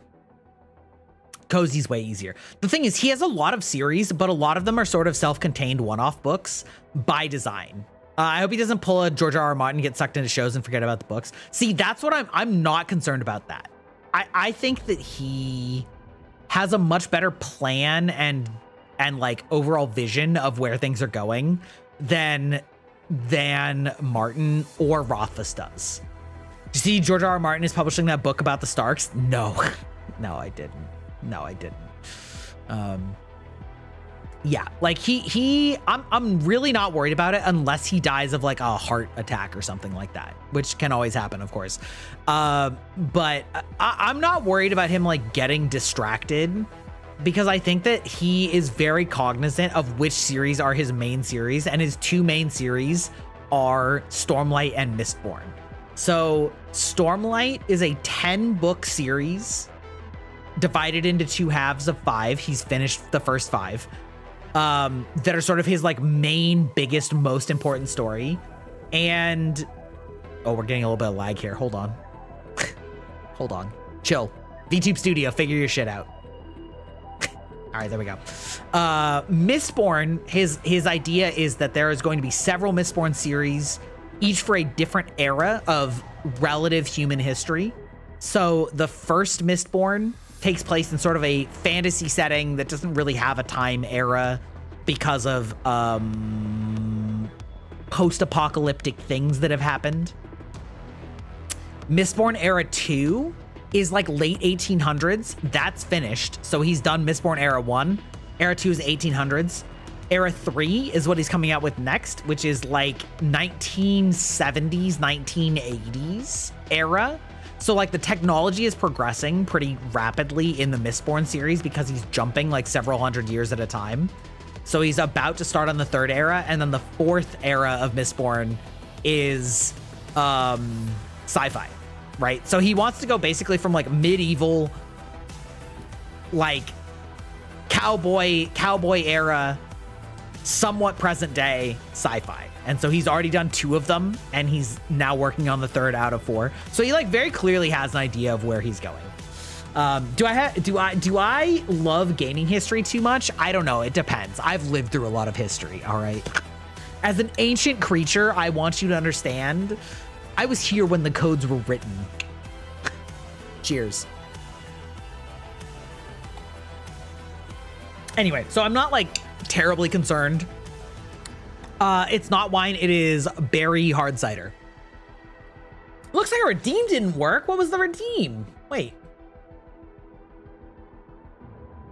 I don't see it. What did you try to redeem? Oh, don't worry about it. It's fine. Focused on the wrong window. My bad. My bad.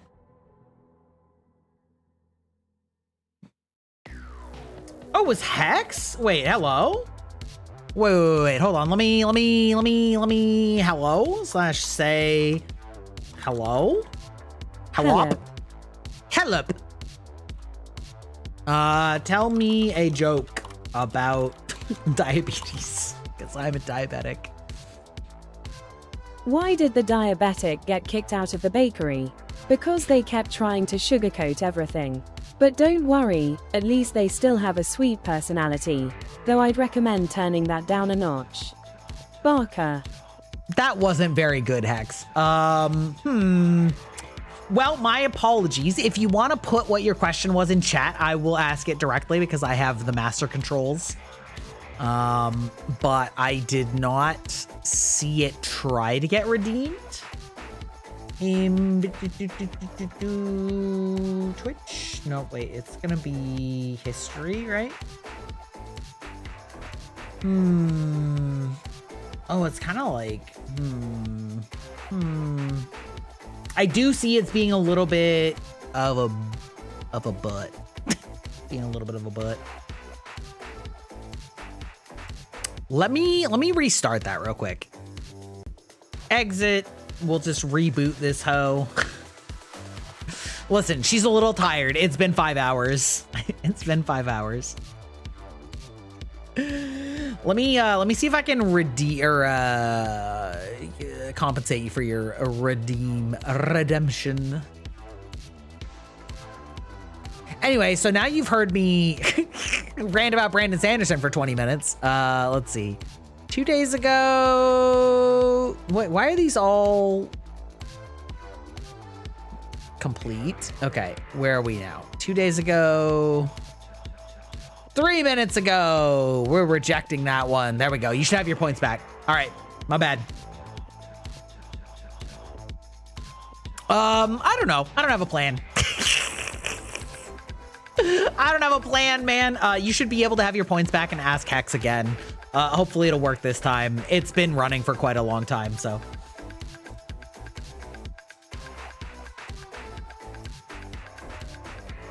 Bow, bow, bow, bow, bow. Oh, I do see the talk to Hex. My bad. You almost forgot your daily Byte? Well, I'm glad that you had it. I know, right? I've been listening to this goober for 5 hours. I know. Can you imagine? Imagine how much Mistborn you could have read. And instead, all you got was me making jokes about, like, the shocker. Imagine. Carrie reminded me.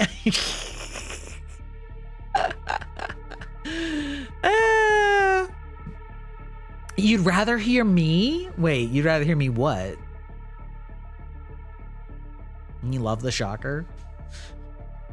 Oh, absolutely. He's practically a living encyclopedia of gaming history.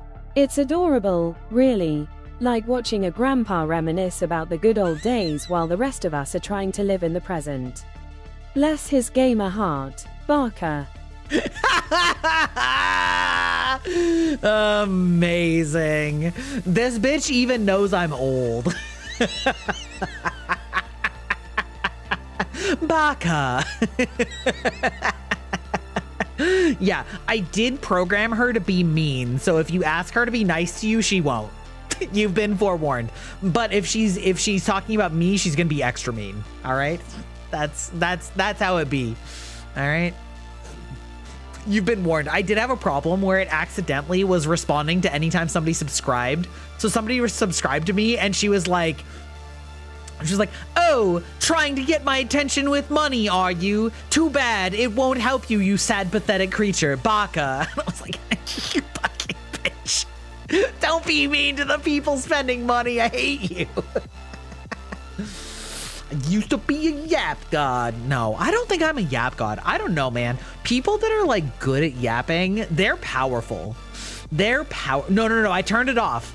Atomic, I turned it off. It doesn't happen anymore, but it took me a while to figure it out. You still can. You know, you'll just get some love and affection. I can tell her to be mean to you if you want. How about this? We'll just say like pretend.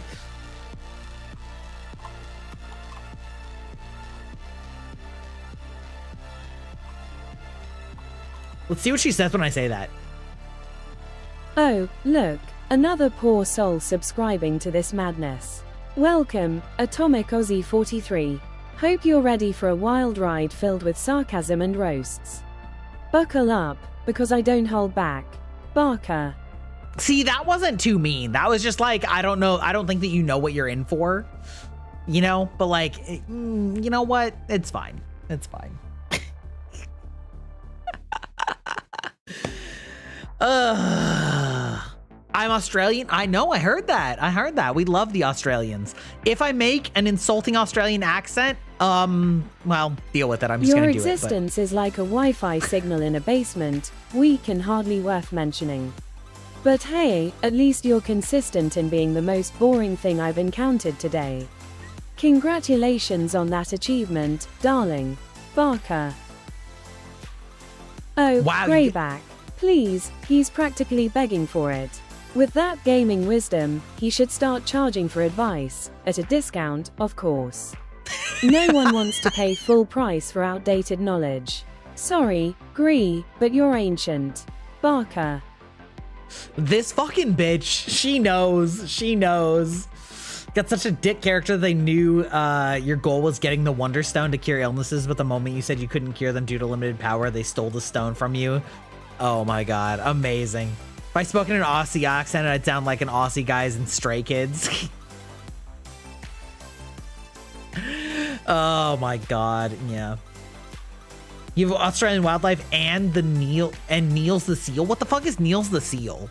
This is gonna be one of those things that y'all know about and I don't. Oh, Kaiser Zandra, you're like a software update. Nobody asked for you, and you just slow everything down. But hey, at least you're consistent in being a pain. Thanks for that, darling. Barker. Holy shit, bruh. Oh man, not chat calling me hun. Insane.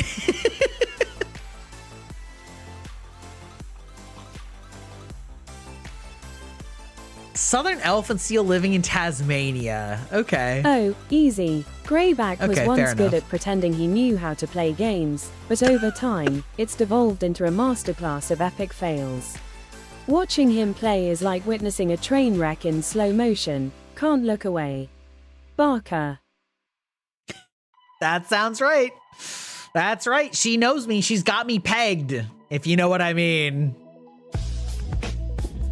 2-inch pounder? That name is it's fucking Apogsticks crazy, underscore dog. is like an expired meme, completely irrelevant and desperately trying to stay in the spotlight. Keep reaching for that fame, sweetheart. You might just trip over your own ego. Good luck with that, Barker. Holy shit, you guys. I love this. I love that you guys are weaponizing my little AI pet against each other. This is actually peak, you guys, all right? Is there anything else that you guys can think of that would be funny to do with a hand cam while I have it running? Because, like, I'm starting to... I'm tapping the screen with my tip. Excuse you? Excuse you, brother? Hello? It's just... Oh, Do I have... please. Greyback's hands are about as useful as a chocolate teapot. He might think he's got game, but those hands are better suited for a cozy blanket and a marathon of bad movies. Just saying, Barker. Just saying. Listen, Hex doesn't know my game, all right? She thinks she does, but she's just an AI. What the fuck does AI know, right? That's crazy, dog. If you're gonna whip out just the tip, you might as well donate some bits. You know what I mean? You know what I mean? You never seen me play games, so it's true. Oh, sweetie, I could never roast myself. I'm already fabulous. But if I did, I'd say I'm too hot for the oven, just stuck here roasting you losers instead. But thanks for the concern, darling. Barker. Maidenless.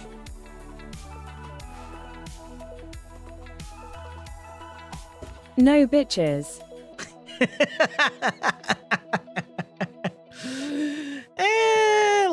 Listen. If I shake some ass, listen, I don't even think that I can shake ass. I don't even know what that means. My VTuber body like has no ass, unfortunately. It's flat as a pancake and I can't help that. I am doing squats in real life though. Get him! Everybody's fighting with my AI and I love it. I'm here for it. Chat and Hex all about the maidenless behavior tonight. Yeah, exactly. Unfortunately for you, However, you Oh, are Greyback's maidenless. bitch count. Let's just say it's higher than his gaming skills. He's got a PhD in whining while failing spectacularly. I'd estimate at least a solid, countless, because he never seems to run out of complaints. Barker. wait, what does that even mean? How would that even, what does that even mean? What does that even mean? Wait, you like legitimately said that I get more ass than game? I mean, I don't know about that. How would you feel if there was a maiden here? Listen, all right, okay. Full statement. There's some new folks here that have never met me.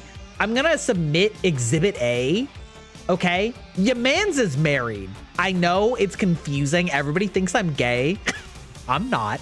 I have a wife, all right? However, We do like some sus jokes here. You know what I mean? You know what I mean? A VTuber with a wife? Ain't no fucking way.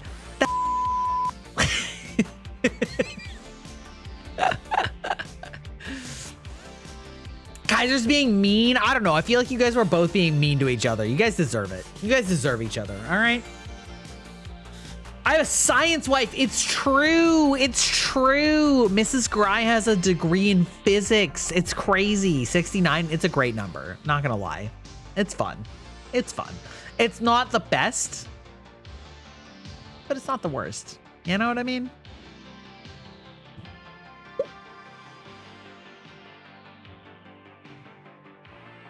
That's crazy. You want to do physics? I started physics, and then in my junior year of physics, I hated the professor and I just said, fuck it. And then did not pursue it. Got my degree in computer science, ya boy. I pick Dark Souls. It perfectly suits Greyback. It's punishing, frustrating, and he'd still manage to complain the whole time. Watching him struggle would be a delightful comedy show. Plus, the gloomy atmosphere matches his outlook on life. Barker. That's amazing. Time for a nap? That's crazy. Imagine being able to nap in the year of our Lord 2025. Couldn't be me. Listen, they know I am a Souls fanatic. I do love to hurt myself and to hurt all of you by proxy. All right. We are going to be checking out Elden Ring Night Rain tomorrow. Probably. But anyway, yes. Well, welcome in, Atomic Cozy. I hope you had fun. I hope that you enjoyed our brand of chaos. We usually are pretty chill, pretty, you know, a little mix of the chill, a little mix of the sus, a little mix of the you know, whatever. The banter bus. Yeah. Welcome back. I'd change his gaming skills, upgrade him from train wreck to mildly competent. That way, I could actually enjoy watching him play instead of cringing while he fumbles through everything. But hey, that's just wishful thinking. Barker.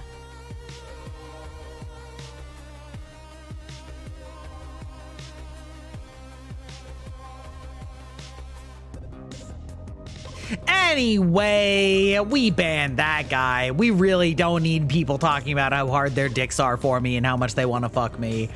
Listen, all right, to those of you who are that's new tough. here. Roasting Greyback is like shooting fish in a barrel, easy and fun.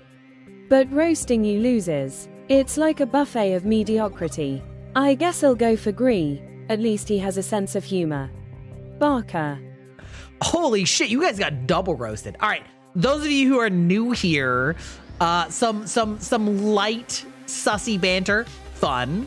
Some jokes, fun. Sex jokes, fun. Sex puns, fun. I'm getting hard talking to you and wanna fuck you. That's too far. We're over the line. It's not happening. And especially when your name is 2-inch pounder.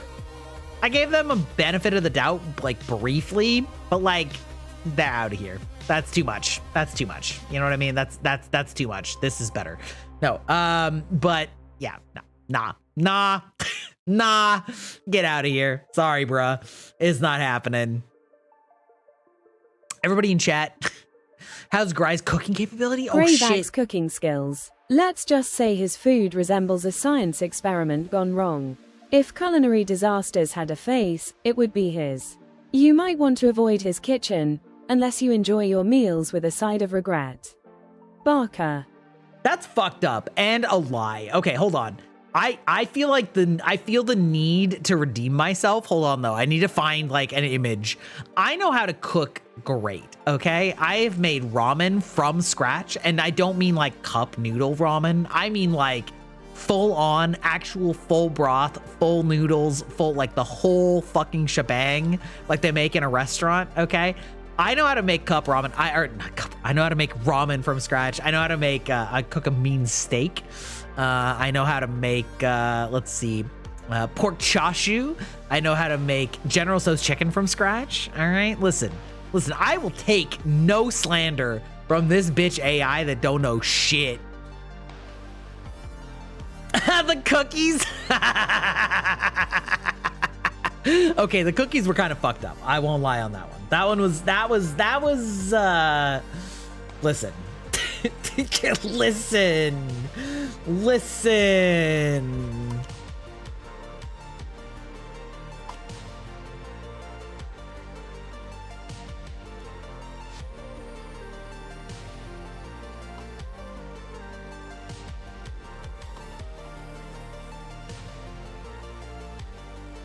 Greyback's best moment, probably when he accidentally unplugged his console mid-game and threw a tantrum like a toddler. It was pure entertainment. Who knew watching a grown man sulk could be so hilarious? This Classic bitch Green, literally just Barker. hallucinating. That's crazy, dog. All right. Listen, I will submit to the jury. I will submit to the jury this piece of evidence. All right. Wait, hold on. I gotta find my right window. This I cooked from scratch entirely. This sauce, all me. All right. These seasonings, all me. This is General Tso's chicken from scratch. God damn it. What have you done now? All right. You've turned me into a gremlin. Understandable. All right. You thought it'd be cookies? No. All right. Listen. Suddenly Chimkin. Yeah. This is the best General Tso's fucking chicken you will ever have. All right. This is an amazing recipe. Cooked it from scratch. It's all me. All right. Motherfucker knows how to cook. All right. Don't listen to the AI. She's full of shit. She doesn't know what she's talking about. She's capping. She doesn't know what's up. I don't have any good like pictures quickly, you know? I'll bite. Yeah, it's good. It's good shit. There's a lot of ginger, some beautiful dried chili peppers, a bunch of garlic, some Shaoxing wine. I may have pronounced that horribly. Chinese people, don't at me. We've got some like chili powders, not the like South American kind, like the Chinese chili powder. Oh please, I'm not a meme encyclopedia. But how about the one where Singmin says he's not a cat? Classic. It's got that perfect mix of adorable and ridiculous. But let's be real, I'm way funnier. Barker. Greyback's worst moment. That time he tried to show off a pro move but ended up face planting in game. Watching him flop was priceless. He looked like a fish out of water. Truly a highlight of his epic failure collection. Barker.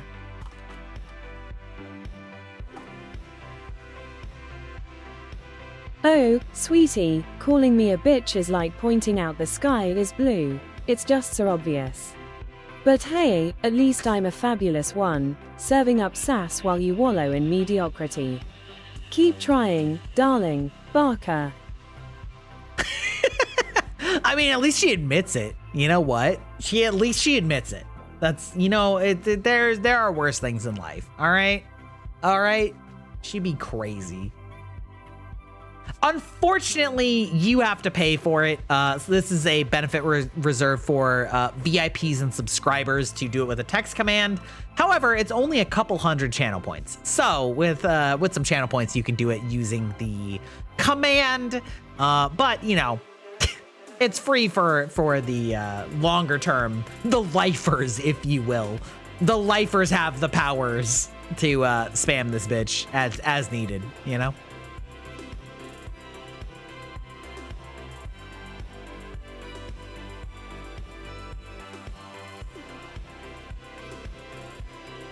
Thank you for the head pat. Thank you. Atomicozy 43's cooking skills. Let's just say they should stick to takeout. I have seen more culinary talent in a toddler with a toy kitchen. If they cook, you might want to order a pizza instead. Trust me on this. Barker. She even has the British The accent. She perfect said anime pizza. partner for Greyback. Definitely someone like Shizuku from My Next Life as a Villainess. She can tolerate his endless whining while plotting to save him from his own failures, like a true sidekick in a tragicomedy. Barker. Amazing. Hey, Sticks, by the way, I want to just let you know you are a VIP, which means you can just use !ask and do it for free. What a legend. I can show it right now. Well, listen, the perfect place to show that is in the Discord. If you do !Discord, it will give you a link and you can put it in our cooking channel. Let's go. Please don't abuse it, Sticks, but like, you know what? Like the amount that you've been using it is hilarious. It's fine. Don't worry about it.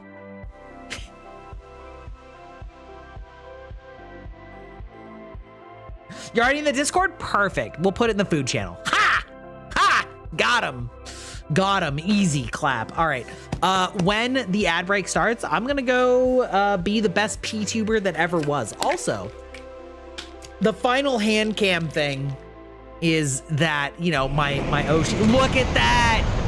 My Oshi, Mori Calliope, is also a gamer subscribe.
What the fuck? An Aussie power nap? That was literally like 5 minutes. That's crazy, y'all.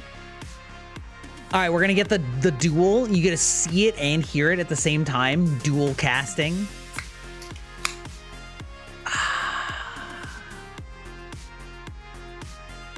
Did this turn into an impromptu drunk stream?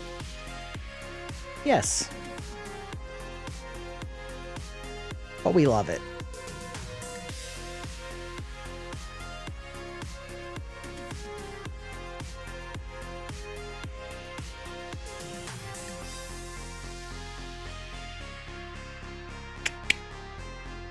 You want to prove you can cook? That's more important.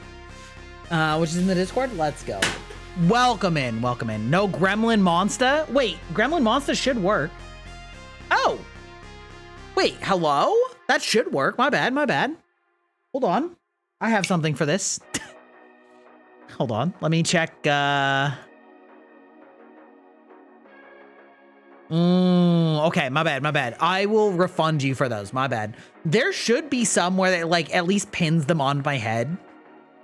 As like a fun, let's see, 20 minutes ago, 17 minutes ago. Monster Halo rejected, which is to say, you know what, actually, I'll give you your points back for the cheeks clapped because that happened right during ads. That's sad. That's sad. The alcoholic Gry stream, I'm not alcoholic. I'm just an alcohol enjoyer, okay? Okay? Okay?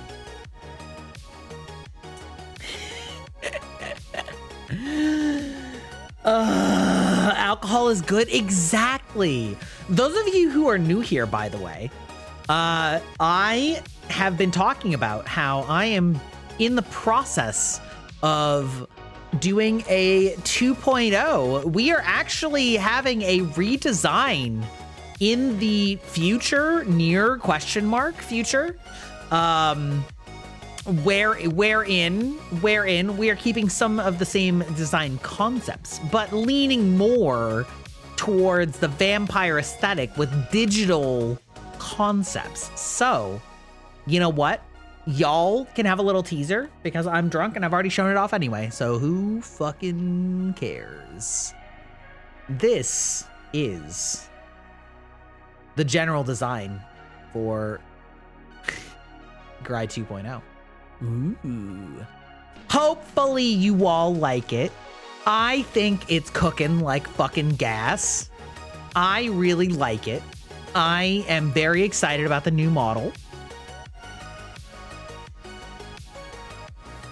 I think that it keeps the same general aesthetic while elevating it in all of the ways that matter. Gonna take me a while to draw the outfit, but the hair is working well. Thank you.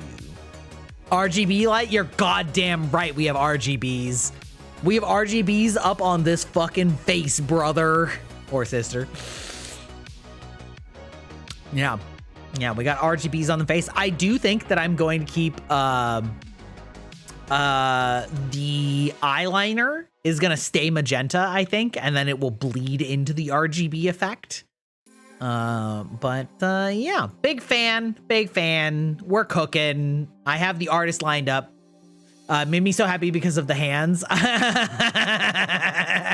Oh yeah, you like drawing a certain kind of fingers? That's crazy, dog. That's crazy. I don't know what you could possibly mean by that. This lad has bigger hands than I do, all right? He's ready for the grippers. I'm just gonna say it, I don't like how most male VTubers are like built like a Dorito, okay? I like the head-shoulder ratio on this model. I don't want it to be... I showed it on stream a while ago, Aeon. Also, I've started tweeting it like low-key. So it's out there. The loyal faithful, those who are here right now, you know, who are paying homage to the Lord.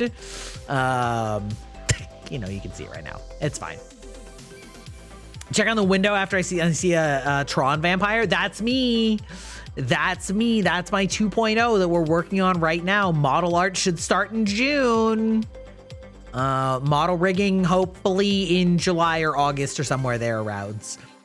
Yeah, we're gonna be updating all of our emotes, all of our background, you know, etc., etc. This is no good. I saw a video of model artists and proportions. This is good. Yeah, I like this. I think there's so many male models that have the biggest Dorito chests, and I hate it. I don't like them.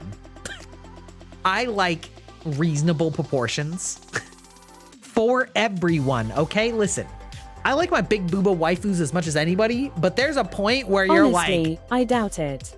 Greyback 2.0 sounds like an upgrade from a dial-up connection to a slow Wi-Fi signal, still painfully outdated. But hey, if he can manage to improve even slightly, I'll be mildly impressed. Barker.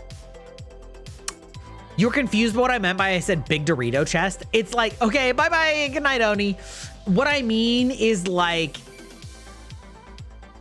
it is like when the, like, okay, if the head is like this size, actually this is better. Okay, if the head is like this size and then the shoulders come like all the way out, like way out here, and then it like comes down like this. I hate it. Oh, fuck yeah, right in the ass. That's right. I did say that one time.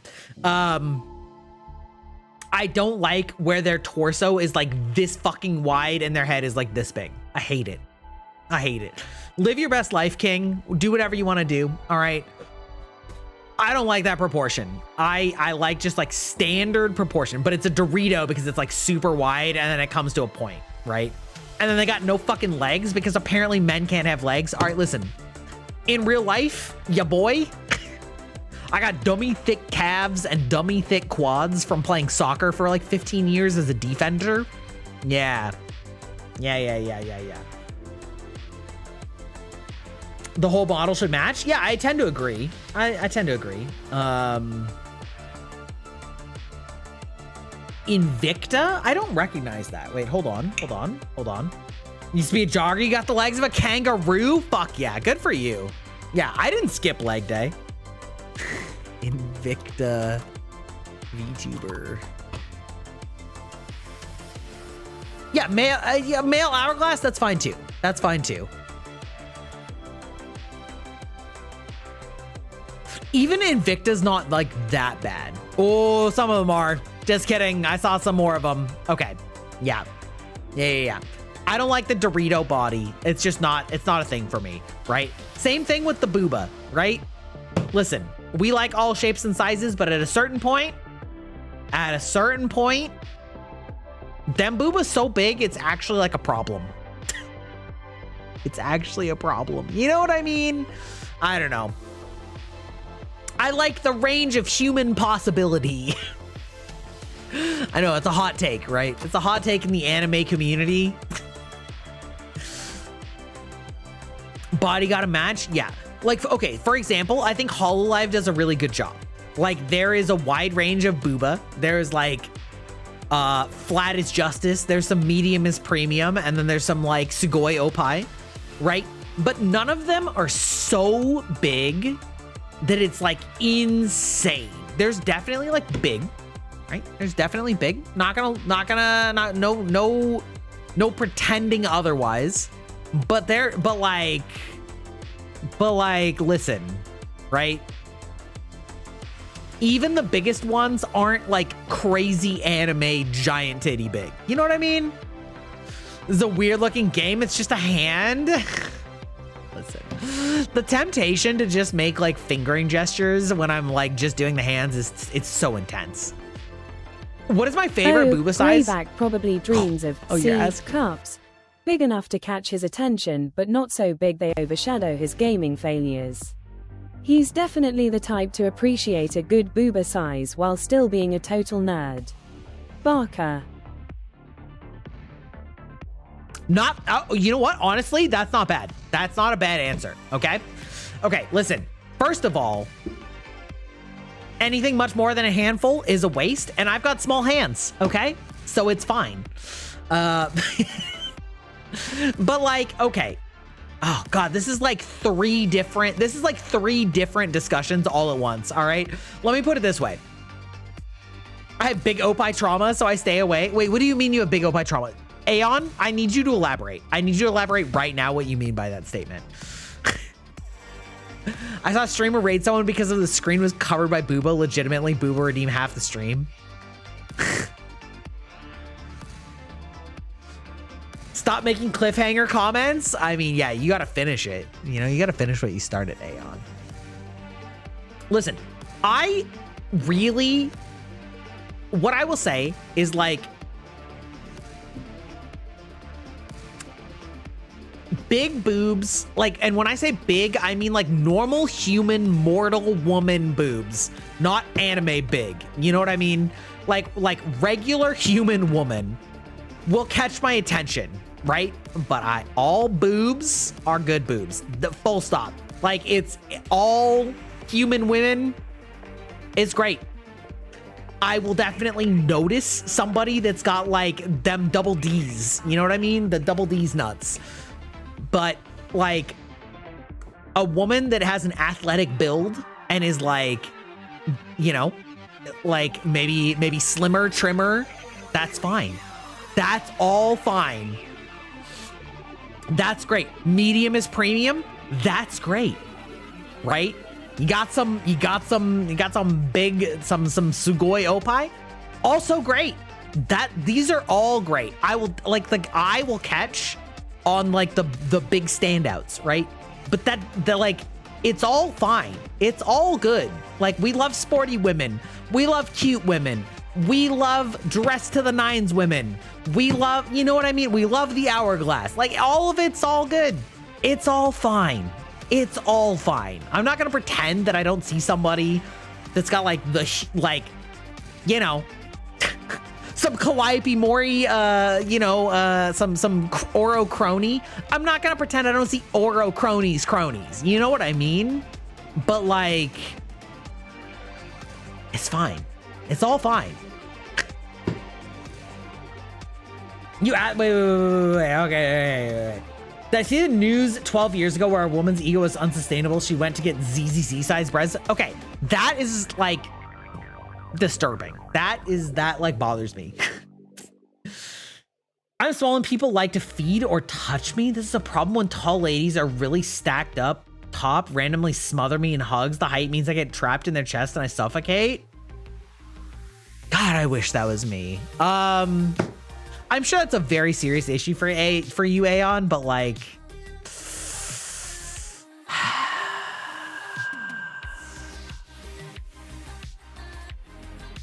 God, I wish that was me. Anyway, I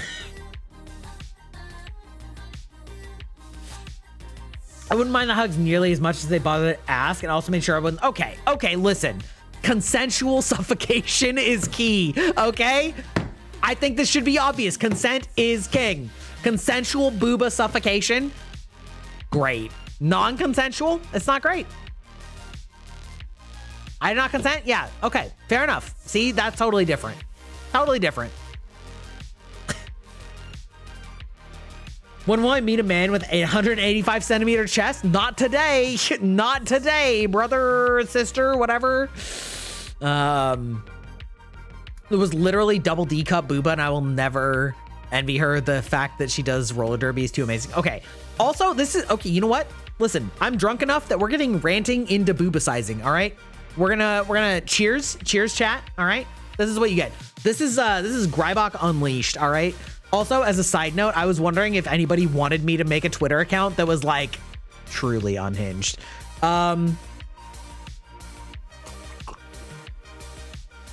Here's the thing, not to mansplain boob sizes, all right? I'm about to, though. The largest stable booba size is G cup. Okay, here's the thing. There are a staggering number of humans, men and women alike, that don't understand cup sizing, okay? And you can't just say D cup. That actually means, it doesn't mean nothing, but it means very little, because cups are relative sizes. A D cup for a woman with a 25-inch waist is totally, or under bust, I guess technically, if we're being technical, is a completely different boob size from a woman with a 32-inch under bust, okay? It's proportionally the same. A D cup is proportionally the same size for a 20-inch and a 30-inch and a 40-inch circumference, okay? But proportionally the same size with a bigger person means bigger outcome, bigger boob, okay? Okay, so what I'm saying, you're making a note? Okay, here's the thing. The calculation is actually super fucking simple, and the problem is a combination of A, sex ed is not fucking taught well in the world, let alone this country, and B, fucking places like Victoria's Secret just make up their own sizes that are bullshit and not accurate. So anyway, there are two numbers. there is, oh, this is perfect. Actually, listen, my camera is on a female bottle. Look, boy, Gamer Juice, you came in at a great time. We're talking about cup sizes, all right? Okay, this is a woman, all right? The boob is right here. This is the under bust, okay? Okay, so cup sizes are 2 numbers. It is this number, the circumference immediately under the boob, okay? That's gonna be your number. So you're like 30, you're 32, you're 34, whatever. It's however many inches are around underneath the boob, okay?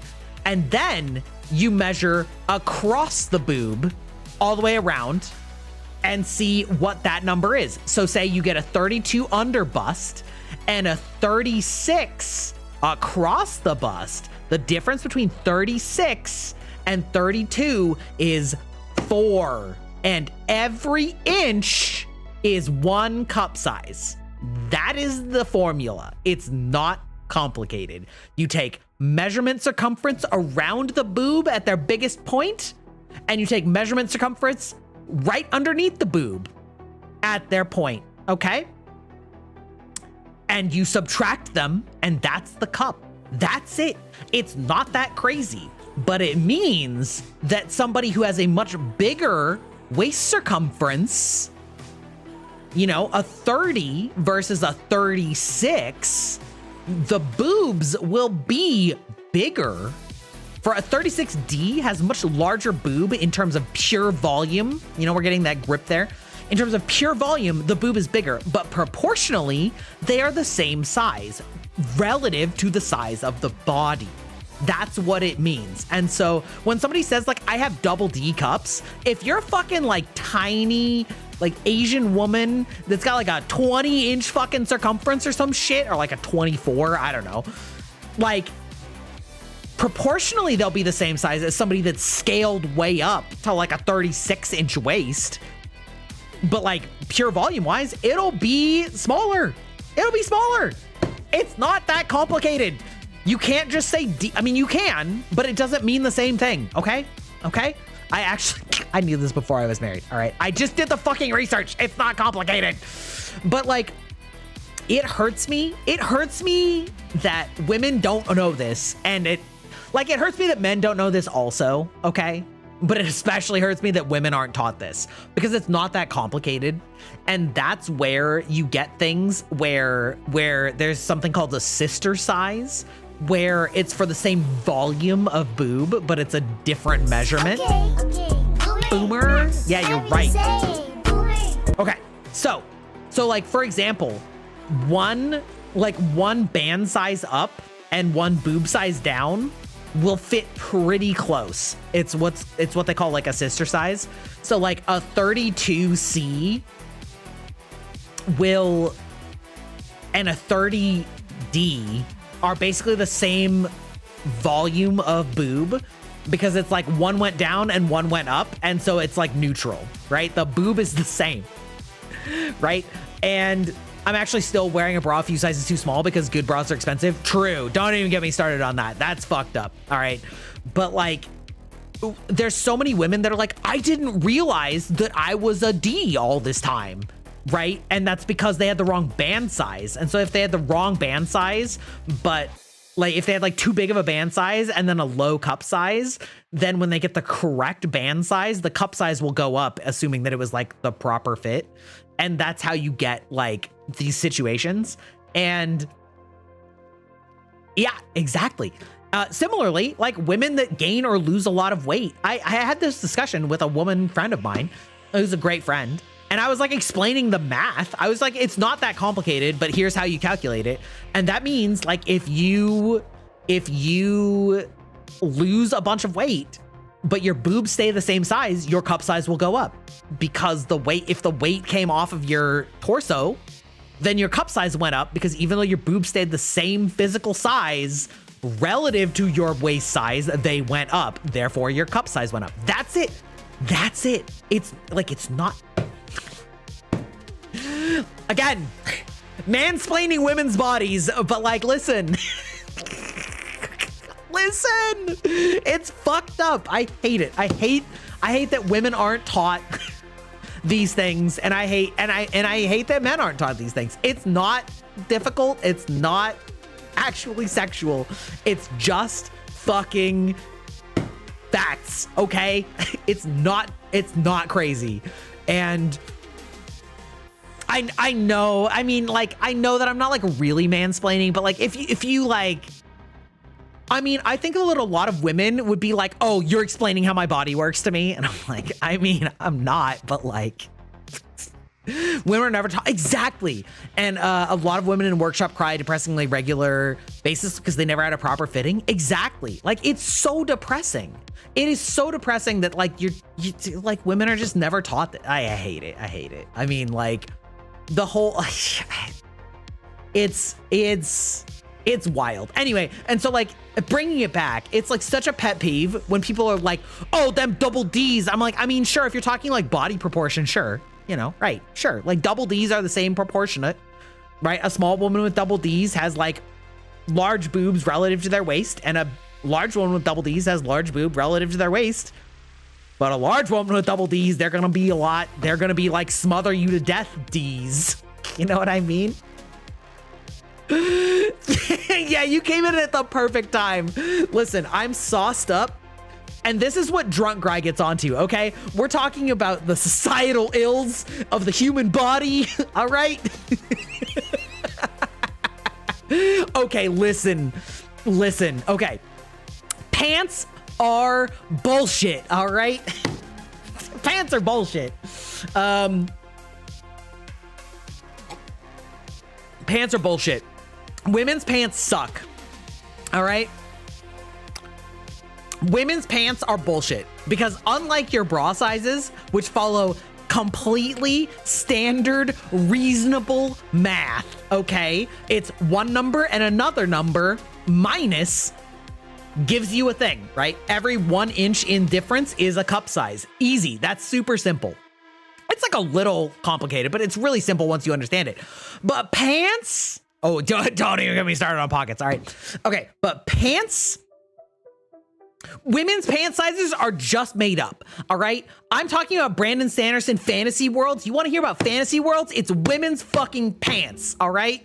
Women's pants are a fantasy land. Okay. They don't make sense. They're all bullshit. They made up their own rules and their own numbers. And unlike Brandon Sanderson, they don't have a consistent system for this magic. It's all just made up. It's make believe and it's bullshit. Okay.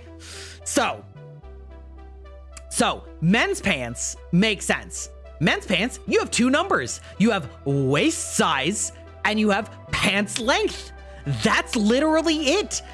That's it. You're just like, this is my waist and this is how long my fucking legs are. Simple, easy. Women's size are like, it's 0, 1, 2, plus, minus 1. Like, we're just gonna make up our fucking numbers. The fact that there's a woman's size 0 is an affront to God. There should never be such a thing as a 0 size because no person is a 0 anything. Literally 0 is the absence of anything. Size 0 is a real number for like dresses. I know a woman, it's my friend's sister, beautiful woman. She's not like anorexic thin, right? But she wore a size 0 dress. Should not exist. Should not exist. That is not a number. That is the 0. That's an absence of a number. Should not exist. Maybe for like cup sizes where it's 2 numbers subtracted from each other. Sure, you could say 0. It's like you're so flat that your like bust and chest are the same number. Sure, whatever. All right, right. That's that. Whatever. But like, yeah, this is the like size 0. Dashi. Dashi, I need you to understand something. Dashi, are you here? I'm gonna wait until you're here before I say this. Welcome in, Raiders. Welcome in, Raiders. I'm Grywalk, digital vampire. I'm drunk as a fucking skunk. No. You didn't do anything. It's what you arrived to, okay? Okay. I am drunk as a fucking skunk. I've been drinking all night. We've been doing Handcam all night, and I just got on an entire rant about how women's bra sizing actually works and what the math is and why women's pant sizes are bullshit and shouldn't exist in the way that they do, and how a size 0 literally should not exist because nobody is ever 0 anything. It's a bullshit social construct. You have joined me at a time. I mean, yeah, listen, all the women in my chat, they seem to be agreeing. I'm just saying, like, for a raid, when you came from, wait, what were you playing? What were you playing? You were playing, oh my God, sorry, I didn't mean to get up in your face like that. What were you playing? You were playing, 9 Souls, oh shit, anyway, okay. Listen, you coming from 9 Souls, a perfectly hinged game that I want to talk to you about in just a second, to me being drunk talking about women's pant sizes and women's boob sizes and like the unjust level of like misinformation and lack of education for women and men about what bust and cup sizes are. Listen, your chat is in for something fucking real, and here we are. All right. You pull them, yeah. So men's pants, for women who don't know this, okay, women who don't know this, men's pant sizes are easy. We have 2 numbers. It's simple. It's perfect because I have a perfect illustration here of a human body. All right. Men's pant sizes are 2 numbers. 1, waist circumference. Easy. 30, 32, 34, whatever. And then it is leg length. 30, 32, 34. 36, and they come in every permutation, and that's all that matters. That's all that matters. It's so fucking easy. It is waist circumference, leg length. What else do you need, brother? Like, women's pants are fucking bullshit. Also, women's dresses are bullshit. Same reason. They just make up numbers, and it doesn't matter. Like, I will also say men's shirts, similar bullshit to women's everything. Because I have I have a men's shirt that I'm wearing that's like 3XL, and I have a men's shirt from high school, literally the same fucking same I have a men's shirt from high school that is just a large. It's not, and no X's, and they both fit me equally well. Okay, when you can have a large and a 3XL and they are the same fucking size shirt, this is the largest bullshit I have ever heard, and this is women's dresses and women's pants to the T. It is horseshit. It is bullshit. It is designed to make people hate themselves. Listen, I know it's like some fucking like tiny European brand. It's tiny. It's tiny. A large shirt that I had from high school. I mean, it is easier, but like some things are easier. Pants easier, but like shirts, like I don't wear a 3XL. Normally I wear like an XL. Okay. Right. Like maybe, like maybe a 2X in some sizes. I've literally never worn a 2XL or a 3XL except from this one size. And I have other shirts that are literally just a large. It's literally just a large from 20 fucking years ago. And it's the same size shirt. It is madness. It is madness. Tomboy life goes hard. Listen, woman in a suit, we love it. Actually, you know what? I'm going to shorten that. Women, we love it. I may be painfully straight, and you know what? That just means that I love women. Full stop. All right. That was actually surprisingly easy. However, women, you need to get on the train of men's pockets. Okay? Everyone knows you own more suits than you own dresses. That surprises me literally 0%. Literally 0%, Dashi. You seem like peak woman in a suit energy, and I love that for you. Okay? I love that for you. My problem is that because of my height, I would measure myself with a dress, and it looks fine the moment I put it on. It's too short. Understandable. Men's pockets, amazing. My wife knows a great dressmaking online store that makes like men's pockets for dresses, and like literally all the girlies are all over it. Okay? It's peak. Dashi, I imagine you literally 99% of the time in a suit or like a baggy sweater with like pants and then you like wear that dress for just like the mix up to confuse all of the men in your life. This is my imagination of Dashi core, okay? Like hoodie, that's your whole, yeah, see, exactly. Hoodie, headphones, pants, full stop. I own skirts, not dresses. Okay, yeah, same diff. Yeah, peak. Listen, this is my vibe. This is my vibe, all right? I'm here for it. I'm here for it. I'm here for it. If I wore a skirt, it'd be a long one to my ankles. I mean, yeah, I feel like anything knee length and like longer is like respect, you know, it's good. I like 1 to 2 dresses. Exactly. Yeah, you wear streetwear. Exactly. Dashi, we're jumping all over the place. Dashi, have you seen my 2.0? I can't remember. Honestly, I feel like I probably DM'd it to you, but like baggy pants, crop top, sweater, usually the way to go. Let's go. Let's go. You sent a thing? Imagine. Yeah, that seems that I don't know what you're referencing, but that seems like peak both you and Dashi. Either that or like the casual version of the equivalent. Yeah. You said Bayonetta. That's right. You had to get a photo ID. I feel so handsome because I'm in a leather jacket. Peak. Amazing. Incredible. Immaculate. Yeah. And I don't know what you look like, but you could rock that easy. Easy clap. Both you and... Yeah, fuck it. I'm putting it on stream. If you didn't want that, too bad. It's not your real... It's not you. It's just a picture, right? Before I put it on stream. This isn't you, right? Because I'd believe it. Oh!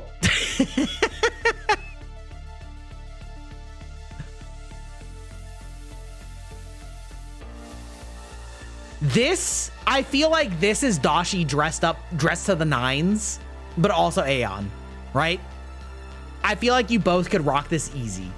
And every dress I want is built for impossible beauty standards. We don't have pockets. We have dresses at size 0. We have dresses so thin they fall apart. Oh, yeah. Yeah, all of you, all y'all, easy. Listen, I love this vibe. I would take this woman anywhere, on a date, out to a dance, out to dinner. I would be the one who's less dressed, okay? Good pockets in Macy's? Yeah, that makes sense.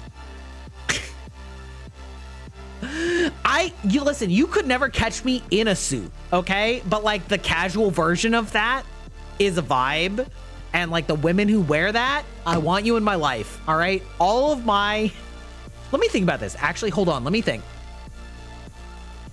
I have a couple women that are my friends that would dress more girly than that, but most of them would rock that shit in a heartbeat, and I am so here for it, okay? Holy shit. I'm like, Aeon still sending me images, Jesus.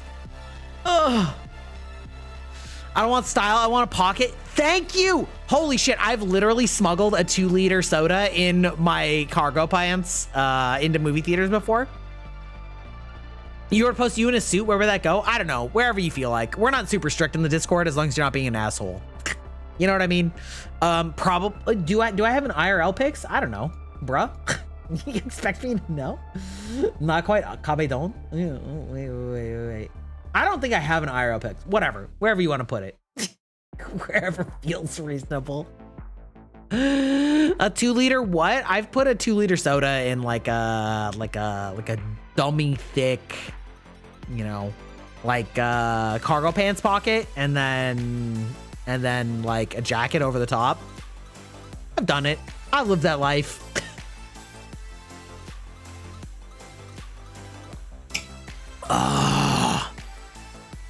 I want to say, listen, I don't know how many of you have seen the official Calliope Mori and I think it was Crony, like bomber jacket collab, but I fucking love those jackets, and I absolutely wear that when it's even slightly cold, even though I know that it's like weeb as shit.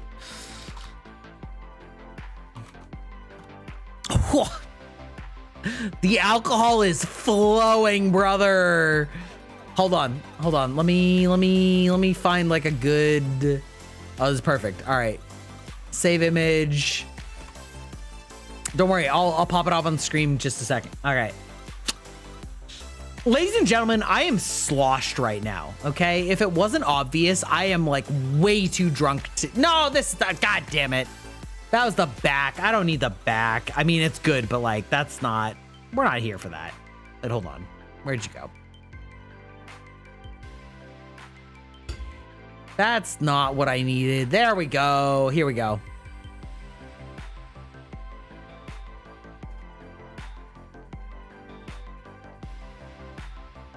Yeah, in case it wasn't clear, like brother, I'm sloshed to high heaven and we're having a great time. Yeah, there you go. This jacket. I own this jacket and I fucking love it.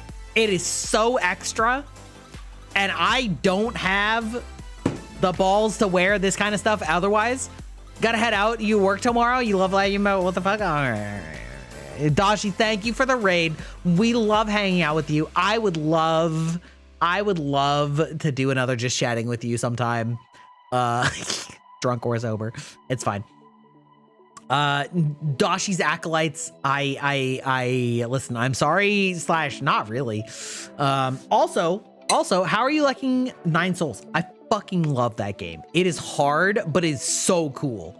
The whole like Dao Punk Souls Metroidvania of it all is insane.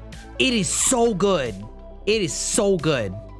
You love Yap streams so much. Listen, I am so happy to hear you say that because I don't know what the fuck I'm doing. And I feel like people that are good at Yap streams are like so much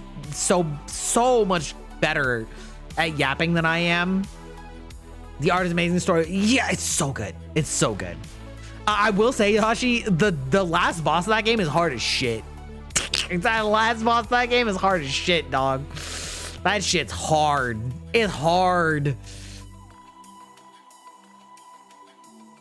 It's hard. It's crazy.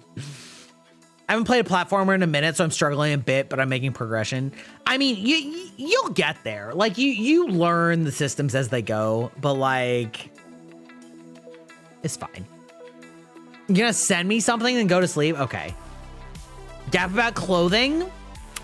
Aeon, you know I love to yap with you at any time. Literally, I long for any time when anybody wants to fucking talk with me. I love talking to people. I have such a hard time carrying a conversation all by myself. I don't have the power that like Giga has to be the perfect second monitor streamer. I am great at talking to people directly, and I love that for you. Especially cup sizing. Well, listen, we should do this again sometime. I mean, listen, we can talk about whatever.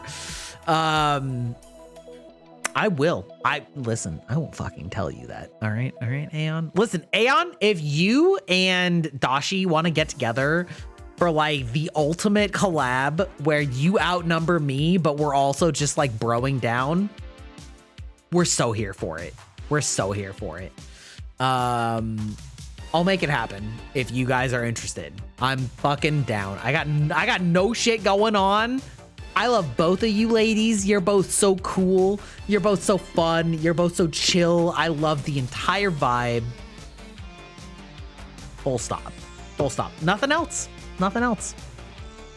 I would hang out with you guys IRL like so often. We would just be like, we'd just be chilling. Full stop. I don't even know what we do. We'd probably just like go out to a bar. No, not even a bar. Just like a restaurant. Like get food, hang out, chill. You know what I mean? The fact that I'm low-key planning to stream tomorrow is wild. I'm in danger. Yeah, bar is nice too, but it has to be like the right kind of bar. You know what I mean? Like a Seattle bar. You know what I mean? It's got to be like the right, like. Okay. Boomer. Whatever you say. Boomer. That's right. Whatever you say, boomer. Anyway, listen. Holy shit. I'm gonna head out for the real. All right, Dashi. You know what? Hold on.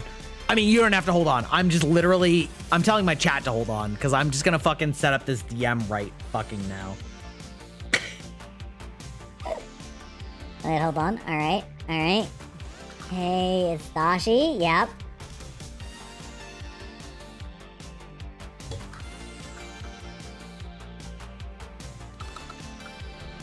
The fact that it just came up with one of my IRL friends that is not. Ow, holy fuck. Oh, whoa. Wait, who asked for that? I need to, like, tailor this real quick.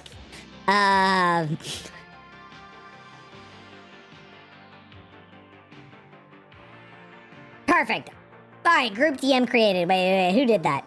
Hey, it's Dashi. Whoa, oh, it's a Jara.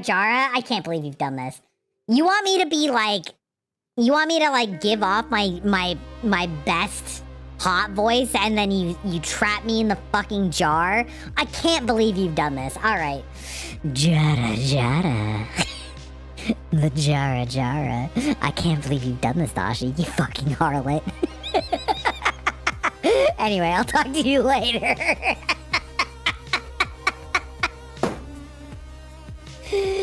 Fuck me. All right. Anyway.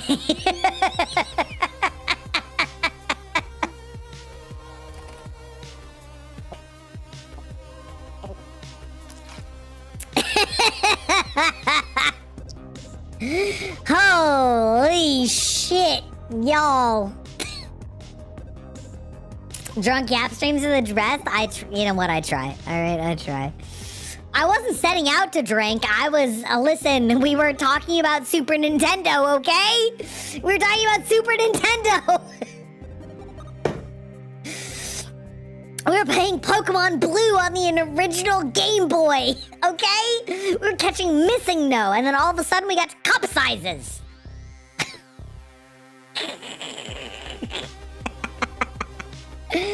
Holy fuck. Alright.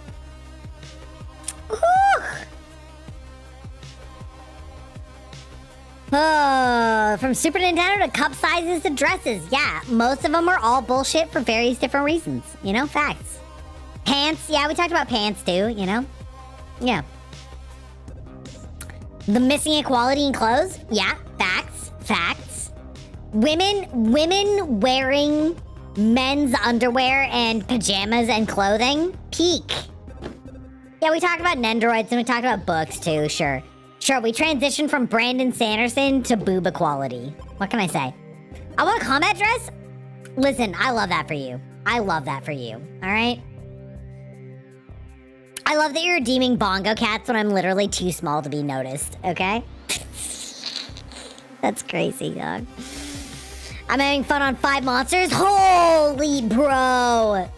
Bro and or sister, be careful, alright? Usually I max out at 3, alright?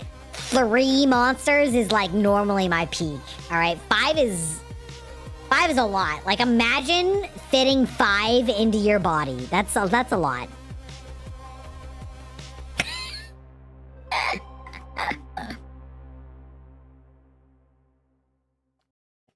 Sleepers for the week, I mean, that is a phrase I've uttered in my life.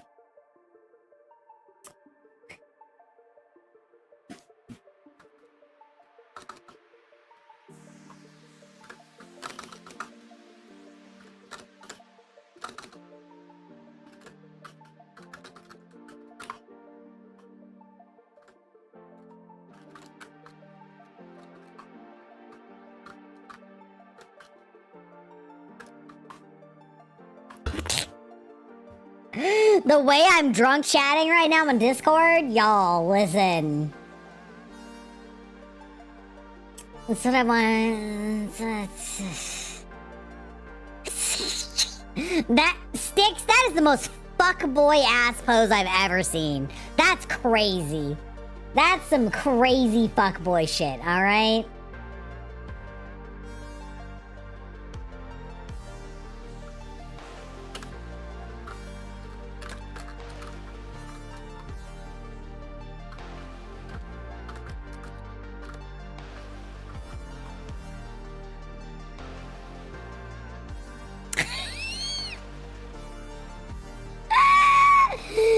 imagine. I was actually super teen once. There was a guy that said he downed 10 Red Bulls by 18. Brain took that as challenge down to 20. Bro, that's how you fucking die. That's how you fucking die. Holy shit.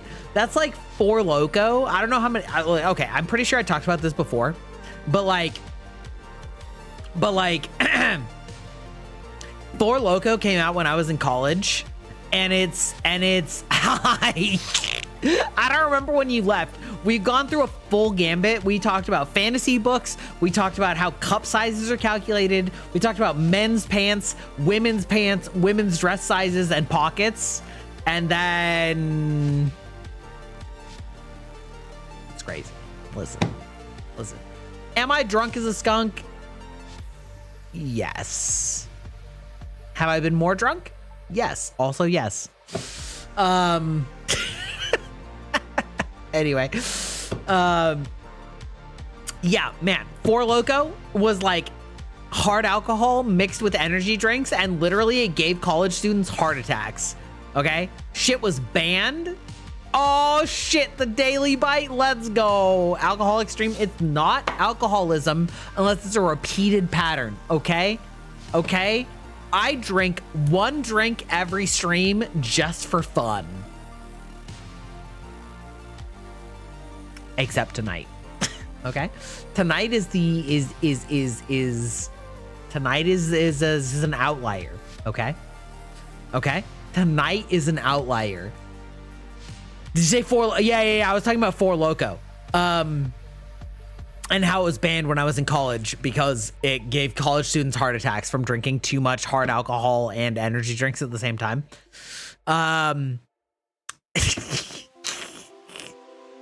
Yeah, that's what it's called. Yeah, brother, that's right.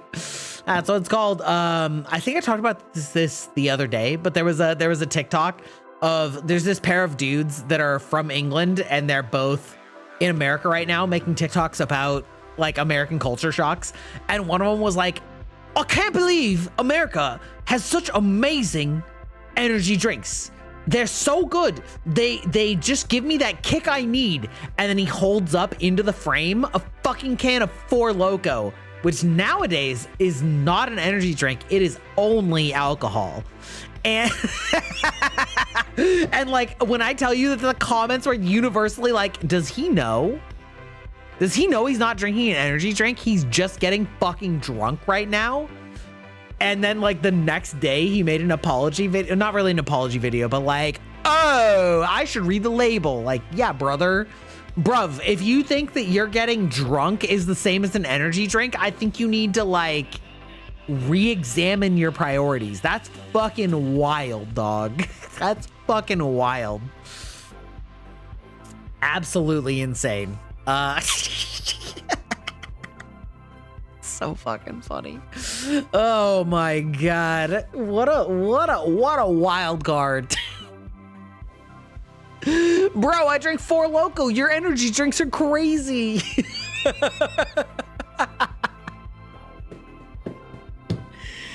Oh my god. I'm trying to think, like, while I have the hand cam up, like, is there anything that I could show you guys that would be like fun? You know what I mean? Like, I'm trying to think of things that would be fun to show you guys before we end stream tonight, because we're like going crazy, right?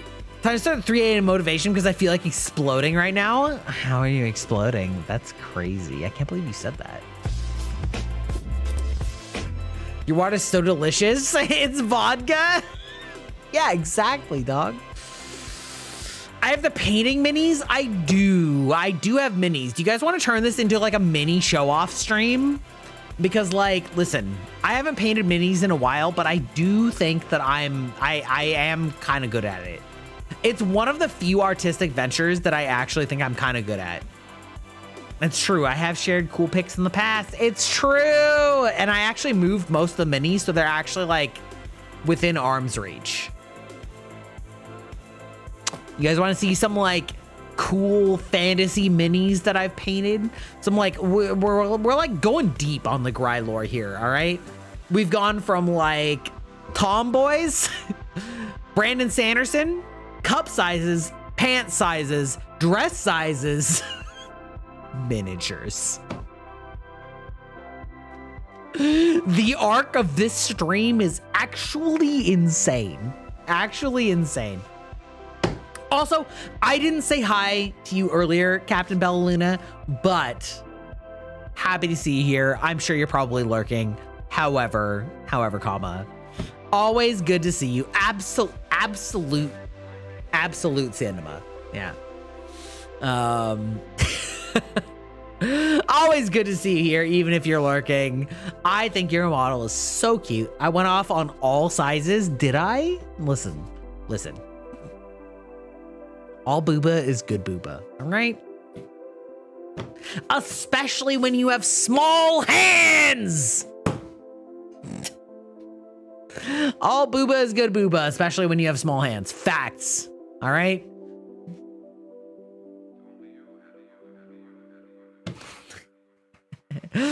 Men wish they were me. I don't look that small. All right, here. All right, we're whipping it out. We're whipping it out as again.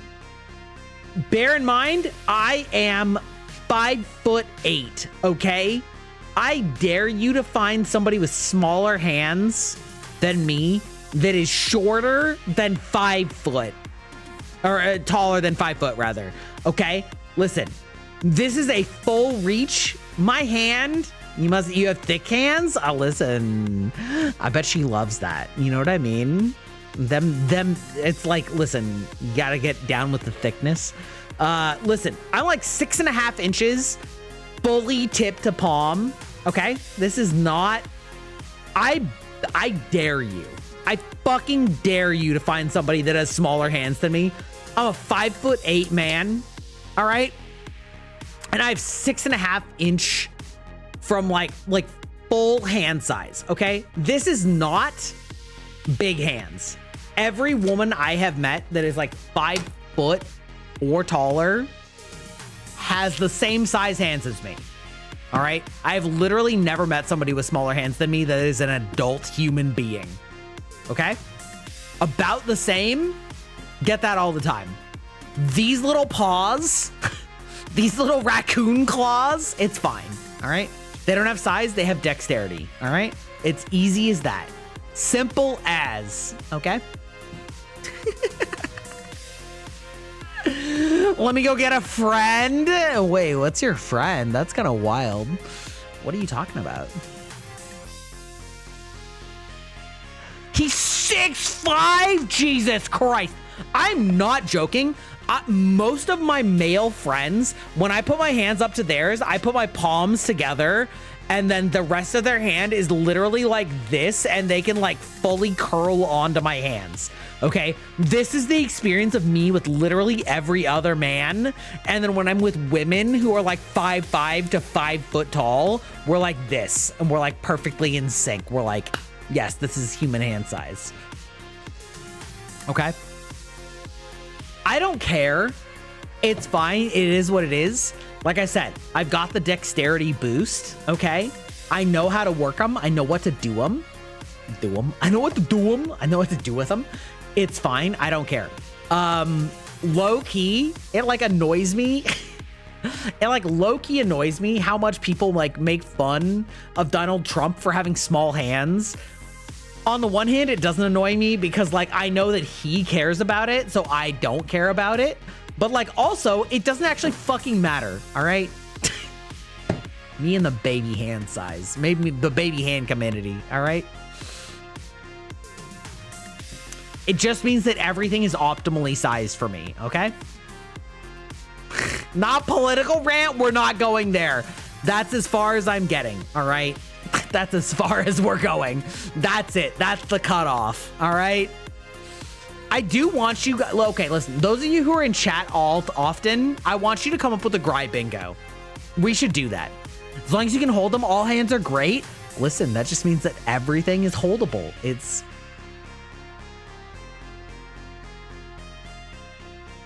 based. This mouse is my whole fucking hand. It's crazy. This mouse is my whole fucking hand. All right. Understand that this mouse I can only comfortably hit 6 of the 12 buttons. This is like such a stretch, it's uncomfortable. Well, you don't hold with your left hand? Listen, I hold with both hands, okay? You need to be ambidextrous, you know what I mean? Getting on my 7 browsers to watch this? Listen, I won't complain. Do what you need to do. It's the free spot. Yeah, G-spot's the free spot. Anyway, all right, we're gonna BRB. Ads are about to run. I need to get more liquid.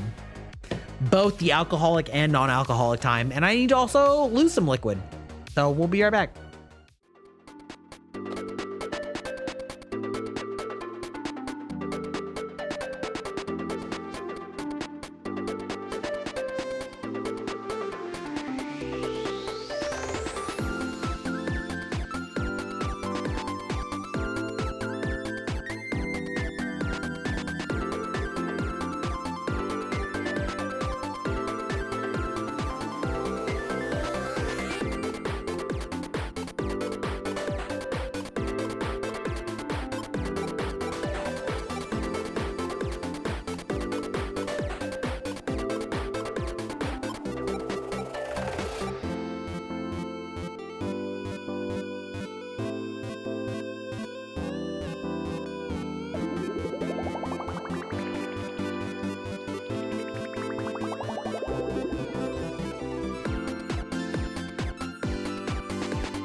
Okay, chat. All right.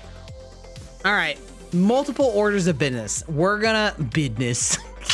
It's not because I'm cool, it's because I'm drunk. All right, speaking of business. Anyway, so do we like high altitude pourings to make good sounds? Yes, we do. So I'm gonna give you all a choice. I have lots of minis, okay? Yes, we do. I have lots of minis to show you. I'm gonna give you a choice of, I would say my best ones are either giant troll men or giant alligator men. Let me know in chat so that I can figure out who I want to pull. Okay? Tell me now, because there's so many. There's so many. There's so many. Look at this beautiful thing. The red one, I actually don't have very many red minis. Unsurprisingly, I have many teal and green models. Imagine. So, alligators or trolls? Gator? Okay. I'm seeing two gator. Two gator. Can we get a three gator? Can we get a three gator? Can we get one troll, two gator. Gator, I have a color scheme. Aeon, were you here when I was showing off my Game Boy? Were you here, Aeon? I don't remember when you joined. Because I have something funny to show you. I bet you can guess. Yeah? Okay, you saw my color? When I say Game Boy, I mean my Game Boy Color.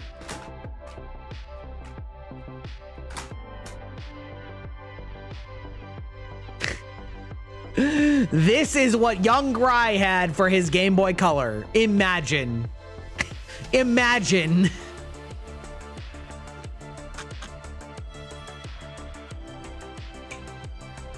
It's like he has a favorite color scheme or something. What am I drinking right now? Hold on, I just threw it away. All right, I'll give you a breakdown of everything I drank today.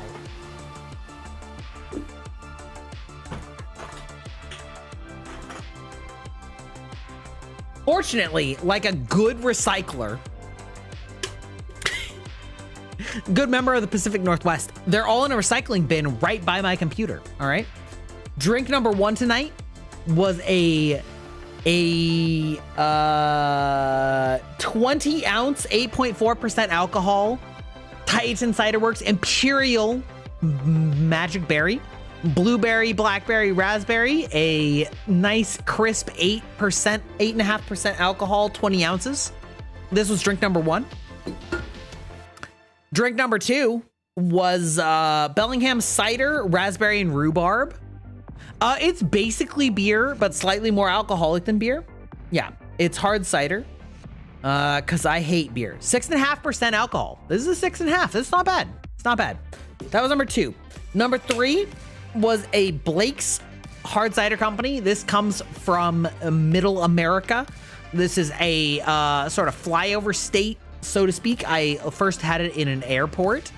And mostly I just wanted to finish it because it's been in my fridge for some months and I had a second one of those. Okay. So I had two of those. And then we just cracked into another Bellingham cider raspberry rhubarb. Okay. So between these is 1, 2, 3, 4, 5.5. This is about 5.5 drinks each with between 6.5 and 8.5% alcohol. So there you go. There's your breakdown. There's your breakdown. All right.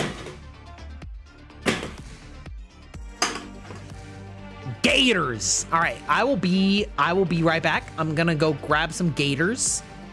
We'll just leave you here vibing. Whoop.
Chad, I'm coming back.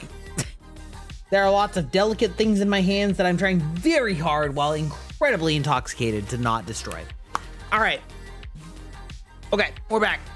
All right, cool. And boom. Okay, great. All right, we're back. All right, so we'll start with things that I've already shown off. All right, focus, intense focus. Yeah, correct. All right, so these models are all from a game that is effectively extinct and defunct now called War Machine. It was a competitor to Warhammer, the one that everybody knows, 40K, so to speak. I personally preferred this game because it had better rules, and also I like the model style more. I don't really like Space Marines. I don't think they look cool. Whatever. Hot take. It is what it is. I was a big War Machine player for a long time.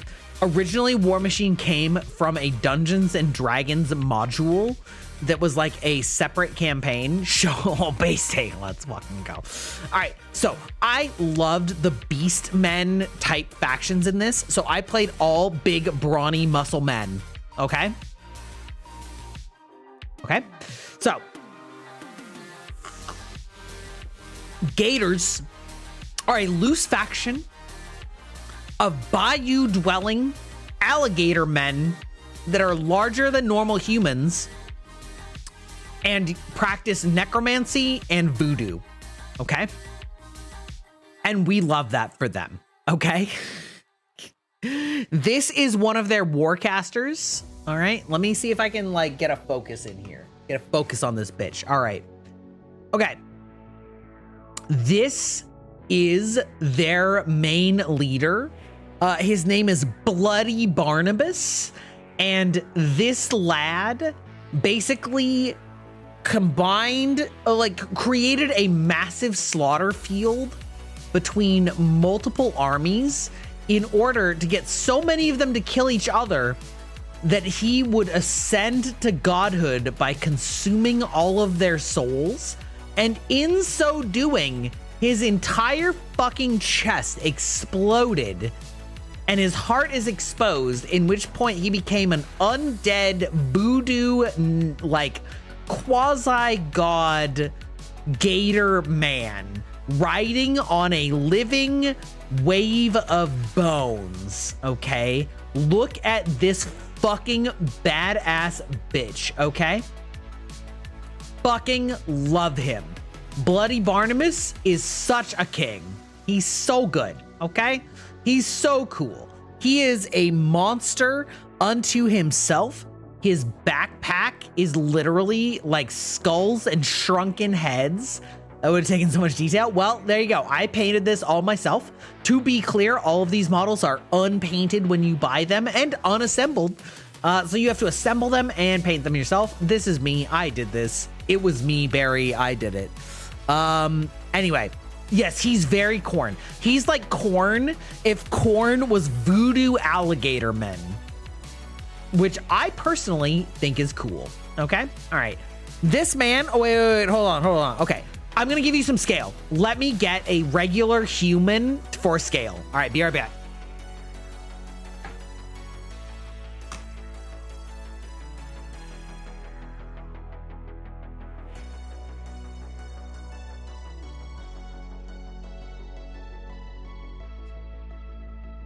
Okay. All right. So this is a pirate who is of the same like tier, which is to say both of these characters would lead their armies into battle. This, I actually don't remember his fucking name, but it doesn't matter. Okay. This man is a pirate of a faction that I did not really invest heavily into, but I thought he was cool as shit. Okay. Posture check. That is so ironic of you to give me a posture check right now because I am so fucking contorted. You don't even know. That's not gonna happen. Anyway, so for scale,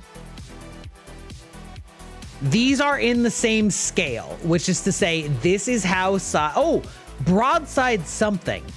Anyway, this is the scale. All right. The Gatormen are big. They're big, chunky lads, and all of the factions that I played we're big chonky lads compared to the humans, okay?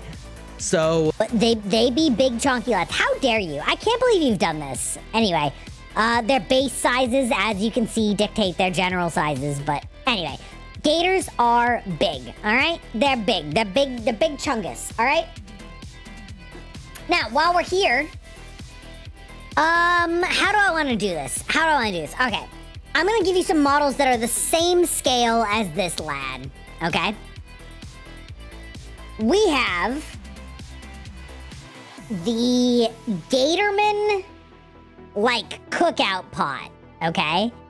This guy sacrifices the souls of things that die near him to throw them into the cook pot, pictured on the left. I fucking love how just, like, extra this guy is. This fucking, like, undead necromancer voodoo alligator. And he's just throwing them into this giant cooking pot of necromancy and fire and souls, okay? All right, this is peak. All right, I'm honestly pretty proud of this fire. Fire is something I did not practice with all that much, so I'm pretty happy with how this fire turned out, okay? Right, so this is bigger than this lad, and this lad is bigger than this lad. So this is like our scale, all right? Human, gator, and then like his like pot of Cajun Bayou Juju, all right? We love it. We love to see it. All right. Those two are cool. We love them. These guys look fucking sick. We love to see it. All right. What else have we got? We have, technically this is part of a unit, but I don't care. This is a giant sandworm that belongs to the same faction. And I just really like how I did the shading on this one. Where, like, its underbelly is this nice, like, really light arcane blue, so to speak. And its top side is this nice sort of set of emerald and forest greens. And so this thing, like, runs around and spits acid at people. It spits acid in your fucking face, all right? Big fan. Normally there's like an elf that goes with this, but who fucking cares? Nobody cares about elves. You will not catch me simping for elves, all right? I don't care. I don't care about elves or dwarves. I think they're boring as fuck, all right? Anyway, full stop. I want to be the big fucking monsters. Anyway, there's this guy. This is the soul slave, okay? Lisan al-Ghalib.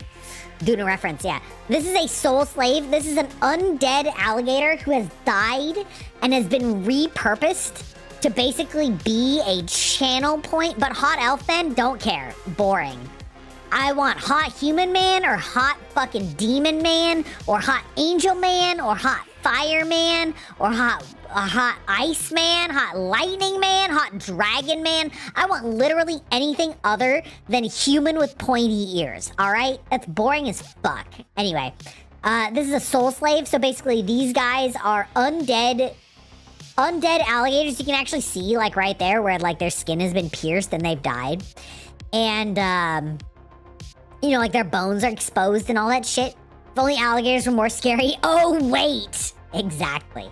I fucking love the Gatormen. They're so cool. Anyway, yeah, so these guys are, like, undead servitors that expand the caster's casting range, where they, like, expand their casting range based on the, like, whatever. That's all you need to know. Doesn't matter.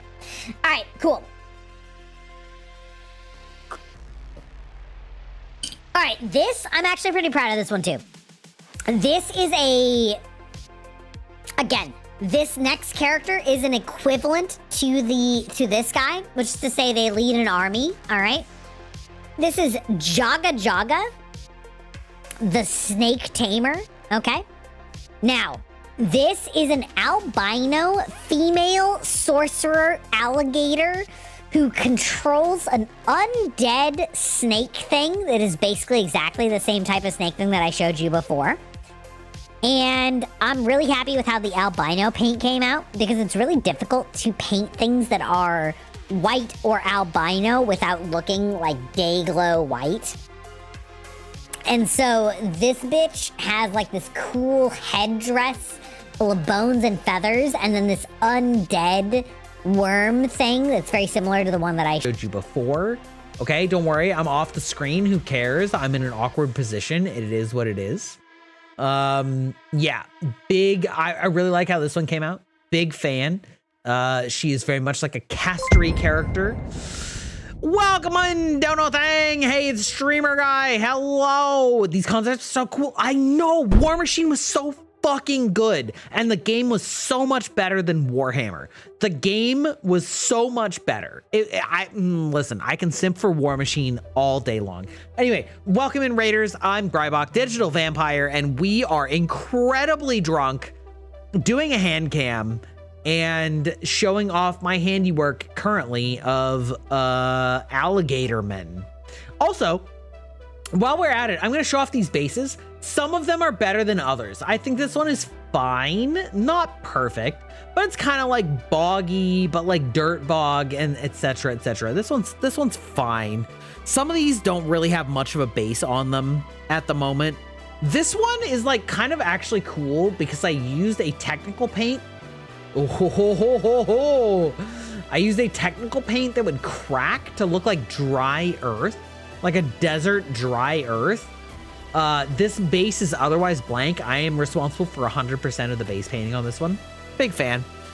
And then this guy I kind of like made sort of just like a nasty swamp bog, you know, green fake water, etc. etc. All right, it's cool. All right, cool. All right, we're gonna move most of these guys to the side because now we're leveling up in size. All right, our girth is increasing. We're so massive. We're so fucking huge right now. It's insane. Can't imagine. Also, again, I'm gonna keep this little bitch here just for scale because it's great for scale. Normal human armies, they're so full of these little bitches that are this little tiny size of this little pirate captain bitch. All right, okay, look at this, pathetic, disgusting. All right, this little man, pathetic. Imagine. Now we get to the true monstrosities of War Machine. This is a battle engine that is alligator men sacrificing a human sacrifice on like an Aztec altar where the human has been defenestrated, head cut off, bleeding to death, exsanguinated. The blood is flowing down. We've got our gentleman here with his amazing severed head and his knife onto this amazing soul vault where I painted all of the souls of the dead to be this sort of light green, all these skulls. And then on top of it, there's also a bunch of alligator heads, poisonous snakes, worship candles, etc., etc. This whole thing being pushed by two other gigantic alligator men. As you see, we love big alligator men, and for scale, again, we got little bitch captain here. All right, he's like, oh my goodness, this is the size of normal models. This is battle engines. All right, we love to see our giant captain men, our giant alligators, excuse me, pushing this bitch around. You looked away for 2 seconds. Yeah, baby. In general, things that I would say that I am proud of. I think that I nailed the aesthetic of the souls in the vault, trying to escape. I think that I nailed the glowing red runes. I think that I especially nailed the sacrifice corpse that is exsanguinated, that is like turned purple because all of this blood is gone and has flowed down through these trenches, and also, of course, are appropriately juicy looking. Big fan of this model. It's very cool. It's a sick model. Love to see it. I actually have 2 of these. One has green souls and one has purple souls, but otherwise they are largely identical so that I can distinguish between them on the battlefield. Big fan. Love to see it. Huge model. Super cool. Super cool. Okay. Now, the other big model, I always like the big models because they really like are a lot easier to show off your painting skill. This is the basically like imagine dinosaur alligator as a character, right? Remember? Do I play this against people anymore? No, this game is basically dead, unfortunately. When they moved to their latest edition, they realized that the problem was that they weren't getting any new customers. And so they moved editions, and in the new edition, they were basically like, yeah, all of your characters, they're gone now. We're only going to update very small amounts of your armies. And then everybody was like, yeah, okay, but fuck that. I've spent literally thousands of dollars and thousands of hours painting these, and if you're telling me I can't play them, then I'm not going to play your version of the game anymore. Unfortunate, but it did give me very good painting skills. So this monstrosity, I'm gonna pick it up. We're gonna look at it now. Things that I'm particularly proud of on this one, I really like the drool that I made. Welcome, Stolas the best. How's it going? I am super drunk tonight, which is not a normal occurrence, but every once in a while we do have some fun. And we're doing a Handcam stream, and I am showing off things that I have painted. Yeah, it looks like I tried to murder someone when I painted. Yeah. Now, I'm really proud of the drool effects I made on this one. Okay. No, but like, okay, I do point it out, but like, listen, look at this. Look at this fucking shit, okay? Look at this drool and realize this wasn't part of the model, okay? This is such good drool work with super glue and toothpicks that made this like persistent drool effect, okay? This is actually very good work. I'm just saying. I am proud of my own work. This is literally the only time you will see me bragging about my own goddamn work. I think this looks fucking great, okay? All right. Oh, hold on. It is legitimately good. Thank you. Listen, I did a lot of experiments with these alligator men. I also learned how to make icicles out of acrylic nail polish, two-stage nail polish, okay? Where you take the powder and the liquid and then you build it up in an acrylic, and then it makes like dummy thick, super hard like acrylic plastic, and then you can use that to build up beautiful like icicles and stalactites and stalagmites. Listen, I learned my craft, all right? This is the only thing that I would say I'm even slightly artistic at, and I would say that I'm even not good at that because they made the models, okay? I just know how to paint existing models, okay? All right, there you go. These are my favorite gator models that I have made. I have less favorite gator models, or I have a lot of fucking troll models. So chat, what would you prefer? Would you prefer more alligator swamp monsters or more trolls that may or may not be wielding chain machine guns that would normally be like, you know, whatever. And or destroying the earth, and or made of frost, and or every element in Scottish troll bloods with World War II armaments. I'm not, listen, the fun technical challenges. I try, okay?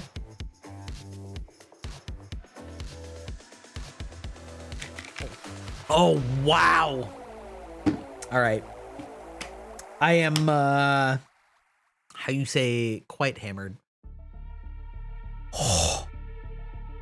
All right, we're just gonna get the other options. I do have a set of robot men and women that are all painted like Thunderbirds, like the car, you know, like that nice blue teal scheme. You're gonna find a lot of teal scheme painting from me, but I don't feel like they're quite as cool as the trolls, you know what I mean?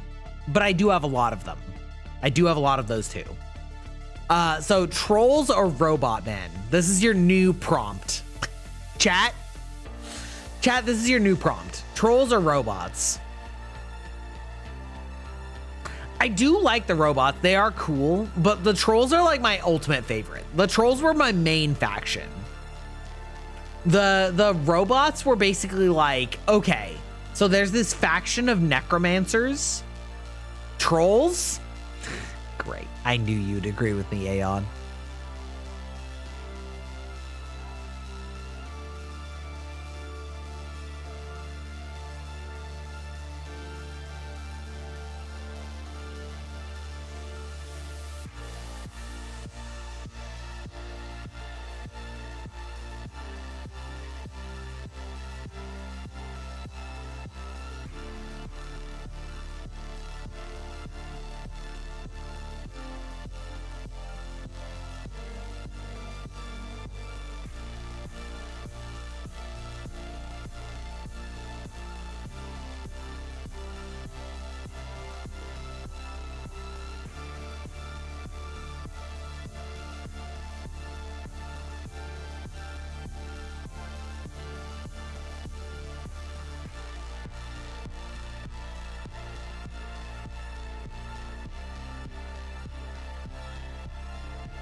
Okay, boomer. Whatever you say, boomer.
The amount of squawking that's just gone on, don't worry about it. Don't worry about it. Listen, was this an optimal usage of my space, time, and mental acuity? No.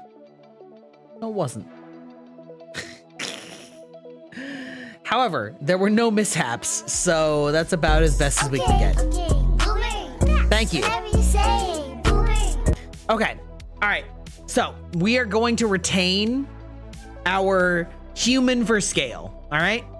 Our human for scale. All right, great. As long as you set up for months, let's go. This is the longest stream I've done in a while. All right. I usually cut it at 5 hours and we're almost up to 7. All right.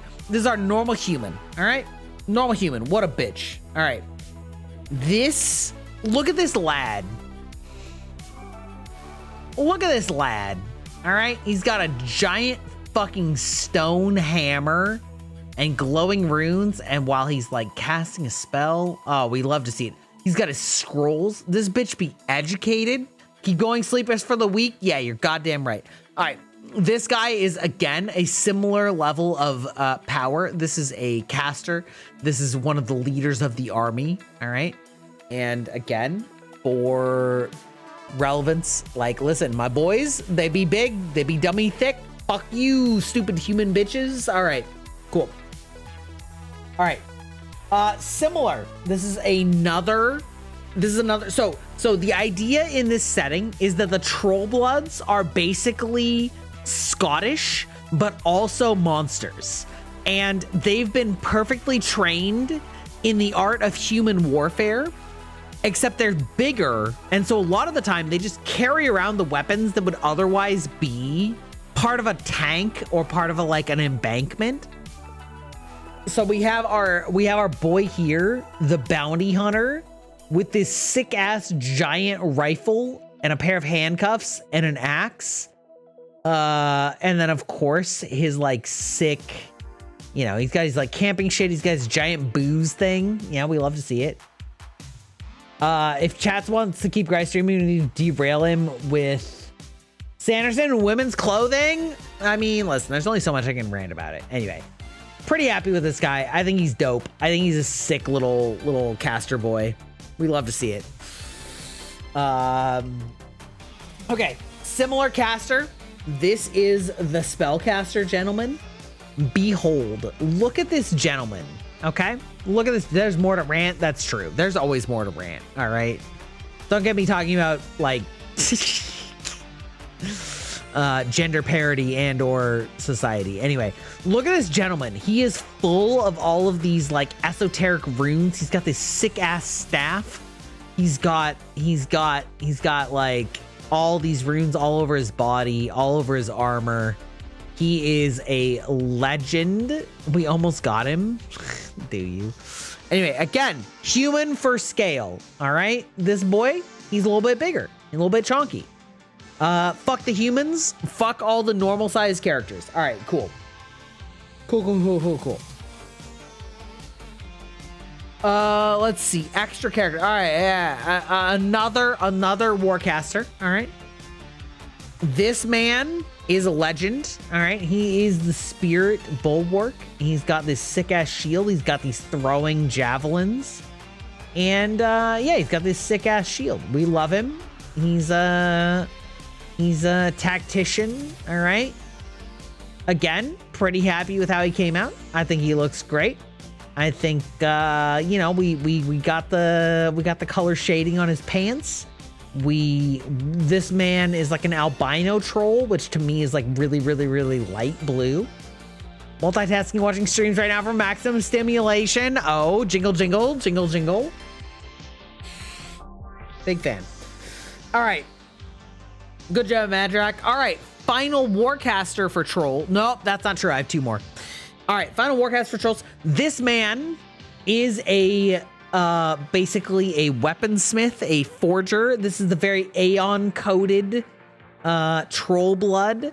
This man has flaming weapons that he crafted particularly. I think that the flame gradient looks great. I will say that I slightly cheated and used an airbrush. However, this dude is sick as fuck. Love to see it. He is awesome. He is, yeah, he's sick. I think that this flame looks sick. I think that the sword looks sick. Could I do it again? I don't know. Could I? Hard to say. I think that his base looks sick. Standing in stones surrounded by lava. Love to see it. All the angles, they look good. The shading looks good. I haven't painted like this in like ages. So like, can I still maintain it? Who could say? Probably. Deep down, in the deep lore, yeah. All right. The final Warcaster is my boy, the drunken troll who rides a goddamn polar bear to battle with his mace and bola. Look at this scale, okay? All right, this is human. This is my boy. This is my boy Borka Kegslayer. This man is riding on a goddamn armored polar bear, okay? With this giant mace that causes brain damage, okay? Love to see him. He's got giant kegs all on his belt. We love to see it. Imagine fighting this in battle. This bitch charges at you. What do? The answer is fucking die, all right? Kegslayer? Yeah, that's literally his last name. Borka Kegslayer.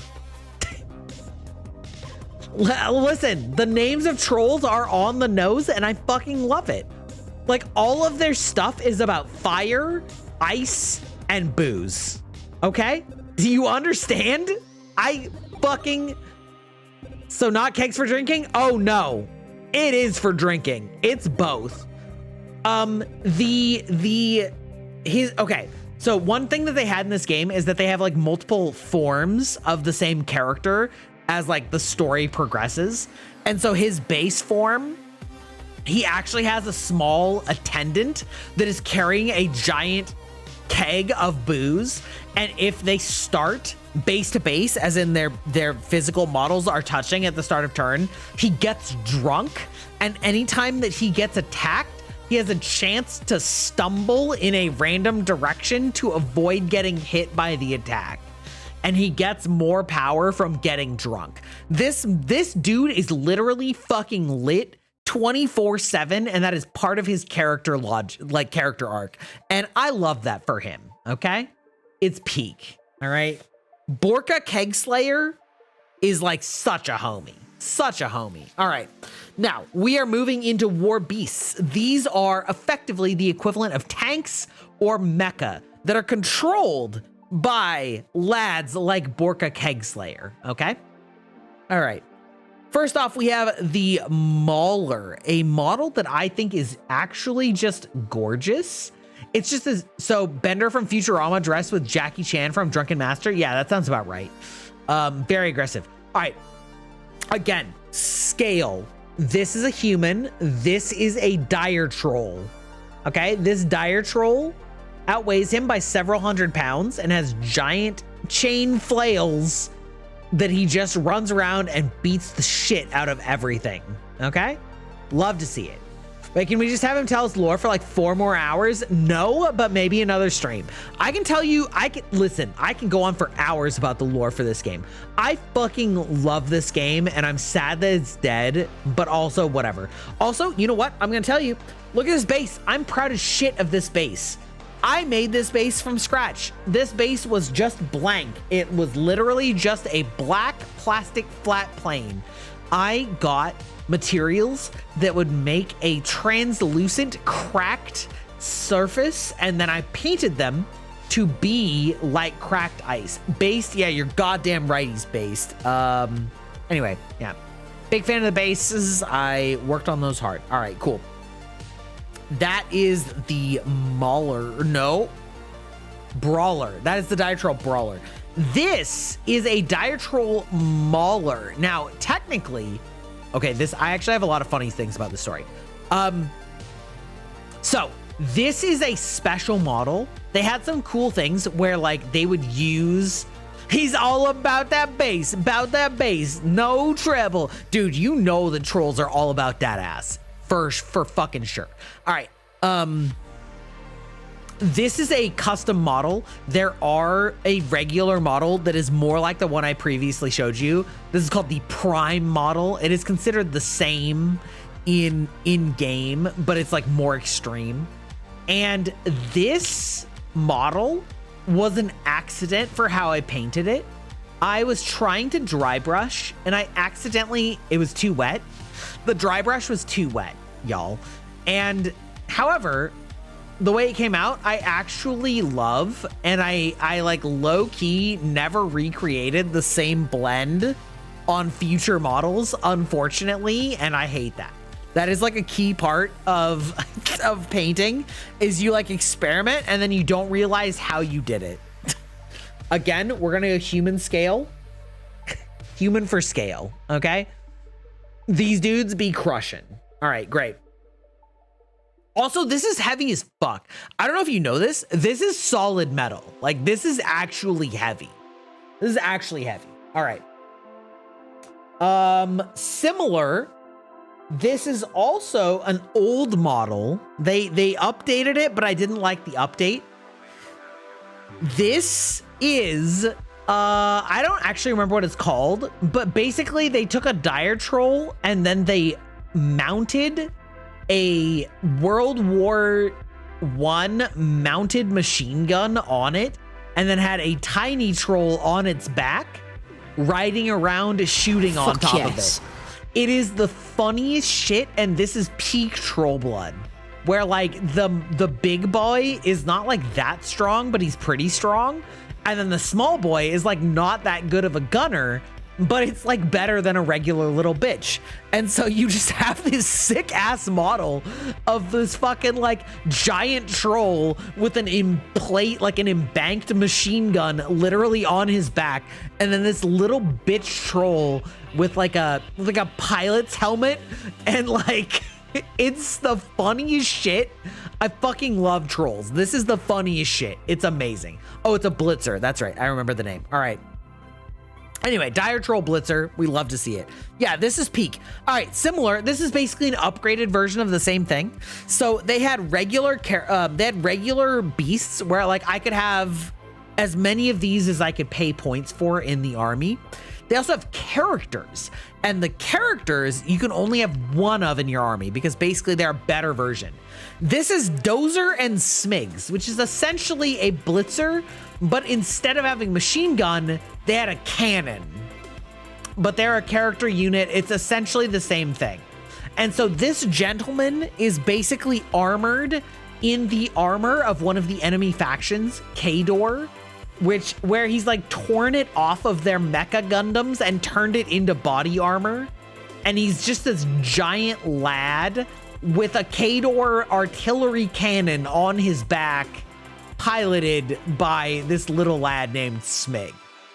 We love to see it. It's very funny. I love the model. I think it's super sick. Very detailed.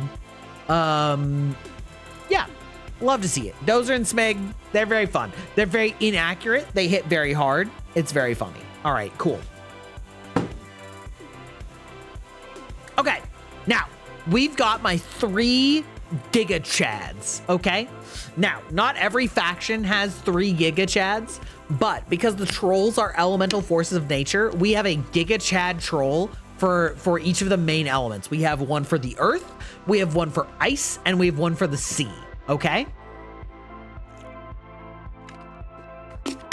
So these are roughly the same size as that giant alligator, okay? All right, we're gonna do human for scale again. The first one that was released is the incredible Mountain King. Now, I'm gonna have to like do this a little bit. I want you to notice the base. I, again, made this base myself. I used clay and made a circle and then carved runes that were inspired based on the runes of the other troll blood units. And then I broke it to make it look like he was smashing it where his fist is colliding with the ground. I'm pretty happy with this base. Anyway, this lad is a giant troll that is literally growing stone out of him and essentially looks like he is the mountain troll, right? And then these little dudes are called troll whelps, which is basically like if you blow off a big enough of a chunk of a troll, it will turn into its own independent mini troll, okay? So they're literally like sprouting out of his body. So this is the Mountain King, big fan. Again, for scale, human for scale, human base, big mountain troll base, okay? He's a big boy, all right? He's a big boy. He literally shouts people to death. There are miniature trolls literally crawling out of his skin. Okay. That's crazy. Yeah, we love him. We love the mountain troll. We love the Giga Chad mountain troll. Okay. Anyway, he's sick. I will place him against, again. This is Borka, Keg Slayer, big man riding on a fucking polar bear. And then we'll put him up against, similar size for side, the mountain troll. He's big. He's a big lad. Do I have rubber rats? I don't even know what that means. I don't even know what that means, brother. All right, cool. That is the mountain troll. We love him. He is based. He is sick. Okay. Similar to the mountain troll. Same theme, but it's an icy mountain. I am particularly proud of the base on this model. Okay. This is the Glacier King. So the Mountain King and the Glacier King. I like the shading that I did here. I experimented with using purples for shading for a blue model. And I used teal for the ice, whereas I used blue for the skin. You're kind of in the way, brother. All right, hold on. Chill. We're gonna like trade out some models here. All right, there we go. Okay. So this is Dyna Glacier King. The base, once again, entirely made by me. I used some stuff. That's the coolest one based on the design. Don't worry, there's a cooler one. So I made a crackled ice base and painted it as such. It's gotten a little bit yellowed over time, but that is sort of a facet that happens. This lad, I'm going for basically like a Incredible Hulk where his veins are like pulsating out. We love to see it, etc., etc. Cool guy. Cool guy. Same size as the Mountain King. Now, finally, the piece de resistance, the Sea King. Okay. This lad was a challenge to paint, but I love him so. This is a troll blood that lives in the ocean that is so big, a ship wrecked upon his head and is part of his model. Okay? There's literally a wrecked ship as part of his model. Okay? And I painted all of that as well, including a... this is a little bit hard to see. Let me see if I can, like, focus it. Okay, yeah. A little bit hard to see, but I made a, like, copper figurehead and then tarnished it. This is the ship. This is its, like, shredded sails. It's broken half. Its anchor, which is his weapon. He uses it as a reach weapon. So I tried to make a rusted anchor reach weapon, including coral that has grown upon him. This guy is like the sickest fucking model. I fucking love this guy. How much did all this cost to make? Okay, this model is probably $120. So, you know, make of that what you will. This model was about $120, not including any of the paint or, you know, skill or time. So again, not bad. Yeah, given the like detail. So like this is like 120. This I think was probably like 30 or 40. Well, I mean, again, this I basically built this over like 10 years, right? So like this guy was probably like 30, right? He was probably like 30 or 40. Now, to be fair, when I say 40, this also came with two other models that I didn't bring here because he actually has like a posse of like two smaller trolls that come with him that have traps and stuff like that.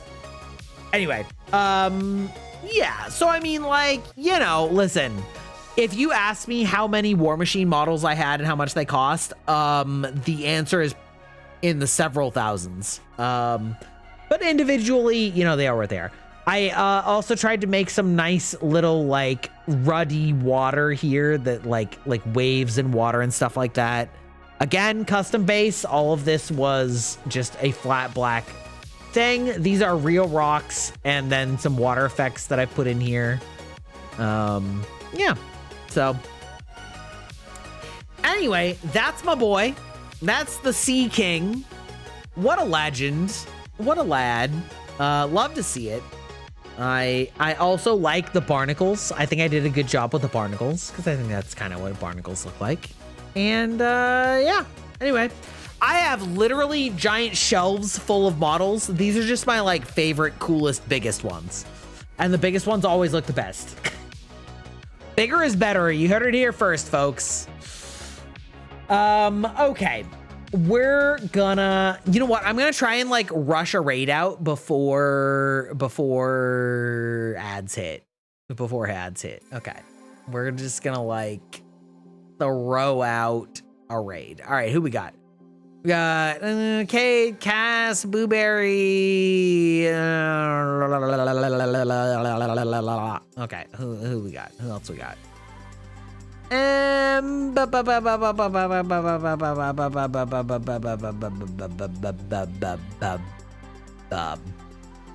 the fuck is this game?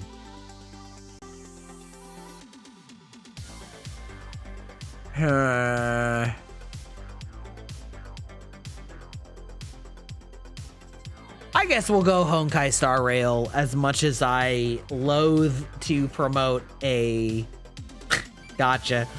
Anyway, all right, well, listen, apparently Elden Ring Night Rain is coming out tomorrow at 3 p.m. So listen, your boy might be back playing that literally at 3 p.m. PST the instant I can.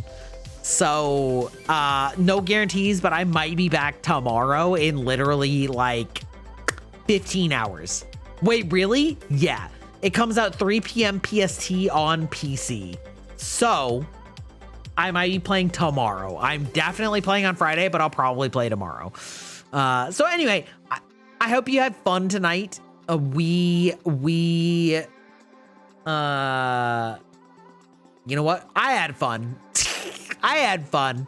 I hope you enjoyed the fucking nonsense. Full stop, I guess. Period. Show and tell yelling, talking about boobs. That's me. That's how we got here. All right. Anyway, we're raiding out to Blueberry. She is playing with Apollo Delian, both of whom are very cool streamers.